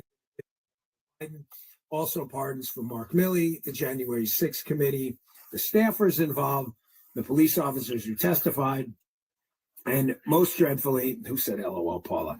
M. Blake. Paula, you got a fan on the Rumble chat. Thank you, M. Blake. Dr. Anthony Fauci. Folks, this kind of corruption is just unprecedented on the way out the door. I've got to imagine the left-wing media will continue to cover for this buffoon, but it's really there. It's hard to sum up accurately in words the level of circus act machinations you'll have to go through to defend the Biden presidency at this point. Here he is, Reverend Kane. He is now entering up with Dr. Jill in a strangely, oddly colored, grimace-like purple outfit. I am not kidding. I hope he makes it up the stairs okay. Of course, I don't wish he's going to bump his head. No, he missed. So that is not Marine One, by the way. Yes, it is, Dan. No, we're not. It's not. Marine One is a code name that only is used for the president. So although it is part of the Marine One, that HMX fleet, it is not called Marine One or Air Force One unless it's the president, which producer Jim, Joe Biden now is not. Now is not. So it will have a different call sign now. It's interesting. Biden didn't give the wave when he got onto. Did you notice that? He just got on, nearly bumped his head at the top of the presidential helicopter fleet, where the departure ceremony is going on right now. You see Donald Trump standing next to J.D. Vance with the lovely Melania Trump and Usha Vance. They look incredible. I hope I'd say that in the most respectful way possible. Paula, would you agree? Look, both of them very classy. Now Donald Trump and JD waving, giving a goodbye. Donald Trump giving the customary fist pound, I think, to say, Joe, justice is coming for you, even though you're pardoned. These people were still not done investigating. Walking back inside the Capitol. And I said, I'd tell you in the first hour why I was up here, because it was a bit of a curveball and a change of plans. And I think it'd be only appropriate, right, to thank the WMAL staff as well for helping us out. Thank you to our Washington, D.C. based station, WMAL. Give them a shout out, WMAL.com. Because Paul and I live life on a razor's edge all the time. I mean, it sounds dramatic, but it's just true. Yeah, I'll give you a chance. I'll walk away from everything. He's like, what? I said, I think we need to go to D.C. to do the show. Yeah, yes, it's fair. See, this is one of the few times you have actually Paula contributing to the show. She generally is pretty shy. She wants it on the record, folks, that she was not surprised at all. So we got a hotel room early on for the inauguration. We're over at the Marriott over there. And I kept telling her, cancel it. We're not going to use it. We got to do the show. And we can't be part of the festivities. We just, we were invited. The president's team was very nice to us, but we can't. We got to do a show, so let's just stay home. Paula thankfully did not take my advice, did not cancel the hotel room. And yesterday, we're in Miami. We're coming back. We had an engagement down there. And I said to her, I just got this invite. The long and short of it, folks, is a lot of the social media giants are trying to make nice with me and you. Now, I know your first inclination is probably what mine was. It's why I didn't want to come up. I'm not going to any of these things. I really have not a lot to say about that, except I'm really upset about the censorship. But I thought it's kind of silly, right? I'm telling you, and by the way, in the Rumble chat or Facebook, ironically on Facebook, tell me how you feel. If you think this is a bad decision, I'm open to hear it. This is not, this show is not called Dan Bongino the Conqueror, okay? I don't have the answers to everything. All I can tell you is I tell the audience all the time, please don't get emotional about politicians and these issues. Be outcome-based. If you're outcome-based, you'll never be disappointed. You're never going to say, in other words, oh my gosh, I can't believe politician so-and-so who wears a cowboy hat and gives great speeches voted against me. All you're going to care about is, wow, that was a bad outcome. That guy was part of it. We've got to do something to stop it. So I felt it was kind of disingenuous if these guys, some of these social media people, were going to give me the opportunity to state our case about what happened with the fact checkers and this, the scummy fact checkers on the left and all the media censorship. I mean, I was booted off of YouTube for telling you masks don't work. And although I'm not going to obviously any Google YouTube party, I would never go to that. That's one thing. I'm sorry. I can't get past the emotions on that one. There were other people. Chex Mix. And I thought it was a good opportunity for me and Chris. I'll be with Chris Pavlovsky, the CEO of Rumble, to tell them exactly what happened and how it happened and how they destroyed or contributed to the destruction of free speech. So we're not going to be there long. We're going to try to hit 3 events tonight. Of course, we're going to spend most of our time at the Rumble event where the free speech advocates will be. They're having a nice Rumble Trump True Social event. Make sure you get a screenshot of this, Alicia. So that's why I decided to come up. We'll be leaving early tomorrow. We will not be partying late. I promise there will be no tequila or any alcoholic beverages for neither me or Paula tonight. We'll be waking up at crack of dawn tomorrow to get back into the show from the studio back in Florida, where it's nice and warm. Now, a couple of things about the environment up here. I didn't get to tell you in the first hour because we took the speech. As we watch the presidential helicopter fleet, thankfully, transport Joe Biden away from Washington, D.C., where he's done the most damage. And hopefully the last time we see him in Washington, D.C., he will be getting a customary flight home to Delaware, which should not be long. And again, what is the presidential aircraft fleet? It is not Air Force One. You're getting banned every time, Paul. I don't like you. Unless the president's on it, and it's not Joe Biden. But the environment up here is absolutely insane. Say goodbye. I mean that in a good way. I worked in D.C. for a very long time. Fuck you, you fat fucker. Republican administrations and Democrat administrations. D.C. is a liberal city. I don't think that's breaking news on the Dan Bongino show, but it's a very liberal place. Folks, you cannot swing a dead cat up here without hitting the person with a MAGA hat. They are everywhere. So anyone like Christopher Murphy, and I'll get to this after the break, the Democrat hack senator from Connecticut, suggesting to you that they moved the ceremony. Keep attacking me, Paul. They were having a crowd problem, that the crowds were going to be too small. Sad motherfucker right there. 100% lying to you. This place is packed. Paul and I got in late last night on the Massachusetts Avenue Marriott's, are massive. The security's everywhere. And there were MAGA people everywhere. It took us 45 minutes to get up to the room. We saw Congressman Troy Nehls. He came over, super nice guy, took a picture. Everybody flooded over. The lobbies are packed. I don't think there's a Democrat to be found in Washington, D.C. That was you. You did that. The energy here is absolutely 100% intense. I'm here. I'm glad I'm here, giving you live on the ground. We're two blocks away from the Capitol. You can see it from the window right there. All right, I got to take a break. More coming up next. Live coverage, Dan Bongino show on the ground, 2 blocks away from the Capitol. We'll be right back. Everyone, it's Ted from Consumer Cellular, the guy in the orange sweater, and this is your wake-up call. If you're paying too much for wireless service, you don't have to keep having that nightmare. Consumer Cellular has the same fast, reliable coverage as the leading carriers for less. And for a limited time, new customers receive their second month free when they sign up and use promo code SECONDFREE by January 26th. So why keep spending more than you have to? Seriously, wake up and call 1-888-FREEDOM or visit consumercellular.com. Taxes, fees, and other third-party charges will apply. See website for additional details. It's working. Eczema flaring up again. We have good news. Exoderm. If you or someone you love suffers from eczema or dermatitis, get Exoderm, the common sense answer for eczema. This stuff really does work. Exoderm contains the #1 doctor-recommended ingredient in a clean hypoallergenic cream with no harsh additives. Take back control of your eczema with affordable, fast-acting Exoderm Flare Control Cream. Exoderm. Someone is in the is first mad. aisle of your local drugstore, And it's not supermarket, JC. or big box store. Paid for by Bentley Products, LLC.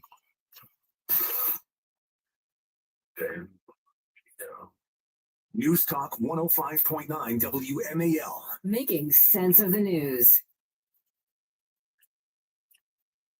Poor I'm Richard Ramona. Parker. I've been around a long time, but I'm truly humbled when I see the real battles our brave, paralyzed veterans have faced defending our freedom. And when they come home, I had just come home from serving over in Germany. Next thing I know, it was 3 weeks later.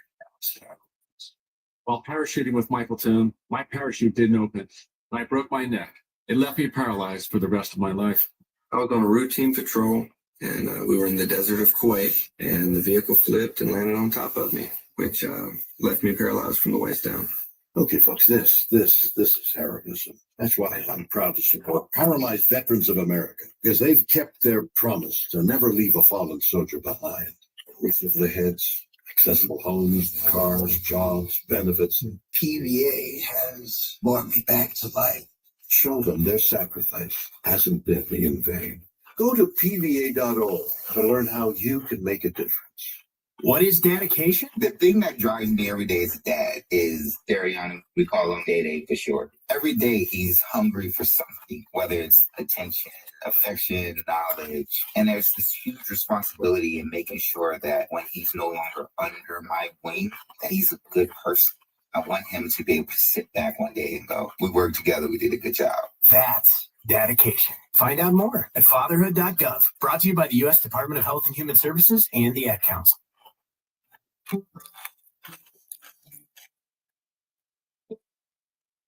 My name is Mario. In May 27th, we received the news that nobody wants to hear your child has cancer. And it made us feel that everything was gonna be all right. And it was like a huge weight coming out of my shoulders. It was amazing. It's like an army of people working together, following. Wow, Ramona. Just getting Ramona is so worked up. curing childhood cancer. Ramona in there reporting that JC come here and commented. Wow. Wow, Ramona, I got you all kinds of fucking fucked up. Learn more. Ever who Ramona is.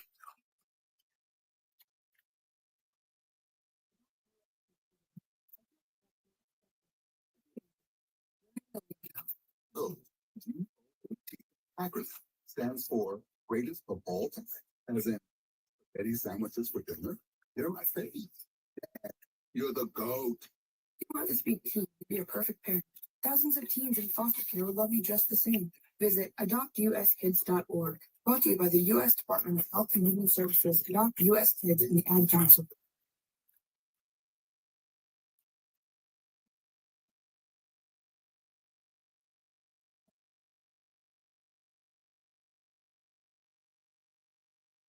We are just moments into the 47th President Donald J. Trump's term. And I don't know if you guys caught it, but make some track of the New York Times, the Washington Post, and Politico, so you don't have to. There's a couple of letters missing due to SEC rules. It just moments into the President Trump the 47th president's term, the New York Times, a headline out. President Trump's speech paints a grim picture. It did none of that. It did none of that. We played the entire speech. He simply pointed out the destruction of the last 4 years, but ended on a high note on how he was going to fix it. You heard the same speech I did, Jim. An economic renaissance, a manufacturing renaissance, an energy renaissance, a jobs renaissance. He talked about American exceptionalism. This is why these absolute zeros at the Slimes and the Washington Post cannot keep the attention of the American people, and 7 out of 10 of them think they suck. This is why. We're just moments into the presidency. They're already lying to you. That is not the speech. You heard it. You can listen to it, folks. It's going to be on every single video platform on planet Earth. Just understand that for the next now 4 years, this is what we're going to be dealing with again. And I guarantee you at the end of these 4 years, forget about 7 out of 10, 8 out of 10 people aren't going to trust the mainstream media and their bull anymore. And Donald Trump changed the SEC. It's been a while. Can we ask him? Hey, we've seen the headlines. Cyber attacks on our power grids, drones in the skies, violent attacks on everyday Americans. The ugly truth is no leader and no system can protect you from everything. The last thing I want is to be standing in line in an emergency, and they happen depending on government help that's ever going to come. When crisis hits, food's the first casualty. You don't want to be sitting on some grocery line with bare shelves. I've made it a priority to prepare with My Patriot Supply, and you should too. They have this 4-week emergency food kit. I have one for every member of my family. What does it do? It gives you the nutrition you need to stay strong in a crisis. With 2,000 calories per day and 100% of your daily value of 12 essential vitamins and minerals, this kit helps you keep going when every meal matters. Plus, My Patriot Supply foods are packed in ultra-durable, heavy-duty pouches, can last up to 2.5 decades in storage. So right now, they're offering $50 off their 4-week emergency food kit. Go to mypatriotsupply.com right now. Grab yours for $50 off. Don't put it out. Don't put it off. Now is the time to prepare. That's mypatriotsupply.com to get your 4-week emergency food kit today. mypatriotsupply.com. And on we go. Tomorrow in the Chris Plank Show, Donald John Trump, the 47th President of the United States, and the only one in Washington to not get a pardon today. 9 a.m. on WMAL. Hey, one more time, I just want to thank the WMAL team for helping us out today with this studio setup at Rumble. And I want to thank Zach specifically. I'll leave his last name out, but thank you for showing up last minute yesterday and getting this ready. We came up to DC, and I think it was the right move. Paul always tells me what I need to do. I know the easy thing was to sit home in my studio and do the show, but the right thing was to come up on the ground and give you accurate, on the air, from the scene reporting. Again, we're 2 blocks from the Capitol. We're seeing it right here. So I hope you guys understand. We're going to be dipping in and out of some live coverage throughout the day, so don't you worry about it. We played Donald Trump's inaugural speech in full. But, folks, it is a busy news day. Yeah, Dan, it's the inauguration. It is most important day in modern political history, Liberation Day, as Donald Trump called it, and we will call it from now on. But there's a lot of stuff we need to talk about, including why the event was moved indoors. And the event's over. Yeah, it is over. But it speaks to a bigger issue, again, with misinformation on the left and elsewhere. Also, huge story about winning. Winning what? Winning a lot of things, folks. I've got a list of things that happened over the weekend before Donald Trump even swore in, showing me people and policy. Policy stuff. I had the worst dream last night. You were in a car crash and the kids and I were on our own. We had to move out of the house because I couldn't afford it anymore. Oh, it's awful, huh? My brother was saying he got life insurance from Ethos. With Ethos, it only took 10 minutes and he got $2 million in coverage for around $2 a day. It's all online. No medical exam. He just answered a few health questions right from his house. Ethos, here we come. Visit getethos.com. That's getethos.com. Sample rate is a 10-year term life policy for 35-year-old healthy, non-smoking men. Billed monthly. Wesley Financial Group is not a law firm. Are you a victim of the timeshare trap and think there's no way out? I'm Chuck McDowell, founder of Wesley Financial Group, the original timeshare cancellation expert. And I'm here to tell you that there is a way out. All you need to do is give my office a call. I will send you a timeshare exit information kit absolutely free, explaining how the timeshare industry works and your options for cancellation. Call Wesley now for your free info kit. 800-581-1414. That's 800-581-1414. Paid for by Wesley Financial Group.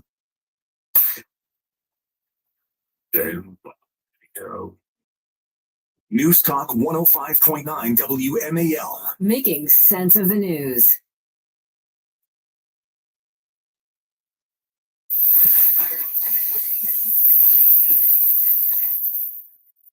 This WMAL traffic update begins in the district with a security. The 20 northbound and southbound on City Street and Old West sector between Hell Street and Rhode Island Avenue. In traffic only allowed through that section of the quad near the convention center and Metropolitan Police now at sea. Also this hour, jams traffic is at the 3rd Street tunnels northbound press between the U.S. Capitol's exit 9 and Air Traffic Route 50 and the additional 11 minutes. And yeah, for my jumper, outside garage door repair downtown to WMAL 417 forecast. Mostly sunny today, but windy with a high of 24, wind chills in the teens. Clear skies overnight, low 10.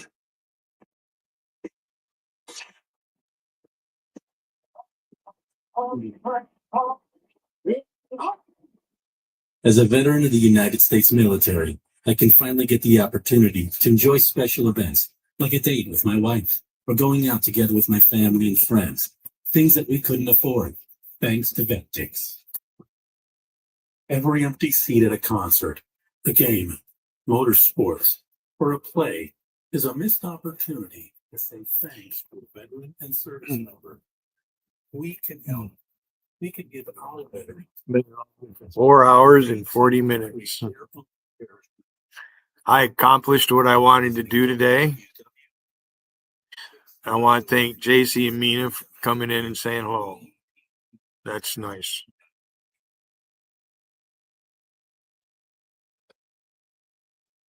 So, last call, I'm leaving.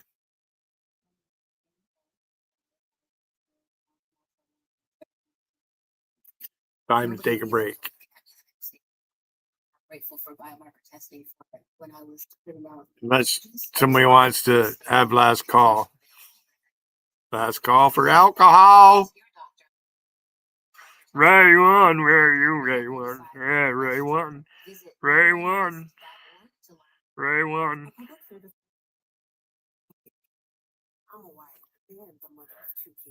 How about it, Ray? Hey, Ray, do you like women's panties? Especially used panties? Go catch me some crawdads. I'm hungry.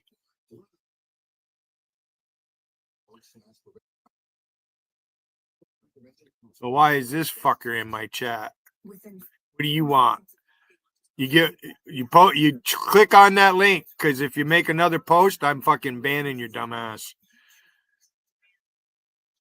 I don't like you, JT. You're a punk.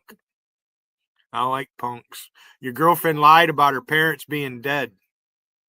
I said to myself, if this person's lying to me over that, I'm not going to forgive her.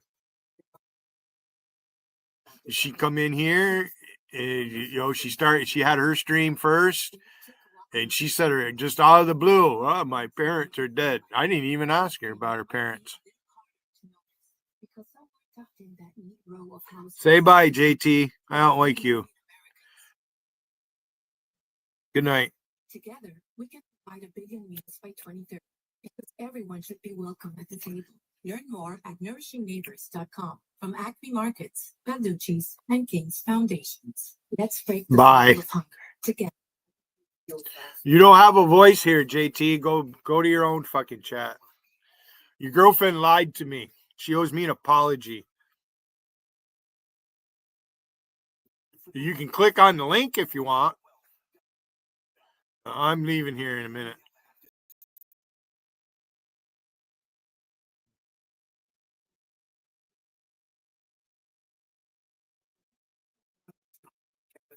So producer Jim, how'd you know? Paula and I are up here from Florida in Washington, D.C. The lovely Paula sitting right next to me. We are dying here because in Florida, 50 degrees is like Han Solo. What is that thing? They got to slice open and stick Luke in the tauntaun. Yeah, we're dying, Paul and I. I got this big trench coat I'm wearing. Michael's from Wisconsin, where he's like 20 degrees. We go swimming at 20. He has open toe sandals going with like a little pair of sweats and a t-shirt. He's like a hockey player. And you believe this guy, folks? I'm not kidding. I'm looking at it right now. Thank you, Michael, for saying. I'm just saying because he grabs his. Yeah, it's working. This guy's like unbelievable. He must be freezing his cojones on. And he is, I guess the Wisconsin blood runs a little thicker. And folks, just so you understand, we are on the ground in Washington, D.C., covering all this. It's cold, but it's not that cold, okay? The decision to move the event indoors was probably multifaceted. Anyone telling you it was one thing or another, candidly, is probably not telling the truth. I have zero doubt the weather was a large part of it, but I think some of the things we brought attention to definitely played in. And I don't blame people inside the administration for saying, oh, that didn't have anything to do with it. I'm really not sure, candidly, that the Secret Service is telling them the whole story about how perilous the security situation was. We're telling me that.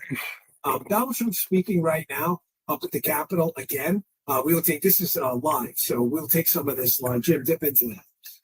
10,000 soldiers. She knows it. She admitted it on tape that her daughter made. She's a videographer or whatever you call her, which I'm glad she is. So she can't be in good stead with Nancy.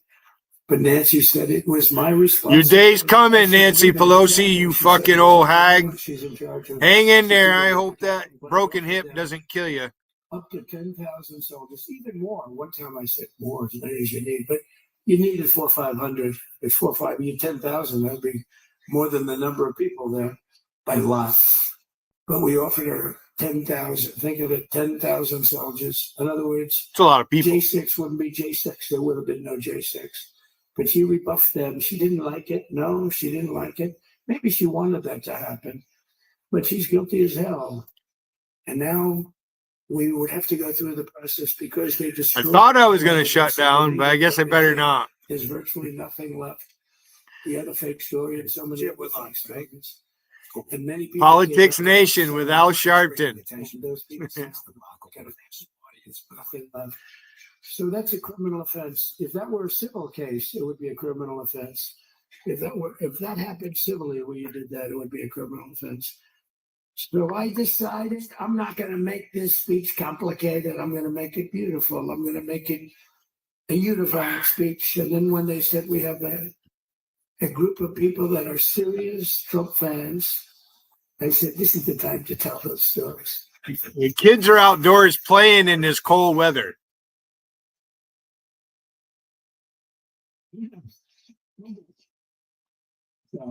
But seriously, I'd like to, I think it's a tremendous success. I think we're very lucky we put it inside because it is really cold. We just went to the helicopter and have reached that. Something that's taken place for a long time. I guess it's as old as helicopters. You used to get into a stagecoach, now you get into a helicopter, time stage. But it's pretty old custom. And it's a beautiful custom, actually. It's a beautiful custom. I wish we could have had a better relationship. I wish we could have had a better relationship between Republicans and Democrats. I was with Senator Schumer. I said, Chuck, I think it's time we all start getting along a little bit because it doesn't make sense. I mean, we literally never get a Democrat vote. They never get a Republican vote, almost. And although there is a bill coming up very shortly that we have a lot of Democrat votes, right? It's going to be a beautiful bill that I'm deciding, I would say, within a week or so, I think. And it's going to be a very good bill. You all know what I'm talking about. So I just want to thank you all for being. You have been our fans from day one. Talk about Lincoln Riley or the reconciliation.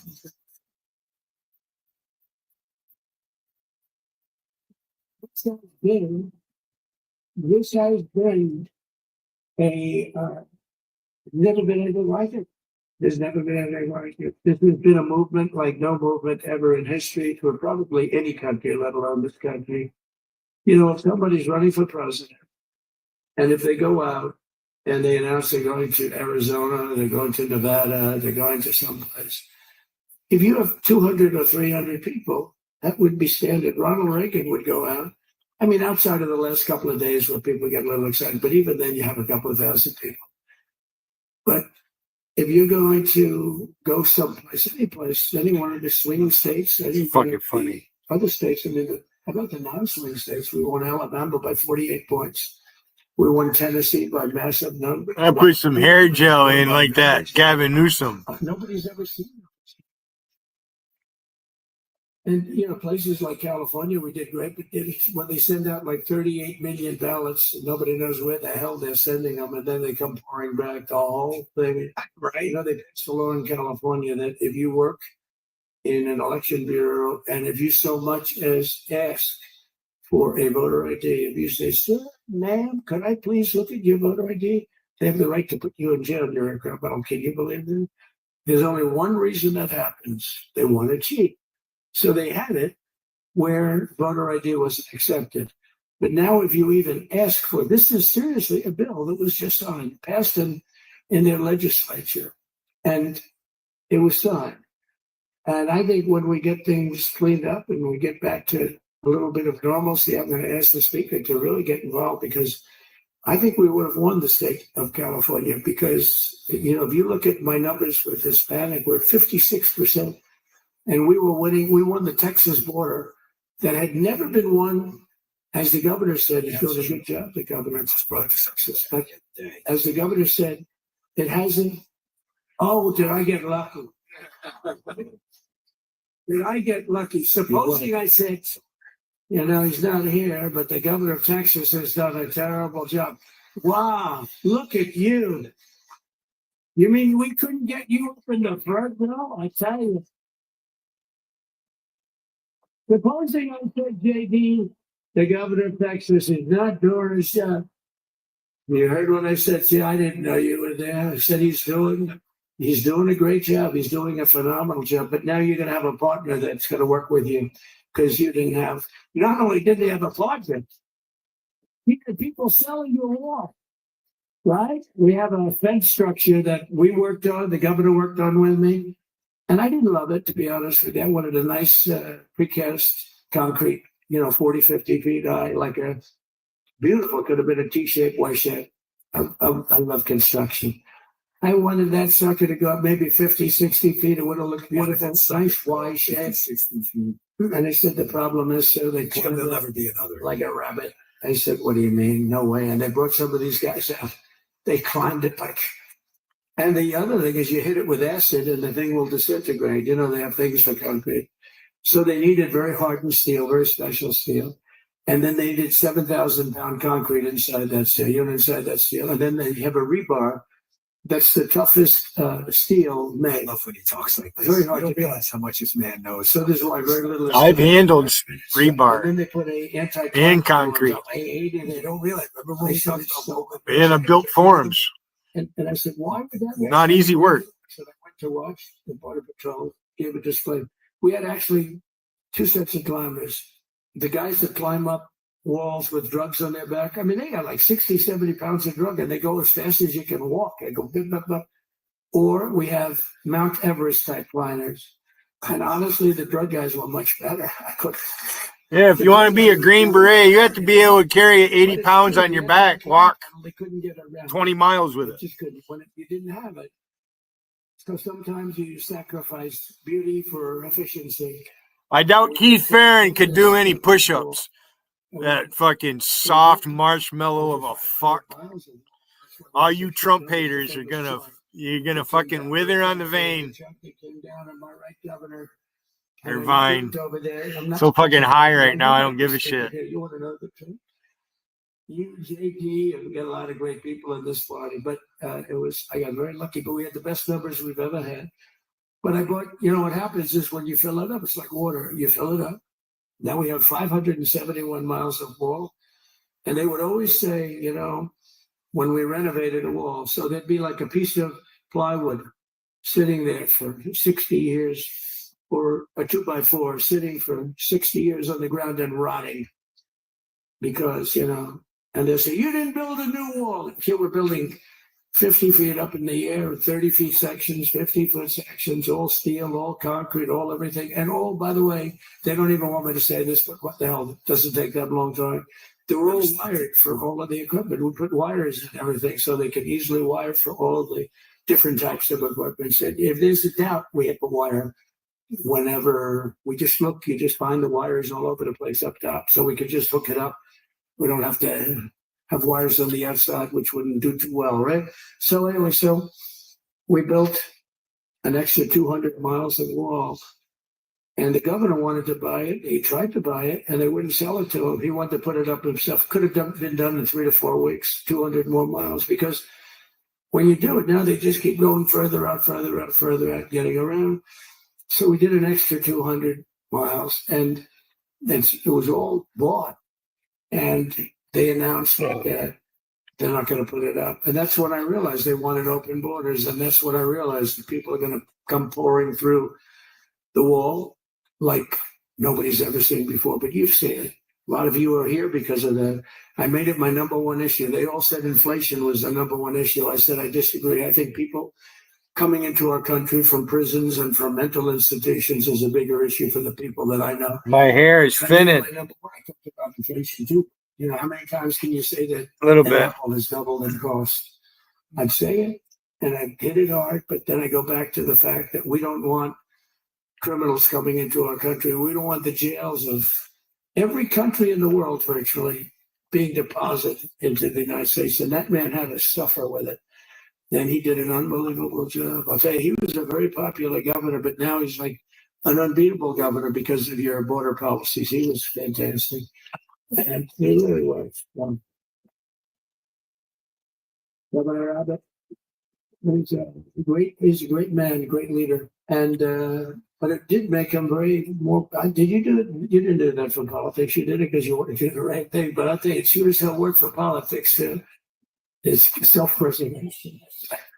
But yeah, because the people are demanding it. The people of Texas are demanding it. The people are demanding it all over. So anyway, so we built it, and they wouldn't let us use it. They wouldn't let the governor use it, and other governors wouldn't let him use it. But he was the leader of the pack and did a great job. And then we heard about a month ago that not only wouldn't they let it use it, they were selling it. They were going to sell it for 5 cents on the dollar. Now, 5 cents on the dollar then, but today it would cost more than twice as much to build because we bought it like 6 years ago. And it was just sitting on the ground, and that does not do well for the whole thing. But it was just sitting on the ground, and I heard about it, and I called the governor, and I called a lot of people, the attorney general. And here's the story. They were going to buy it, and these are great business people. They were going to buy it for 5 cents on the dollar or less. And they were calling us up. We'll sell it to you for 200 cents on the dollar. In other words, it will cost you twice as much. So it's 200 cents on the dollar. I said, can somebody explain it? Jim, we should take a break. We have to take a station break, folks. And we do have a lot of news to cover. I don't want to cut off the president, but we do have to keep the show on track here with breaks, and I want to leave some time on the other side to cover that and some breaking news. I'll continue to monitor the speech. More coming up next on the Dan Bongino Show. We'll be right back. Hello, everyone. It's your favorite president, Donald J. Trump, here to introduce something really special. You're going to love it. My new Trump watches. It's one of the best watches made. Wear it proudly on your wrist, and everyone will know what it's for, who it represents. Get your Trump watch right now. Go to gettrumpwatches.com. It's Trump time. Celebrate the inauguration of President Trump with his new amazing watches. A true collector's item. Very limited. They will sell out. Go to gettrumpwatches.com. Get your Trump watch before they're gone. It's an easy URL to remember. GetTrumpWatches.com. Don't miss your chance to own a valuable piece of history. Go now to GetTrumpWatches.com and get your watch today. Celebrate President Trump's return with these limited edition, beautiful new Trump watches. This item paid for by the Best Watches on Earth LLC. See GetTrumpWatches.com for details. Trump watches are not intended for investment purposes. Hurry, go now to GetTrumpWatches.com. Dan Bongino. News Talk 105.9 WMAL. Making sense of the news.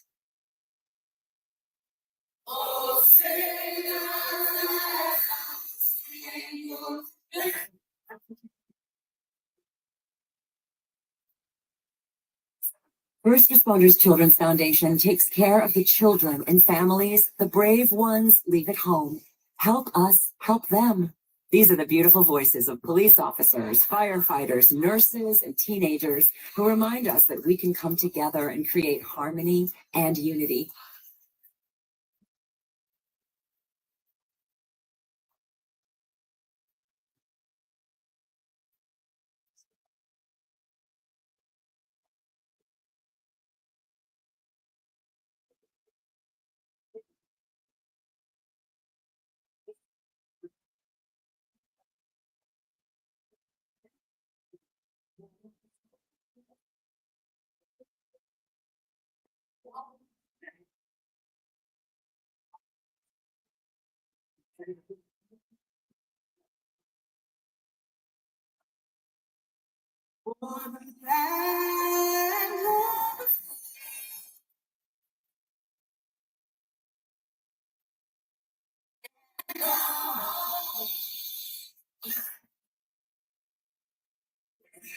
Text BRAVE to 24365 to learn how you can help your first responder community today.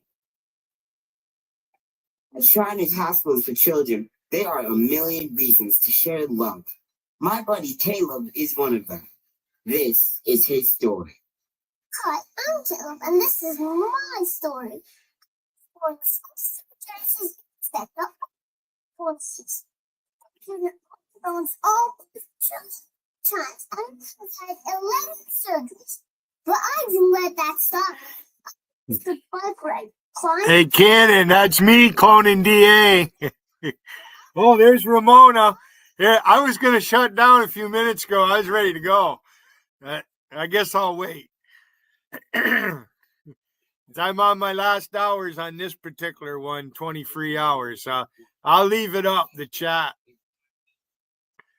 You got a couple people that want to come in and spam, but JC and Mina's been here.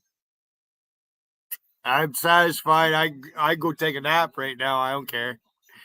That was nice of JC to here. I'll put her comment back up there.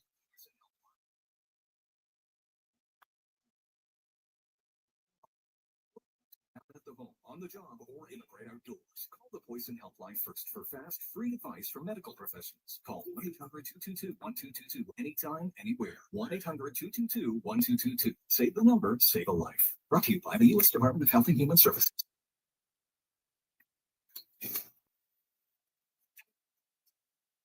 Oh, Ramona, you got a problem with that? Huh? Ramona, you got a problem with that?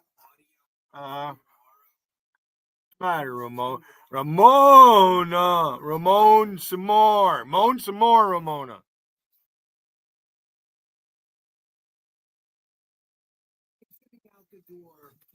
Chrissy Britt there, Sebastian's old weird girlfriend. Can't we move on past January 6th? He's all talking about January. And that's all they fucking talked about was January 6th. What an ignorant fucker you are, Chrissy.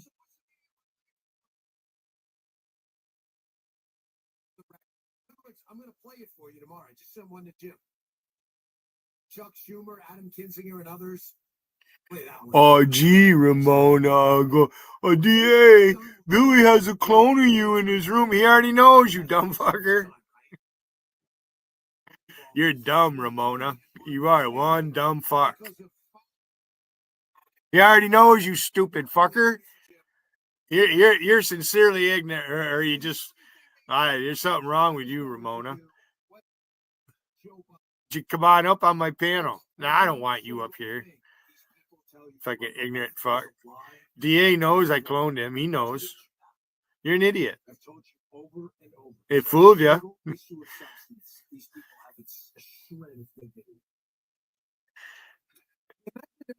Hey, what's the matter, Ramona? You don't like the fact that JC come in and posted that, and I checked the channel and it's her channel, unless somebody's able to. I think they done something where you can't do that no more. I got the algorithm thing down, Ramona. You can't do anything about it.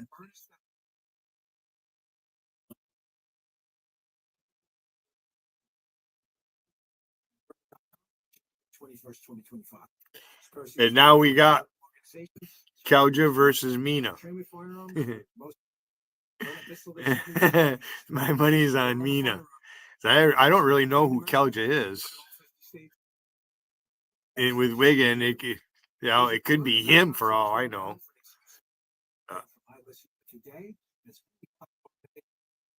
Check it out. Oh, poor little Chrissy Britt. She's complaining in Vegas chat. Why Donald Trump keeps talking about January 6th. That's because Adam Schiff violated his oath of office. He's in contempt of Congress. He lied to the American people.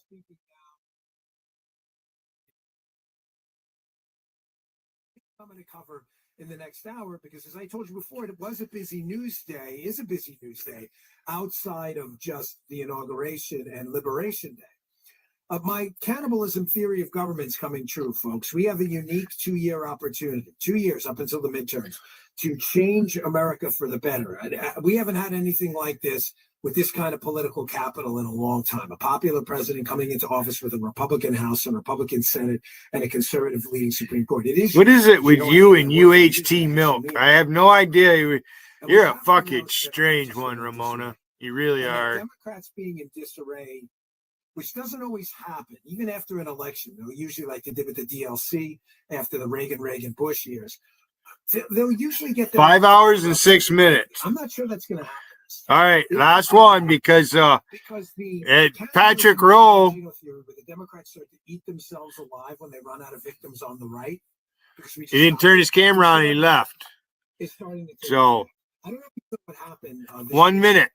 I'm leaving. Biden internal cabinet members like Mayorkas and others. All Yeah, of a sudden, I'm shutting her down. He wasn't even. I got something I gotta go do. I'm already late doing it. The Pit of Vipers is on. You've got. I got. Biden, her daughter Alexandra Pelosi's kind of like her little hitman. They're turning on Biden. Nancy Pelosi. You've got Democrats now, according to recognized polling, historically unpopular worldwide. Receipts incoming in the next segment. And then that Chrissy Britt is an anti-Trumper. Is Speaker Mike Johnson supposedly she's from North Carolina. Executive orders and laws that thanks, Scott. I appreciate that. He didn't even know what was in there. This isn't the sickest audio of the day. I don't know what is. The President of the United States is signing devastating legislation and had no idea what it did. You'll listen to his own words. I'll be back when I see everybody on the flip side. I gotta go.